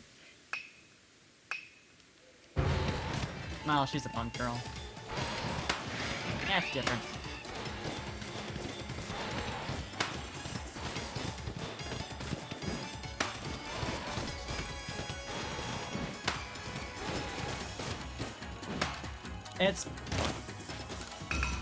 The latter parts are super free, but by the time I get to them,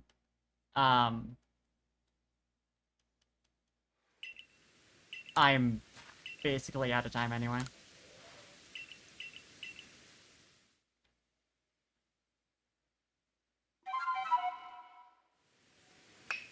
So I might as well just try this shit again, try to get as many as I'm gonna need to... Let that be enough.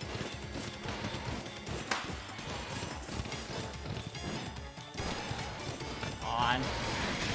Just barely dodging them. 25 with... Over half a minute left.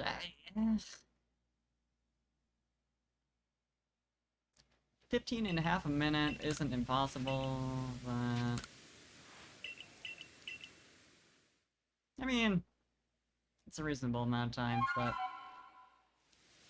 Particularly when I just beef it and dive into the bottom of Canyon.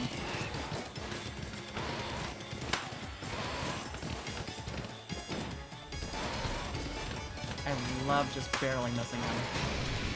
It's so cool.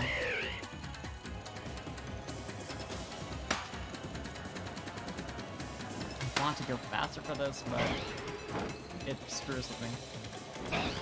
Safe. I mean, like, you could, I'm sure, make that work.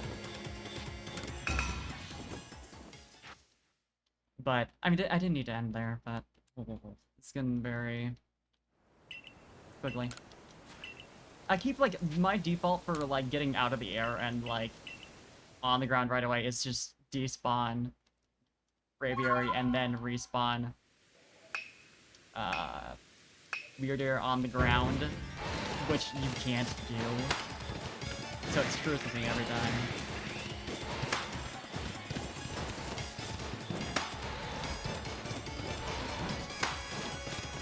Like, you actually need to descend properly.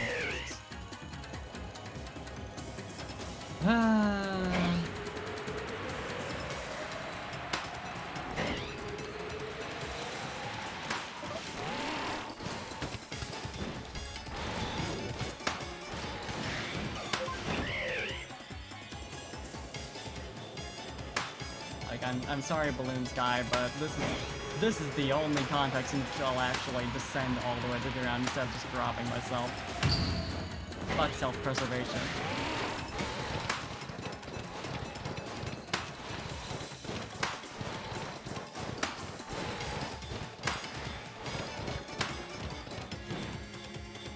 I did hit A before I landed on the ground, please?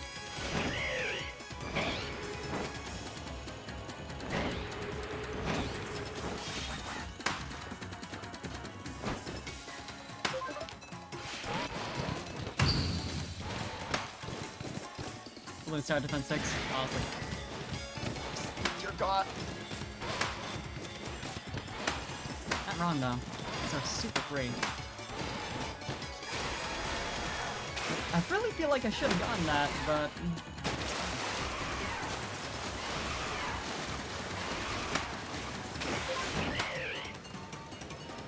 Nah, these are so high up, and for what?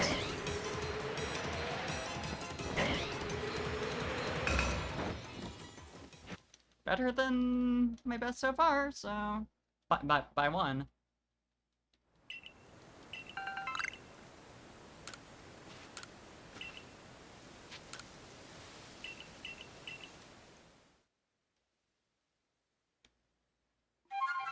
This is the pettiest thing. I don't like that particular NPC model. It just looks so much less, like, finished than everything else. Like, the style is not the same as even the other NPCs. Skip a lot of the hard ones early and make a mad dash for the end bit, probably.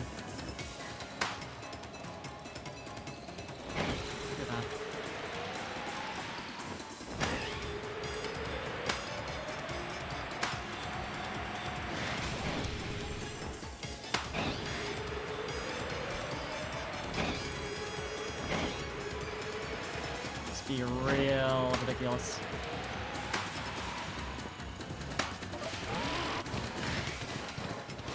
don't think a mad dash is quite enough for it to be worthwhile, but we'll see.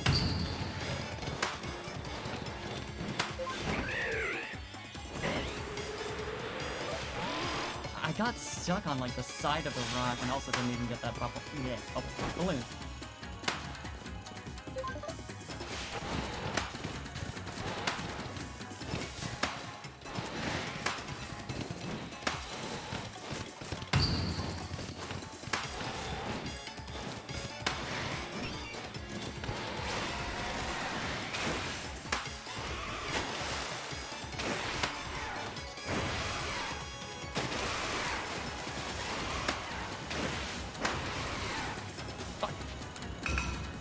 Glad I hit the plus.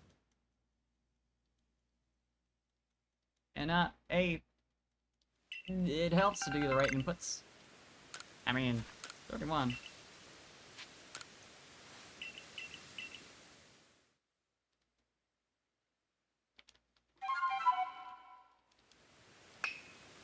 Let's go.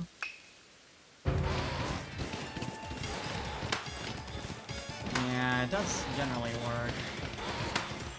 Especially if I have it in mind from the very beginning. Don't fuck with me.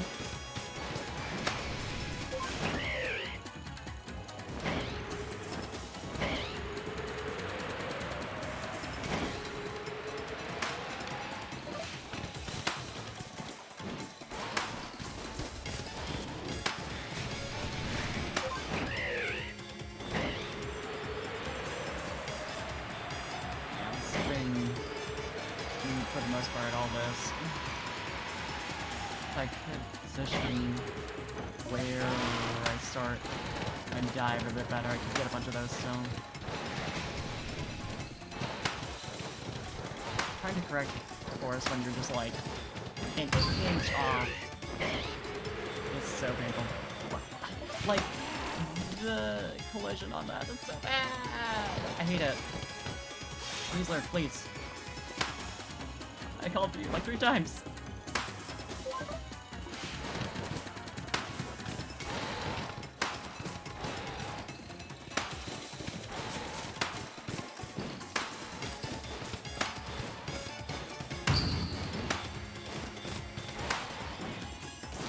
One sneeze, I'll just hanging out.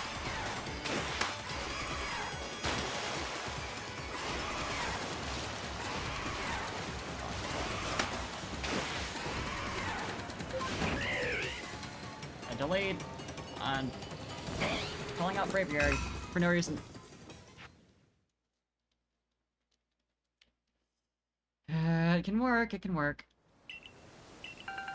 Yay, sticky globs! Could you please just let me immediately retry? I don't have time.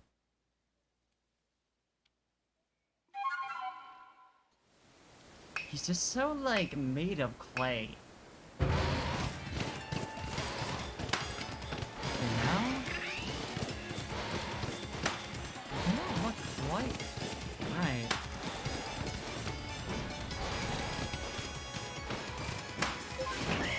I can respect not really putting 1,000% effort into random being 5,000, but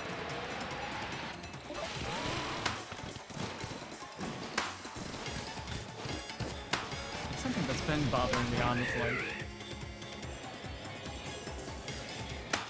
This, I think I can, like, slow down here. Yeah. Wrong button. I was gonna say, get all these just because it's like, as long as you got the right part to it, it's not hard and it's not time consuming.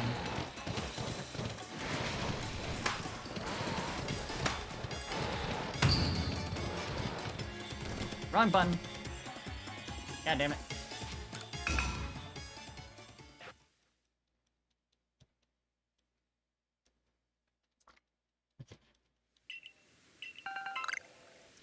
Sir, stop giving me items that I have to read the descriptions for. I don't need it.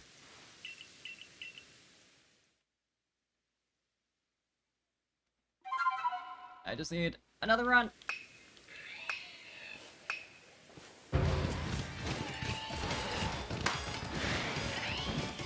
Just barely.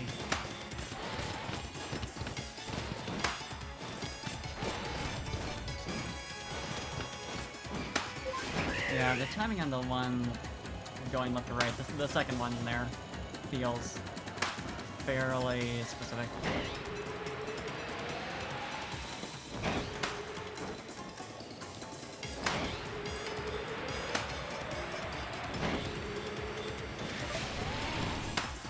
What? It didn't let me take out Braviary because I was taking damage. Why?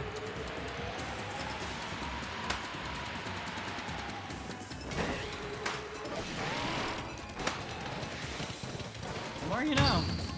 You can't call for, the lords and ladies, whatever you want to call them, when you're actively taking damage. That gets me every time. It's so... I hate it. Nope. Used that being the go faster button, but Sneasler does not have that. Sneasler sections slow you down so bad because of that.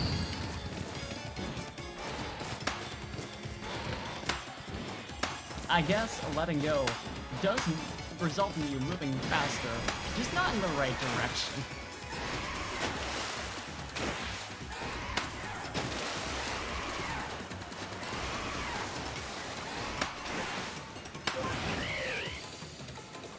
Is that high enough? I think it is. Maybe? No. Just barely.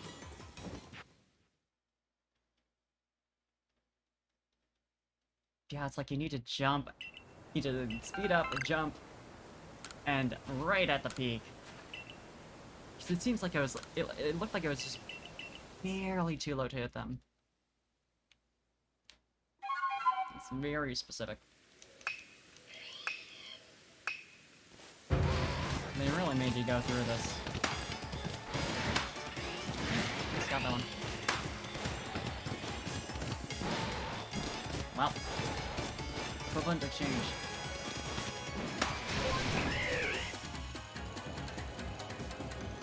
Jesus Christ. Wow, it felt like I just went straight through that one.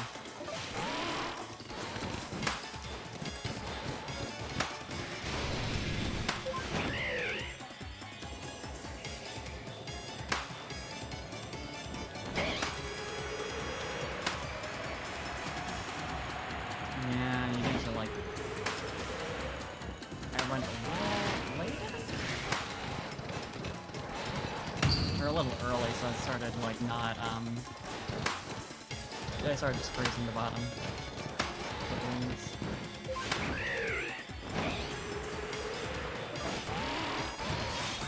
Why? Do you do this to me? It's not a good idea to ride Sneasler over here, for sure. Come on. Give me your rates. Give me fast Sneasler. Yeah, screwed. For sure. That's good practice, I guess.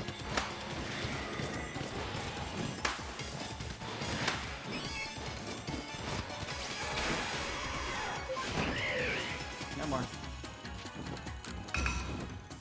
Although, like, 29. If I was better at that last section, that would have been probably could have really some mommy to have the W. Honestly.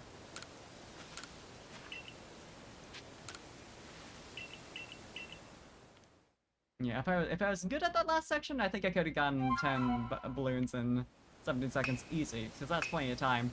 I'm just not. Let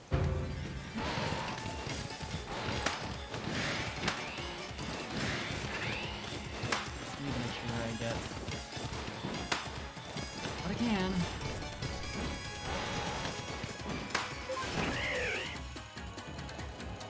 I mean, honestly, I mostly just need the time.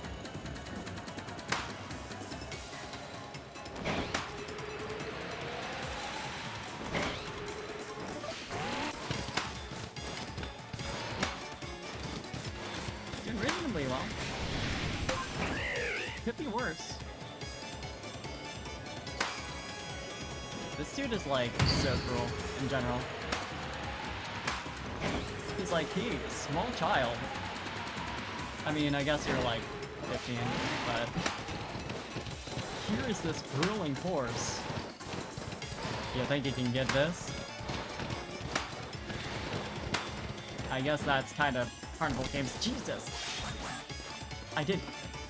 Please. I very much hit the button, but sure. Believe what you want, game. The inputs are so intense.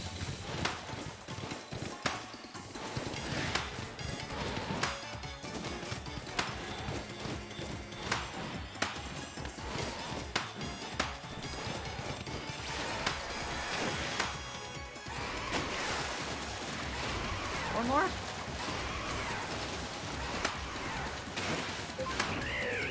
Is that gonna be enough? No.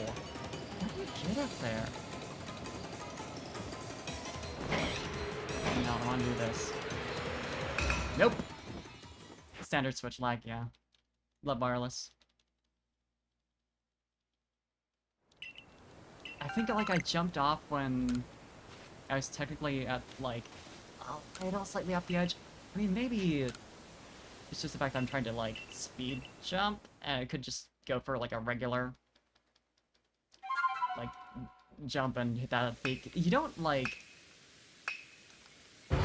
go down too much on Braviary, if at all. You're just gliding. So I only need 4 left at that point.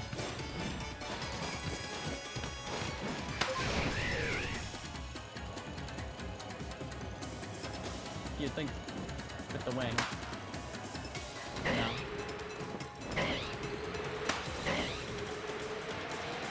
Up on those.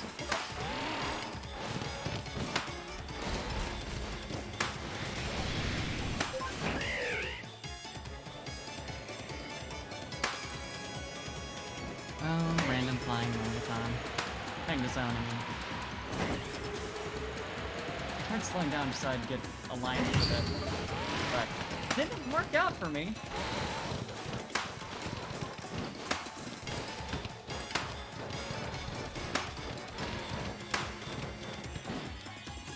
What? I tried like doing it a little early, like still while I was in the jump, but a little early to account for the lag. Let's just do this. Literally.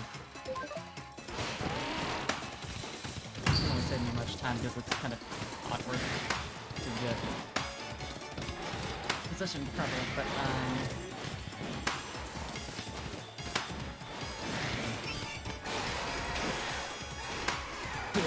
please. Totally unnecessary. Please? Please? Let that be good? How? I think you have to, like, get up on a pirate. Let me just take a sec to look at. Yeah, I think you want to jump up onto the, like, side of the cliff and then... It should work. It's so mean, though.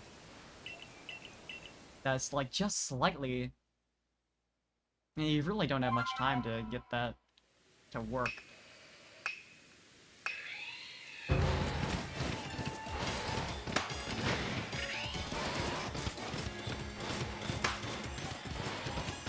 You know, a lot of games would despawn Pokemon for this. Not Legends Arceus. I'm not saying I mind. It's fun having little animal obstacles, for sure. But sometimes taking damage, I'm just like, why are y'all here? Why is this course, like, in the middle of, like, dangerous animal habitats?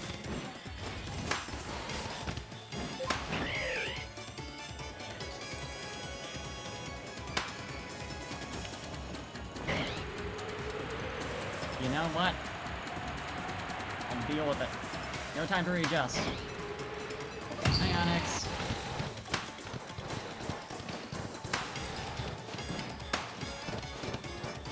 And please let this actually work this time. Yeah, you just need to instantly go for it, even though you technically... Ooh, that actually worked out. I didn't get the one balloon, but still.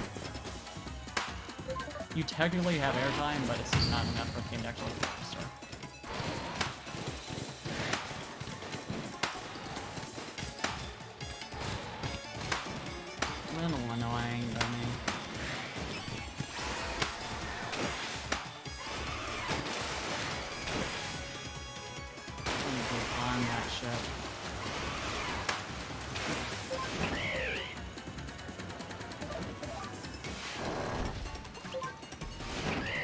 Yeah, you need to do like this.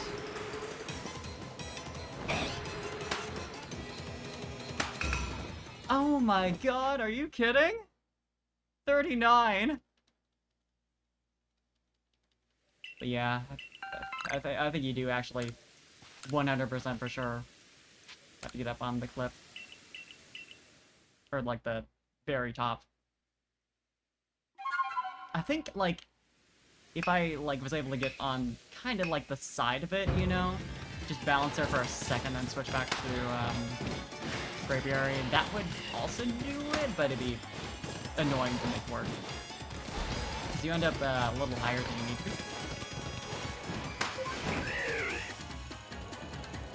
Then again, that gives you an opportunity to dive, so it'd be a good thing. Please.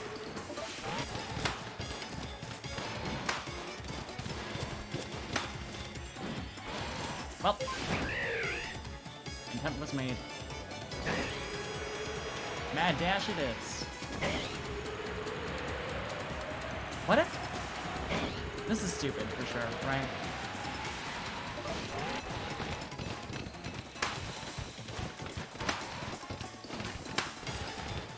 Where's the shot? Hit, please.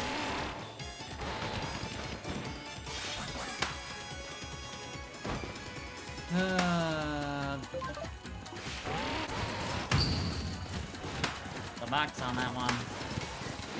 I love collision. I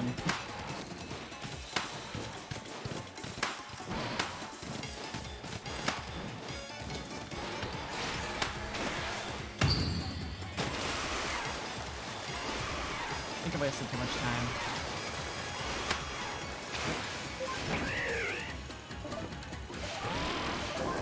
I don't know why I bothered going to like more than just one.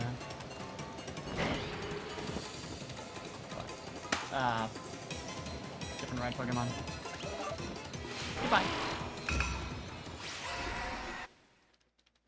Yeah, skipping all that is too much. Doesn't even save you that much time, so. Worth a shot. I definitely could have been more efficient about it, but like still.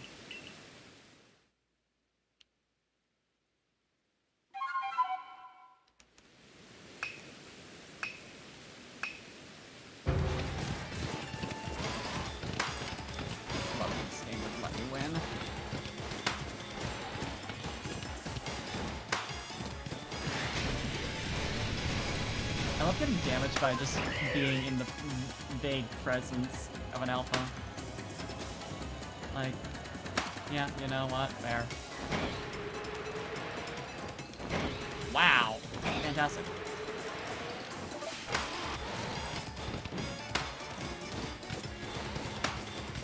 Perfect.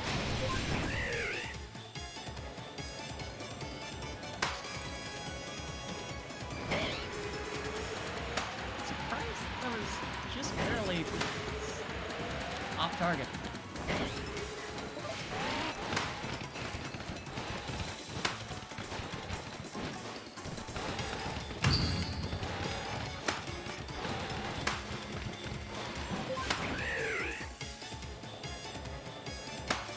Yeah, you need to like adjust her so slightly.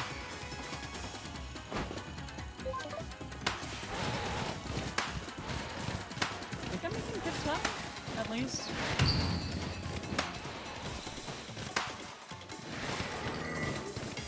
If the camera would adjust properly, that'd be fantastic. Genuinely, I'm trying so hard to get it to, but stick wasn't working. It hates me now. Clearly, only possible conclusion. Come on. I mean, that also works. Is that like? I was about to say, I jumped off the cliff, like the very side of it, so it might have been the perfect height, but it doesn't. Nope. It's actually I think lower than I normally would be when I was trying to jump off of Basculation.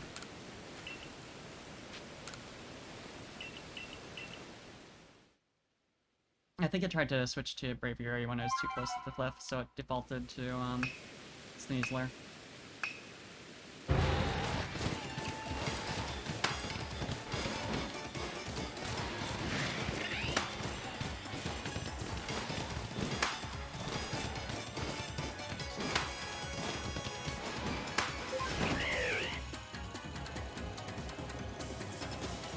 Fantastic. Just barely too well. These 4 balloons are super important, but still. Going. Can you let me dive? Hello? There it goes. Yeah, it's just like being super not responsive on diving.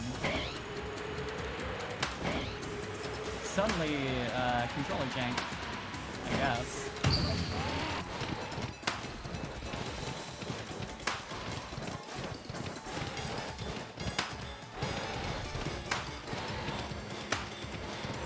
Have I been trying too hard, controller?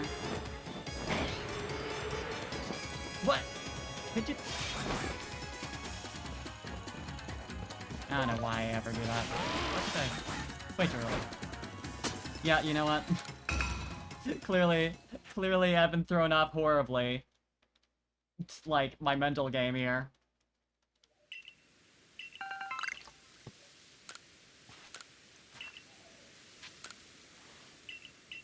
Let's see if my controller wants to work this time. That'd be pretty cool. It's weird because the stick was working fine, so it's not like it just briefly disconnected. It's just that it wouldn't just that. Could I do something else for a while? Honestly, I mean, I might need to.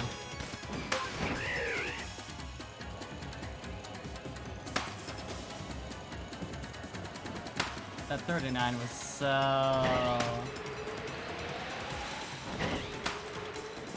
It didn't even feel like I was doing that great, but, well...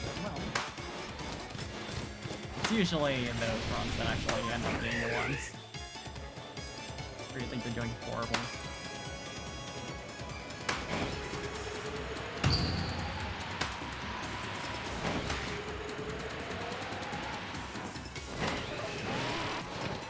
I really love the, genuinely, the Steelix that's like right in your path as you're heading down. Like they had to have done that deliberately. It's honestly really funny. Please.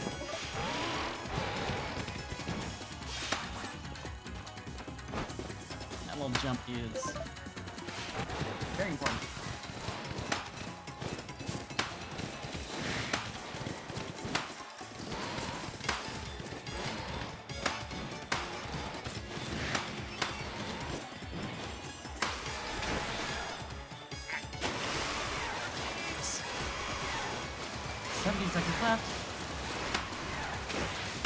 Hey! Let's go! I'm not even gonna worry about these bitches. We're good! Gonna get someone in the, like, 3 seconds I have left with this spiraling I've got going on. No. That's fine. Oh, God, okay. So close to bursting them all! Listen. As far as I'm concerned, I did. And exactly that.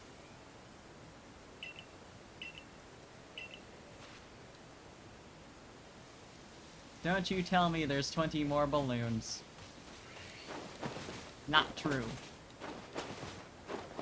Where was I even in the quest right now? The main quest I was doing. That, like, took up my entire focus. Right, Highlands. I had just finished that.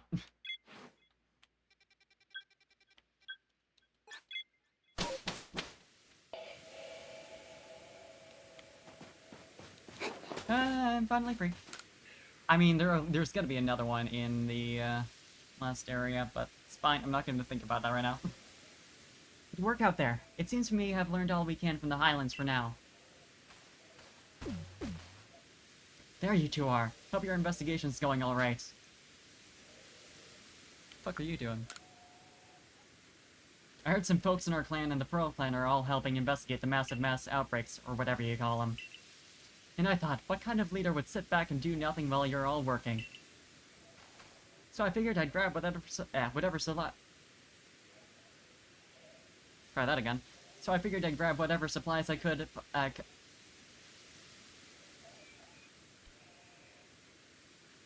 This is what balloons do to me.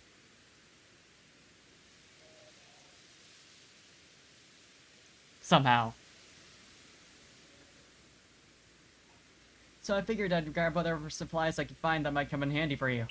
Here, materials for those sticky glob things. Oh. Spoiled apricorns. And balls of mud are useful for more than just annoying Pokemon. Okay. Oh, Casterfern leaves. Ah, makes sense. How leader like of you, Adamant? Yeah, Adamant is... He's a pretty man. Don't make fun, Mai. I'm trying to help. You must understand me, Adamant. As the sister who helped raise you, I'm truly proud to see how far you've come. Wait,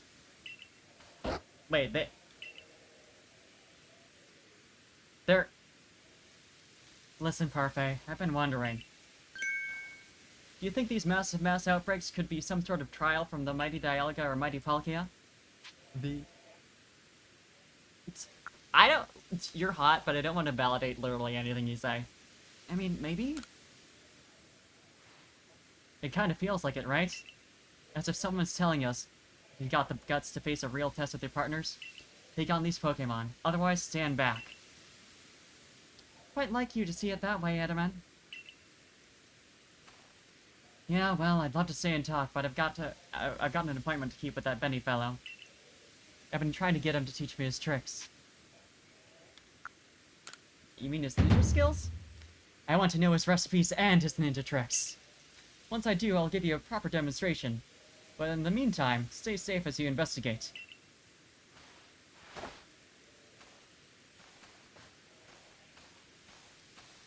What is that gesture he does? I'm sure it's a salute. But... My, it would seem having a trusted partner causes one to view these outbreaks in a rather different light. Now then, the Alabaster Icelands still await. One more steep hurdle for us to overcome. Together with Munchlax. You said it. I should have gone with Munch. My defaulted to talking to animals like you do with, oh no, my tracking. Ah! It's about to die. It's dead now. It appears Munchlax is eager to continue as well.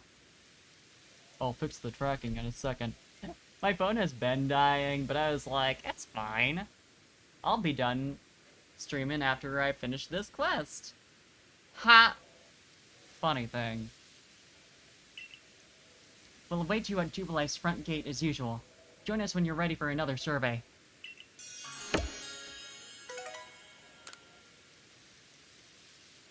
I do think I'm gonna stop here, because it's 7 AM, and I need a break after balloons. But let me see how many quests I have left. Of the ones I've unlocked. 1, 2, 3, 4, 5, 6, 7, 8, 9.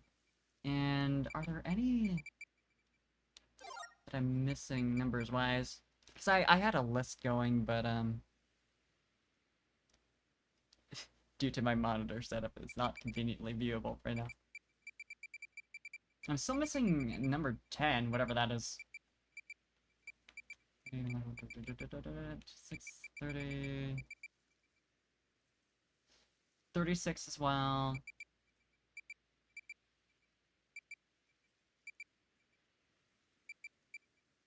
Don't send to those. 54.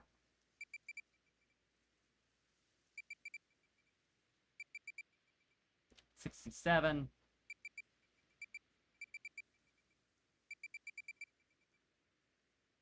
86.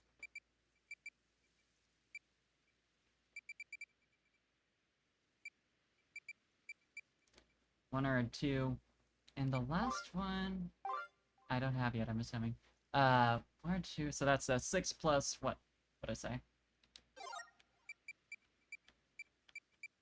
9, okay. 6 plus 9, nice. 15 more quests until I'm possibly done? I mean, this is called the Ultimate Balloon Race. And it's, like, weirdly... Quest number 105, I think that's one of the new ones.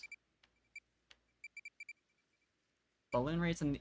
Oh, Alabaster Islands, I've already done! Hey! I'm actually done, I'm free! I'm allowed to live. I like that a prose like this, specifically, the squint, of all things. It's perfect. I'm gonna let my phone charge enough to have tracking for when I'm leaving stream, because I don't really need it for that, for any particular reason, but it just feels kind of wrong to not. So I'll find something to do for a minute. As far as the missions that I have not done yet, which of those can I actually work on? Right, I need to actually turn in the nose pass. And Gully was at the base, right? Oh, Highlands. Ooh. I could look for Wanda. Cause yeah. We're in the right place now. I might as well get done, I think that's the last quest I have in Highlands. Let's see.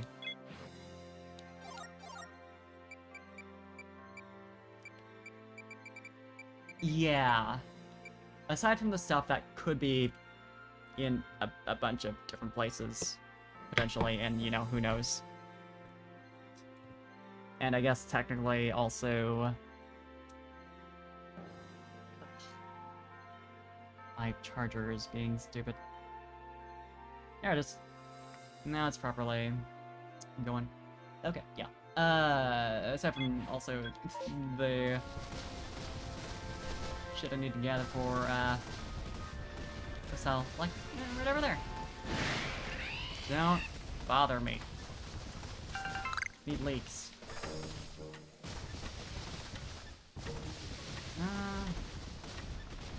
I think I can reasonably conclude she's not anywhere around here. I want to go over to that area.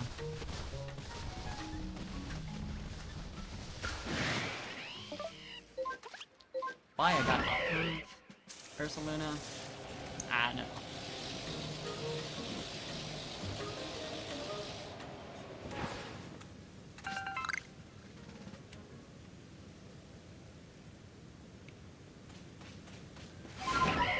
Further. Alright. She up here? Well, there's an item up here, but I hope Wanda takes priority over items. Might as well grab it though.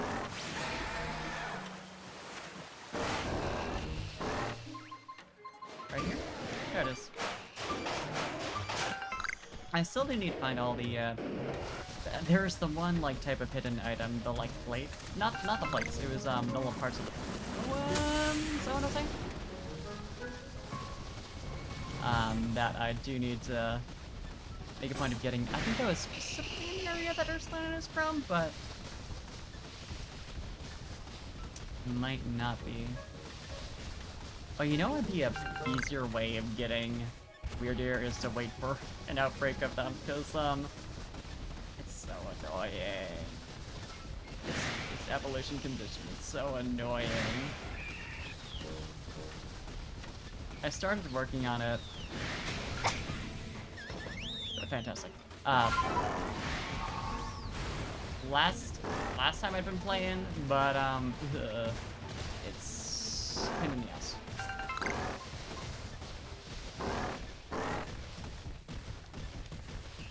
Surprised didn't give me the Sneasler prompt earlier.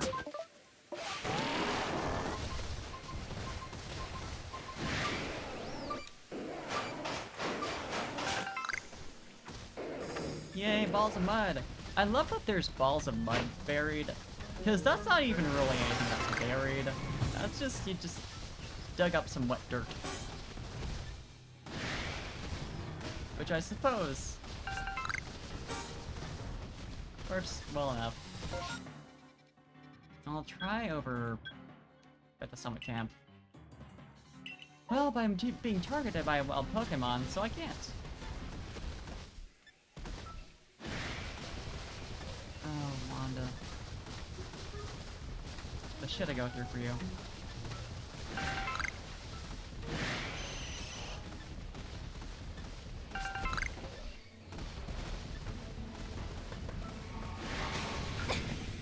Please, why do you knock me off of my giant intimidating Pokemon? Like, game-wise, game design, I get it. Logically, however.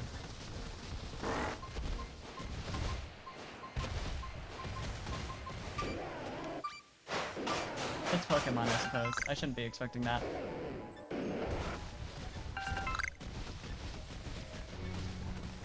Still no Wanda.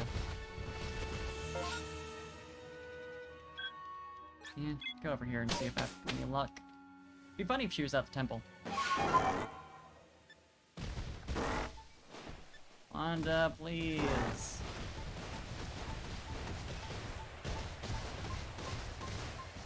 You start being, like, closer to the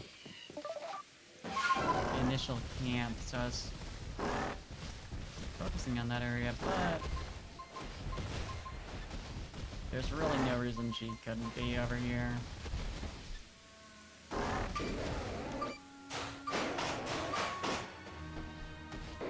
What'd you find? Moonstone? I'll take that over mud. Well, but I have so much mud, and it is technically useful. If anything,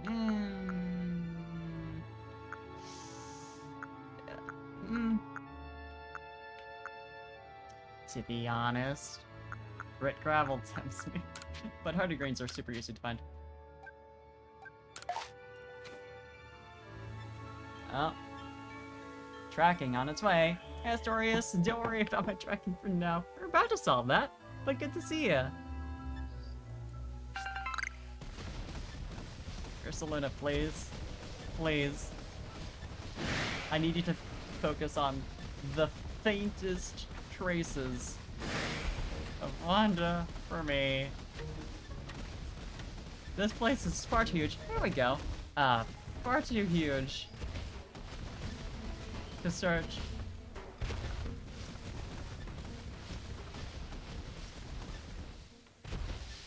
It's so large. This arceus is going good. I've been working on finishing all the missions today, and I'm on like 15 more to go. So, not too bad. Dear God. Wanda. Where are you? Let's probably check down here. Spirit.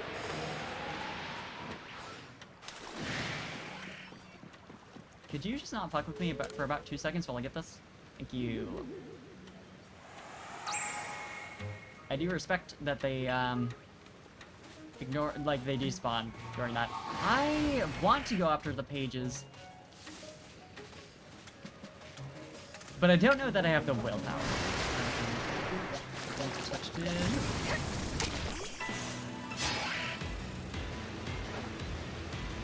No more Scyther.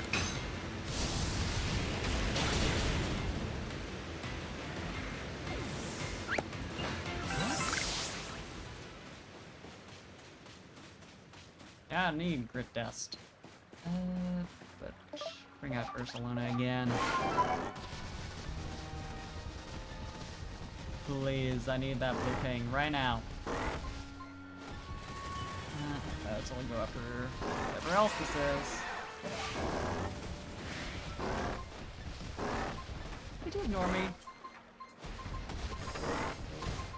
Please.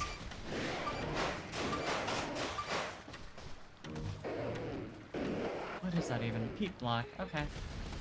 I'm not super concerned. Where are we going at this point? Yeah, going up this area. Oh, climb with a lot of cliffs. I also have something to do over there. Potentially a dark ride to catch? I don't know. I really, because like, I really am curious to see if this game will actually have mythicals like that. Because they did that with auras. But I wouldn't be surprised if the quests for those are just like, you see them or you see evidence of those Pokemon, but you can't actually catch them. It's one thing that should not actually get spoiled on. Hey, buddy. I'm kind of busy.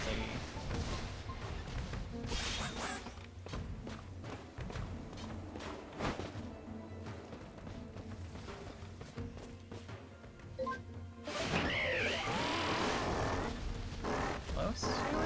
Close to whatever this is, which is not Wanda still. Moonstone, I mean, I'll take that. Where are we going now? Yeah, I guess I could check out this area. I wouldn't be surprised if she was over here. Just because it's a notable locale. Imagine if she's on top of one of the pillars. It doesn't seem like it, so...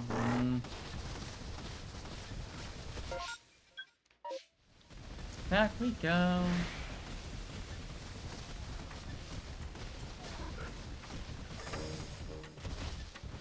She always been, like, reasonably easy to find. It kind of figures this area would be especially difficult. So vertical. So it's time consuming.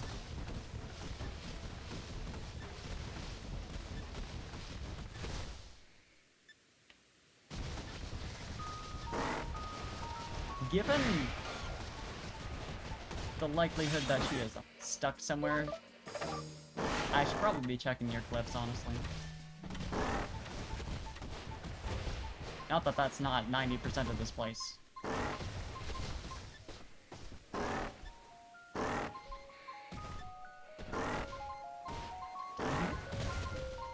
Whatever this is. Or whatever this is, that's still not what I'm looking for. I think so. I mean...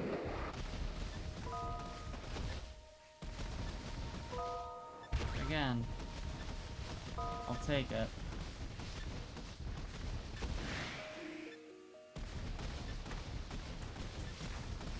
Good lord. Wanda, please.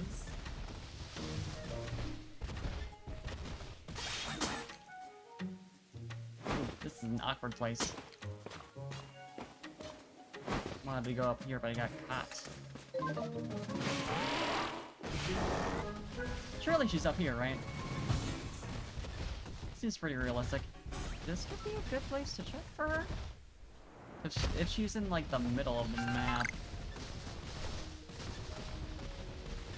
I feel like I should be able to tell from here.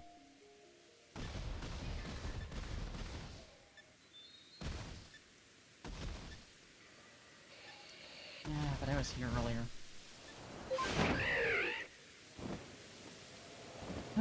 Maybe it's more efficient to just fly around. Then again, I don't know that NPCs spawn, like, until you're super close. I'm trying to think, it's never been a concern. This Pokemon, at the very least, spawn from pretty far away.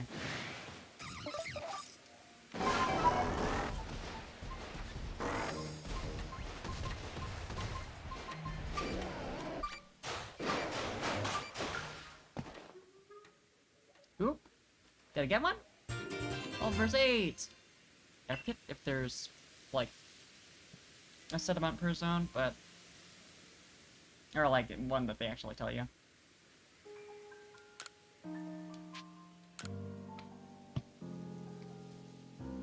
Throughout Hisui, plates lie scattered, plates with powers all diverse.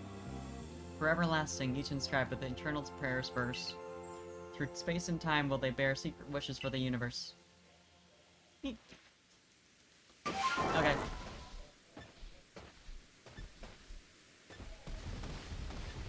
I wouldn't be surprised also if she's, like,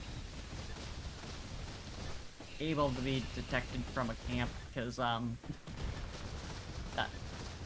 that would be the nice thing to do.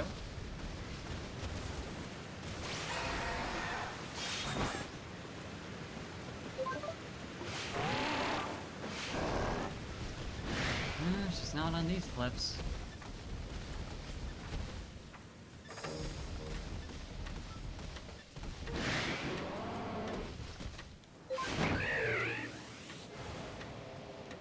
Is this even... Yeah, okay. Heavenward Lookout. Oh, right, yeah. Starting zone.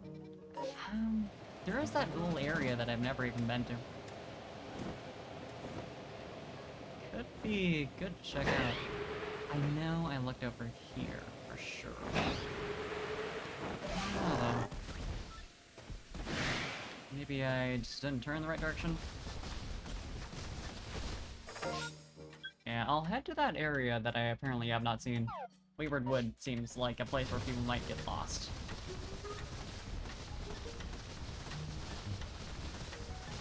One last good look around here. I don't remember if I went over to this side. I also wouldn't be surprised if she was, like, near the waterfalls. I don't know. Something about it feels appropriate.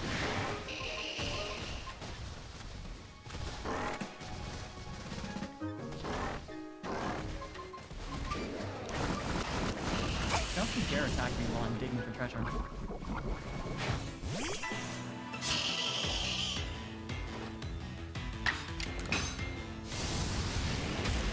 Get out of here.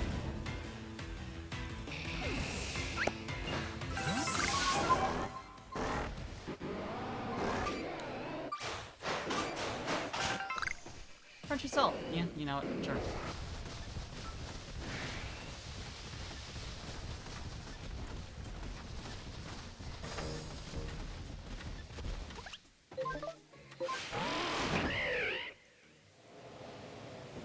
It's over. That's a way.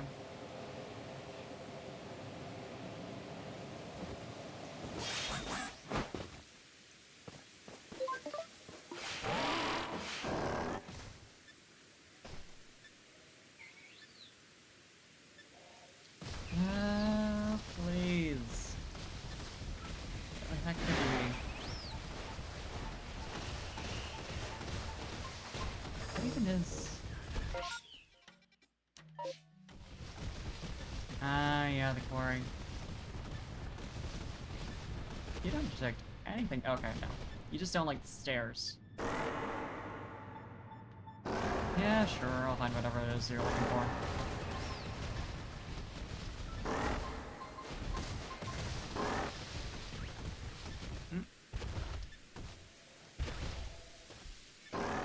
Over at the very edge here?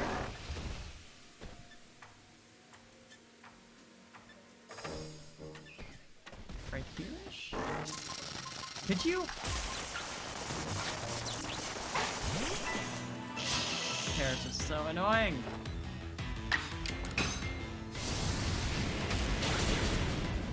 Not a good idea to ignite the very same patchy grass that I'm currently standing in.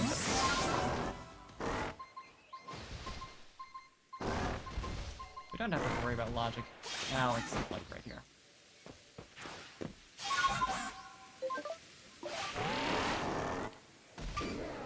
There we go. Another moonstone. Plenty of those.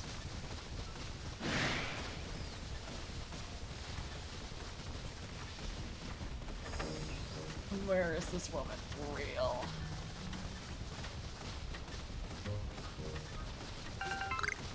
I knew it'd be a hunt, and it'd take me a little bit of time, but I wasn't quite anticipating this. It's over in this direction. Right, it takes us over to the valley.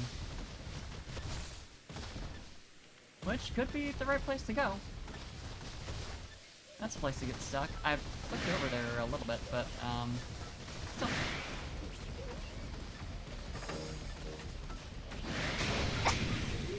Hey. I don't need any of that. This goes to Fabled Spring. I don't think I've searched over there. Feels so out of the way for her. But...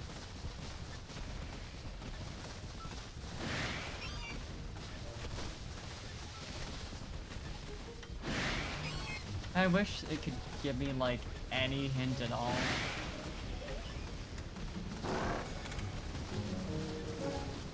Like, just, like, from the camp.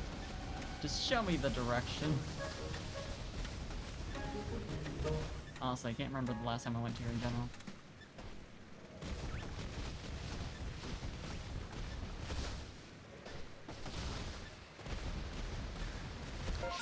Oh, wasn't this? Yeah, this is where the, spiel was rolling downhill. It'd be funny if she was also stuck there. Surely not, like, in here. Like, she gets stuck on islands, on cliffs. This doesn't really add up for her. She gets stuck in places that are inaccessible by walking. That's what I've noticed.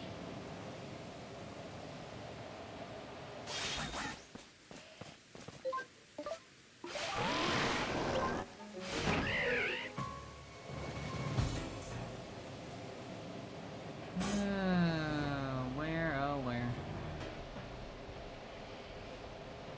It's gonna go up this pathway because maybe.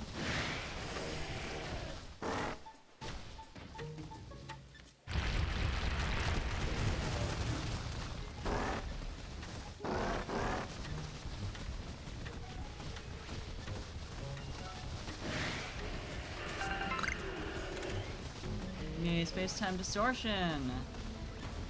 I'm trying to help someone not die, so that's not great. That could just make things worse. I was really hoping the Braviary prompt would happen sooner.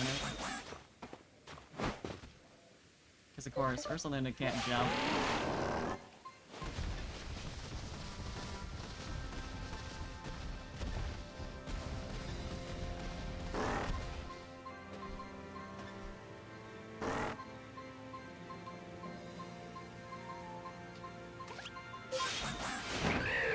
Like, just where?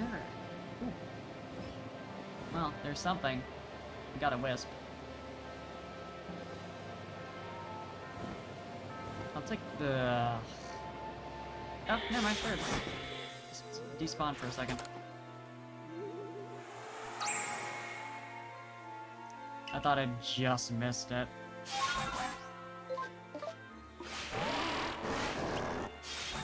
Actually, yeah. You smell anything? Well, it's just gonna immediately leave, but good opportunity to look around. And we're not at risk of being attacked in this area. Shit's annoying otherwise.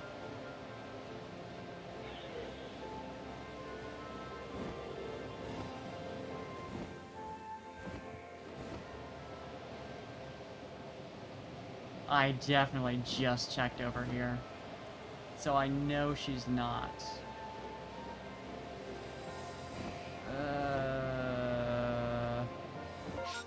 Do I just go back? Okay, wait. Clamberclaw Cliffs. And it's apparently nighttime. Apparently.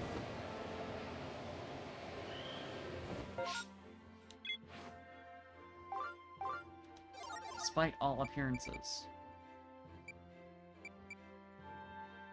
Mysterious black Pokemon appears around the Clamberclaw Cliffs at night.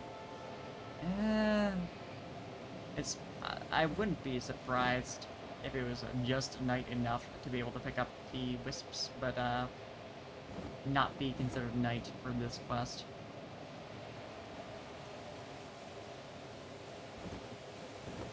Is it like, is the sun setting or rising is my question.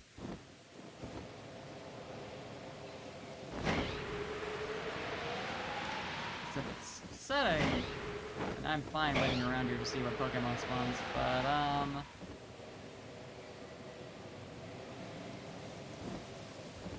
still, okay, that's Lonely Spring.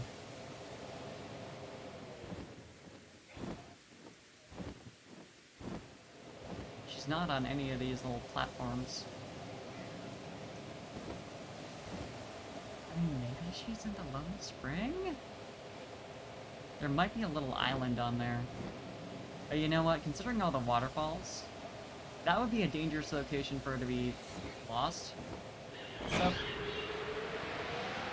I'm gonna bet on that. Don't bother me for long enough for me to check all directions here. Thank you. Exactly as I asked.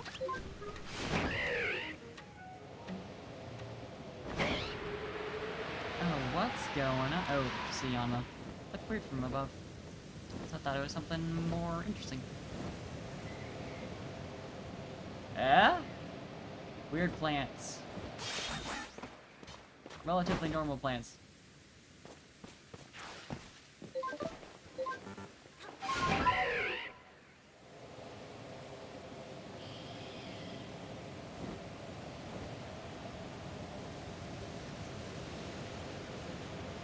Please. There we go.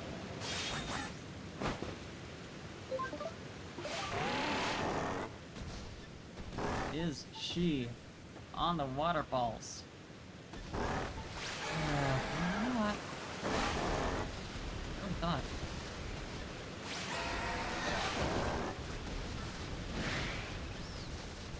How close does Ursaluna need to be? Because I felt like it wasn't. I've never been that far away from her once I noticed, I guess, so it's probably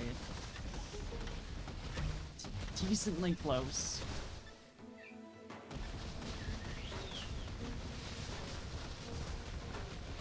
Jeez. Annoying. Probably can't go up here, right? Oh. Okay, yeah, you can see, like, the not really textured. I feel like I'm not supposed to be up here. You see that? I don't think... You can see where it ends, too, the polygon there. Oof. That's got supposed to be inaccessible vibes.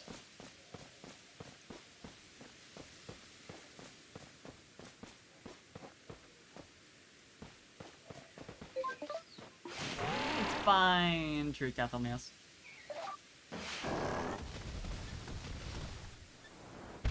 It's fine. Definitely meant to go there. Of course. They wanted you to appreciate the art of game development by showing you just some raw polygons for funsies.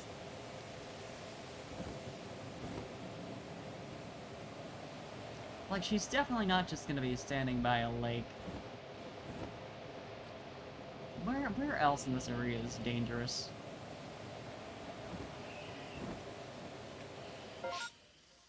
I mean... Don't know how I've been forgetting to check the Temple of Sinnoh. It occurred to me initially, but I've gotten so trapped in, like, going back south from wherever I'm heading. Can I go up? I can, in fact, go up here. Surely. She wouldn't be. It would be very funny if she was. Okay, yeah, definitely daytime. Sure. Not... It was not, sunset earlier. I was pretty sure, but... I hadn't honestly been paying that much attention to the time of day before then, so it didn't really matter. Oh, wait, what? Hello? Maybe it is sunset.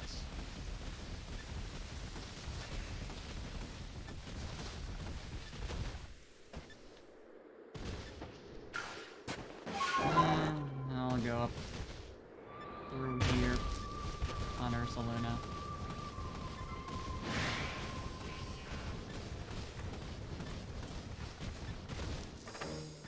Isn't back here. You and leave me alone. There's no way she would be actually up at the temple, Suno. Unless...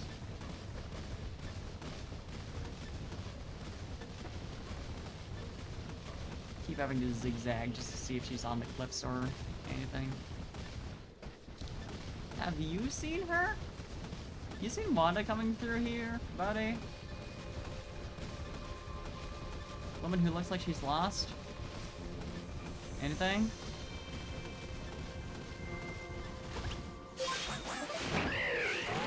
At least switch to you. Let's go through here. Because if she's in here and I don't manage to spot her, that's kind of sad. Oh, hey. Well, inscriptions. I mean, there's no way, right? Imagine she's just, like, right at the center of the temple. Secret boss.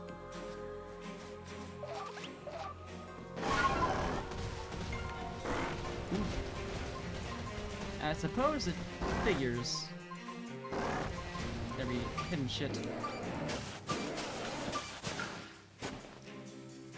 Yeah, I had a feeling.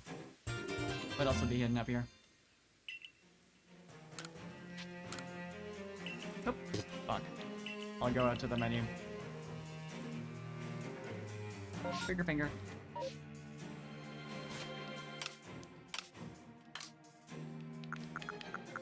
Oh, verse 11. I really don't have many.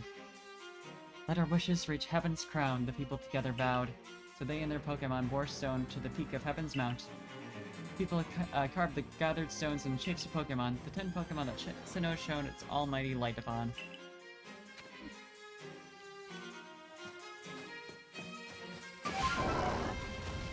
Yeah, okay, it's not there. There's nothing like parallel.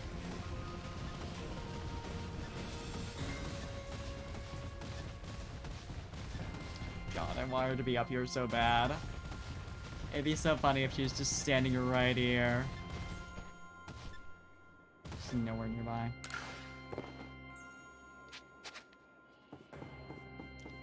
Yeah, I don't know where I am. I've never been to this temple before.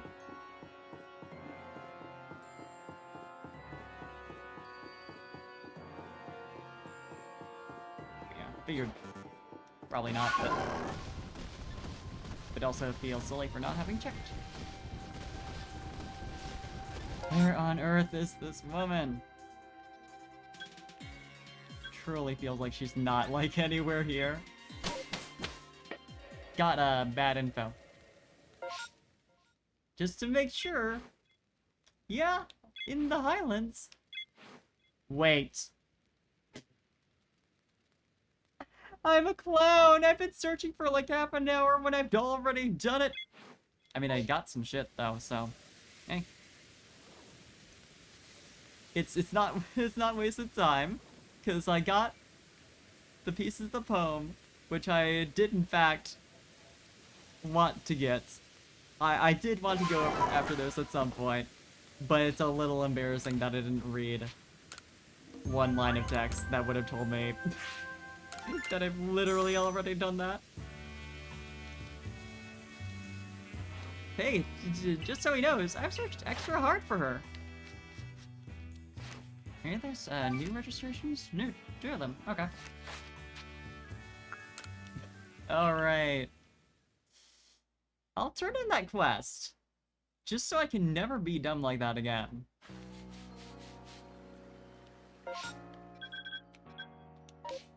I'll also get this one, though. Our last item of research is to look into the massive mass outbreaks in the Alabaster Islands. Let's finish this together.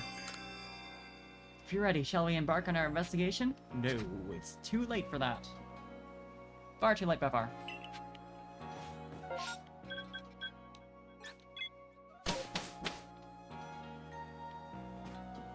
I can't believe I managed to do that.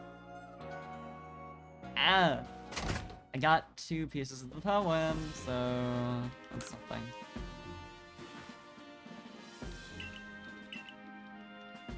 There's a lot I can't find.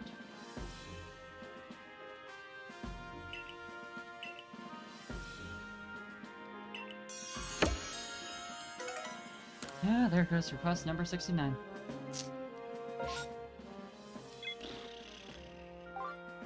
I imagine that's the last one of those, unless she also gets lost in the Icelands. I guess I should, like, leave and re-enter just in case.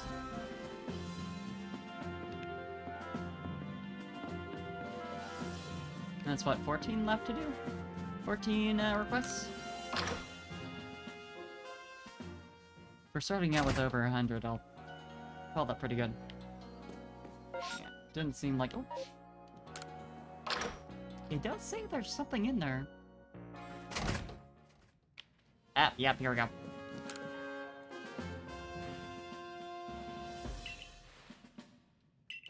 Obsidian field lens? That's okay. I like that a lot more.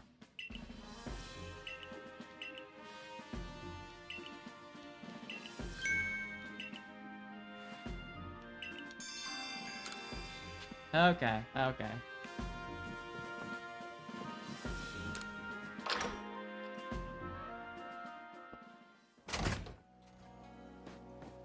So yeah, 2 of the 6 quests that I hadn't unlocked yet are now gotten, unless...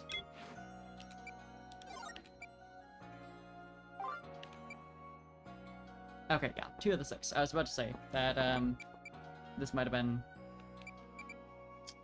the highest number I've seen so far, but no, that's this bitch, which I think is the last one? I would not be surprised. Got some nuggets out of it. Oh, you know what? Speaking of cold hard cash, first of all, I'll exchange that, but also Ginter.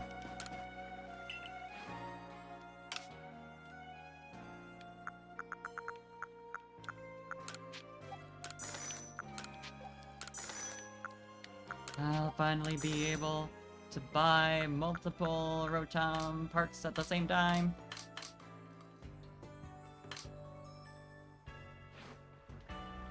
I already have an upgrade, so even though I lost that other one. Hey, mechanical cabinet! You charge so much for this shit.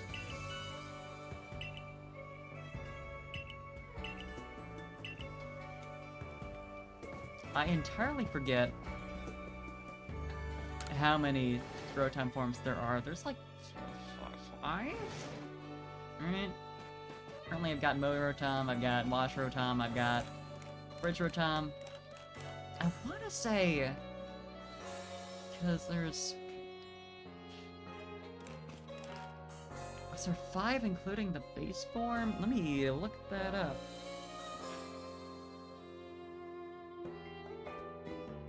Because what's the other ones? There's... type-wise, 5 in the standard. Gotcha. 6 total. Yeah. Mow is grass. Wash is water.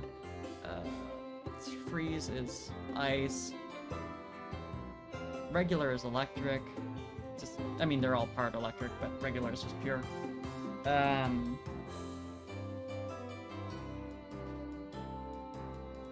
Yeah, so I've been missing 2 more. Fan and oven. Right. Yep. Thank you. That was it. So yeah, I have enough money nearly, at least. I think they cap out at 60,000 for these. So... 2 more things for Rotom. I'll worry about actually letting Rotom play around in those later, though. There is something funny, though, about the fact that you can just get appliances. Like, these are just normal appliances. Like, Rotom can possess them. Oh, wait, hold on. I don't need to have it in my inventory, or my party. Choose a Rotom. Don't mind if I do. I only have 2, and I want to keep the one that I've got in my decks. Or in my, living decks. Yeah, it's the regular.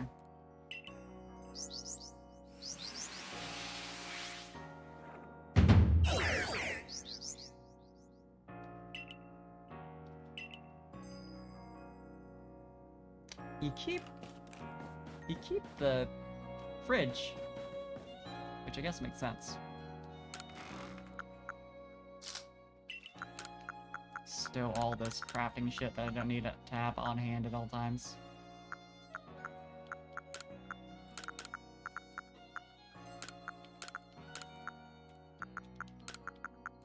Suppose I should probably keep pot plants, or just so I can have some PP restore, because that I ran into issues with, but also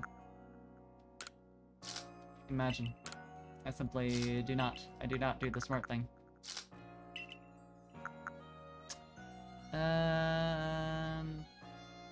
What's I checking for here?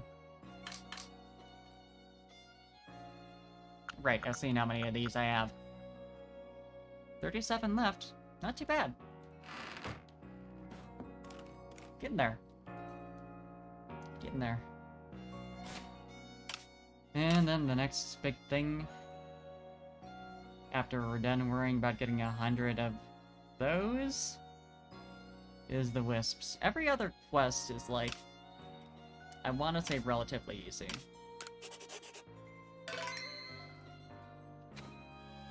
Well, there's finding the genies, which is a bit, ugh. But I can do that. I can do that. A lot of hunting. But yeah. Thank you for hanging out for this extra long stream as it ended up being. Sometimes you play Pokemon. But I will see if there's anyone for us to raid. And tomorrow we're gonna be doing some Pokemon Nuzlocke. Some Pokemon White. Let's see who's up.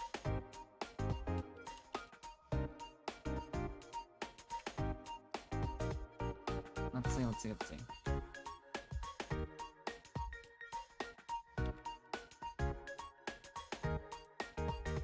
If anyone I follow is still online, actually. Like, I usually, do my raids sooner. At normal hours. Well, I can't even claim that. It's definitely not normal hours. Normal hours if you're a morning shift worker, I suppose. Ivory's online, playing some Dark Souls 3. I'm gonna make sure... Looks like she just started an hour ago, so I'm assuming she's still going for a bit. But, ad. 2 ads. Great! Thanks, Twitch.tv. But yeah. Pokemon tomorrow, and also on Friday night as well. Gonna make sure I get through that Nuzlocke as soon as I can, so I can really power through on the new the Somnium Files. So yeah, I'll send you all over. Have a good time. Go say hi. I'll see you around tomorrow night. Bye. Have a good time zone.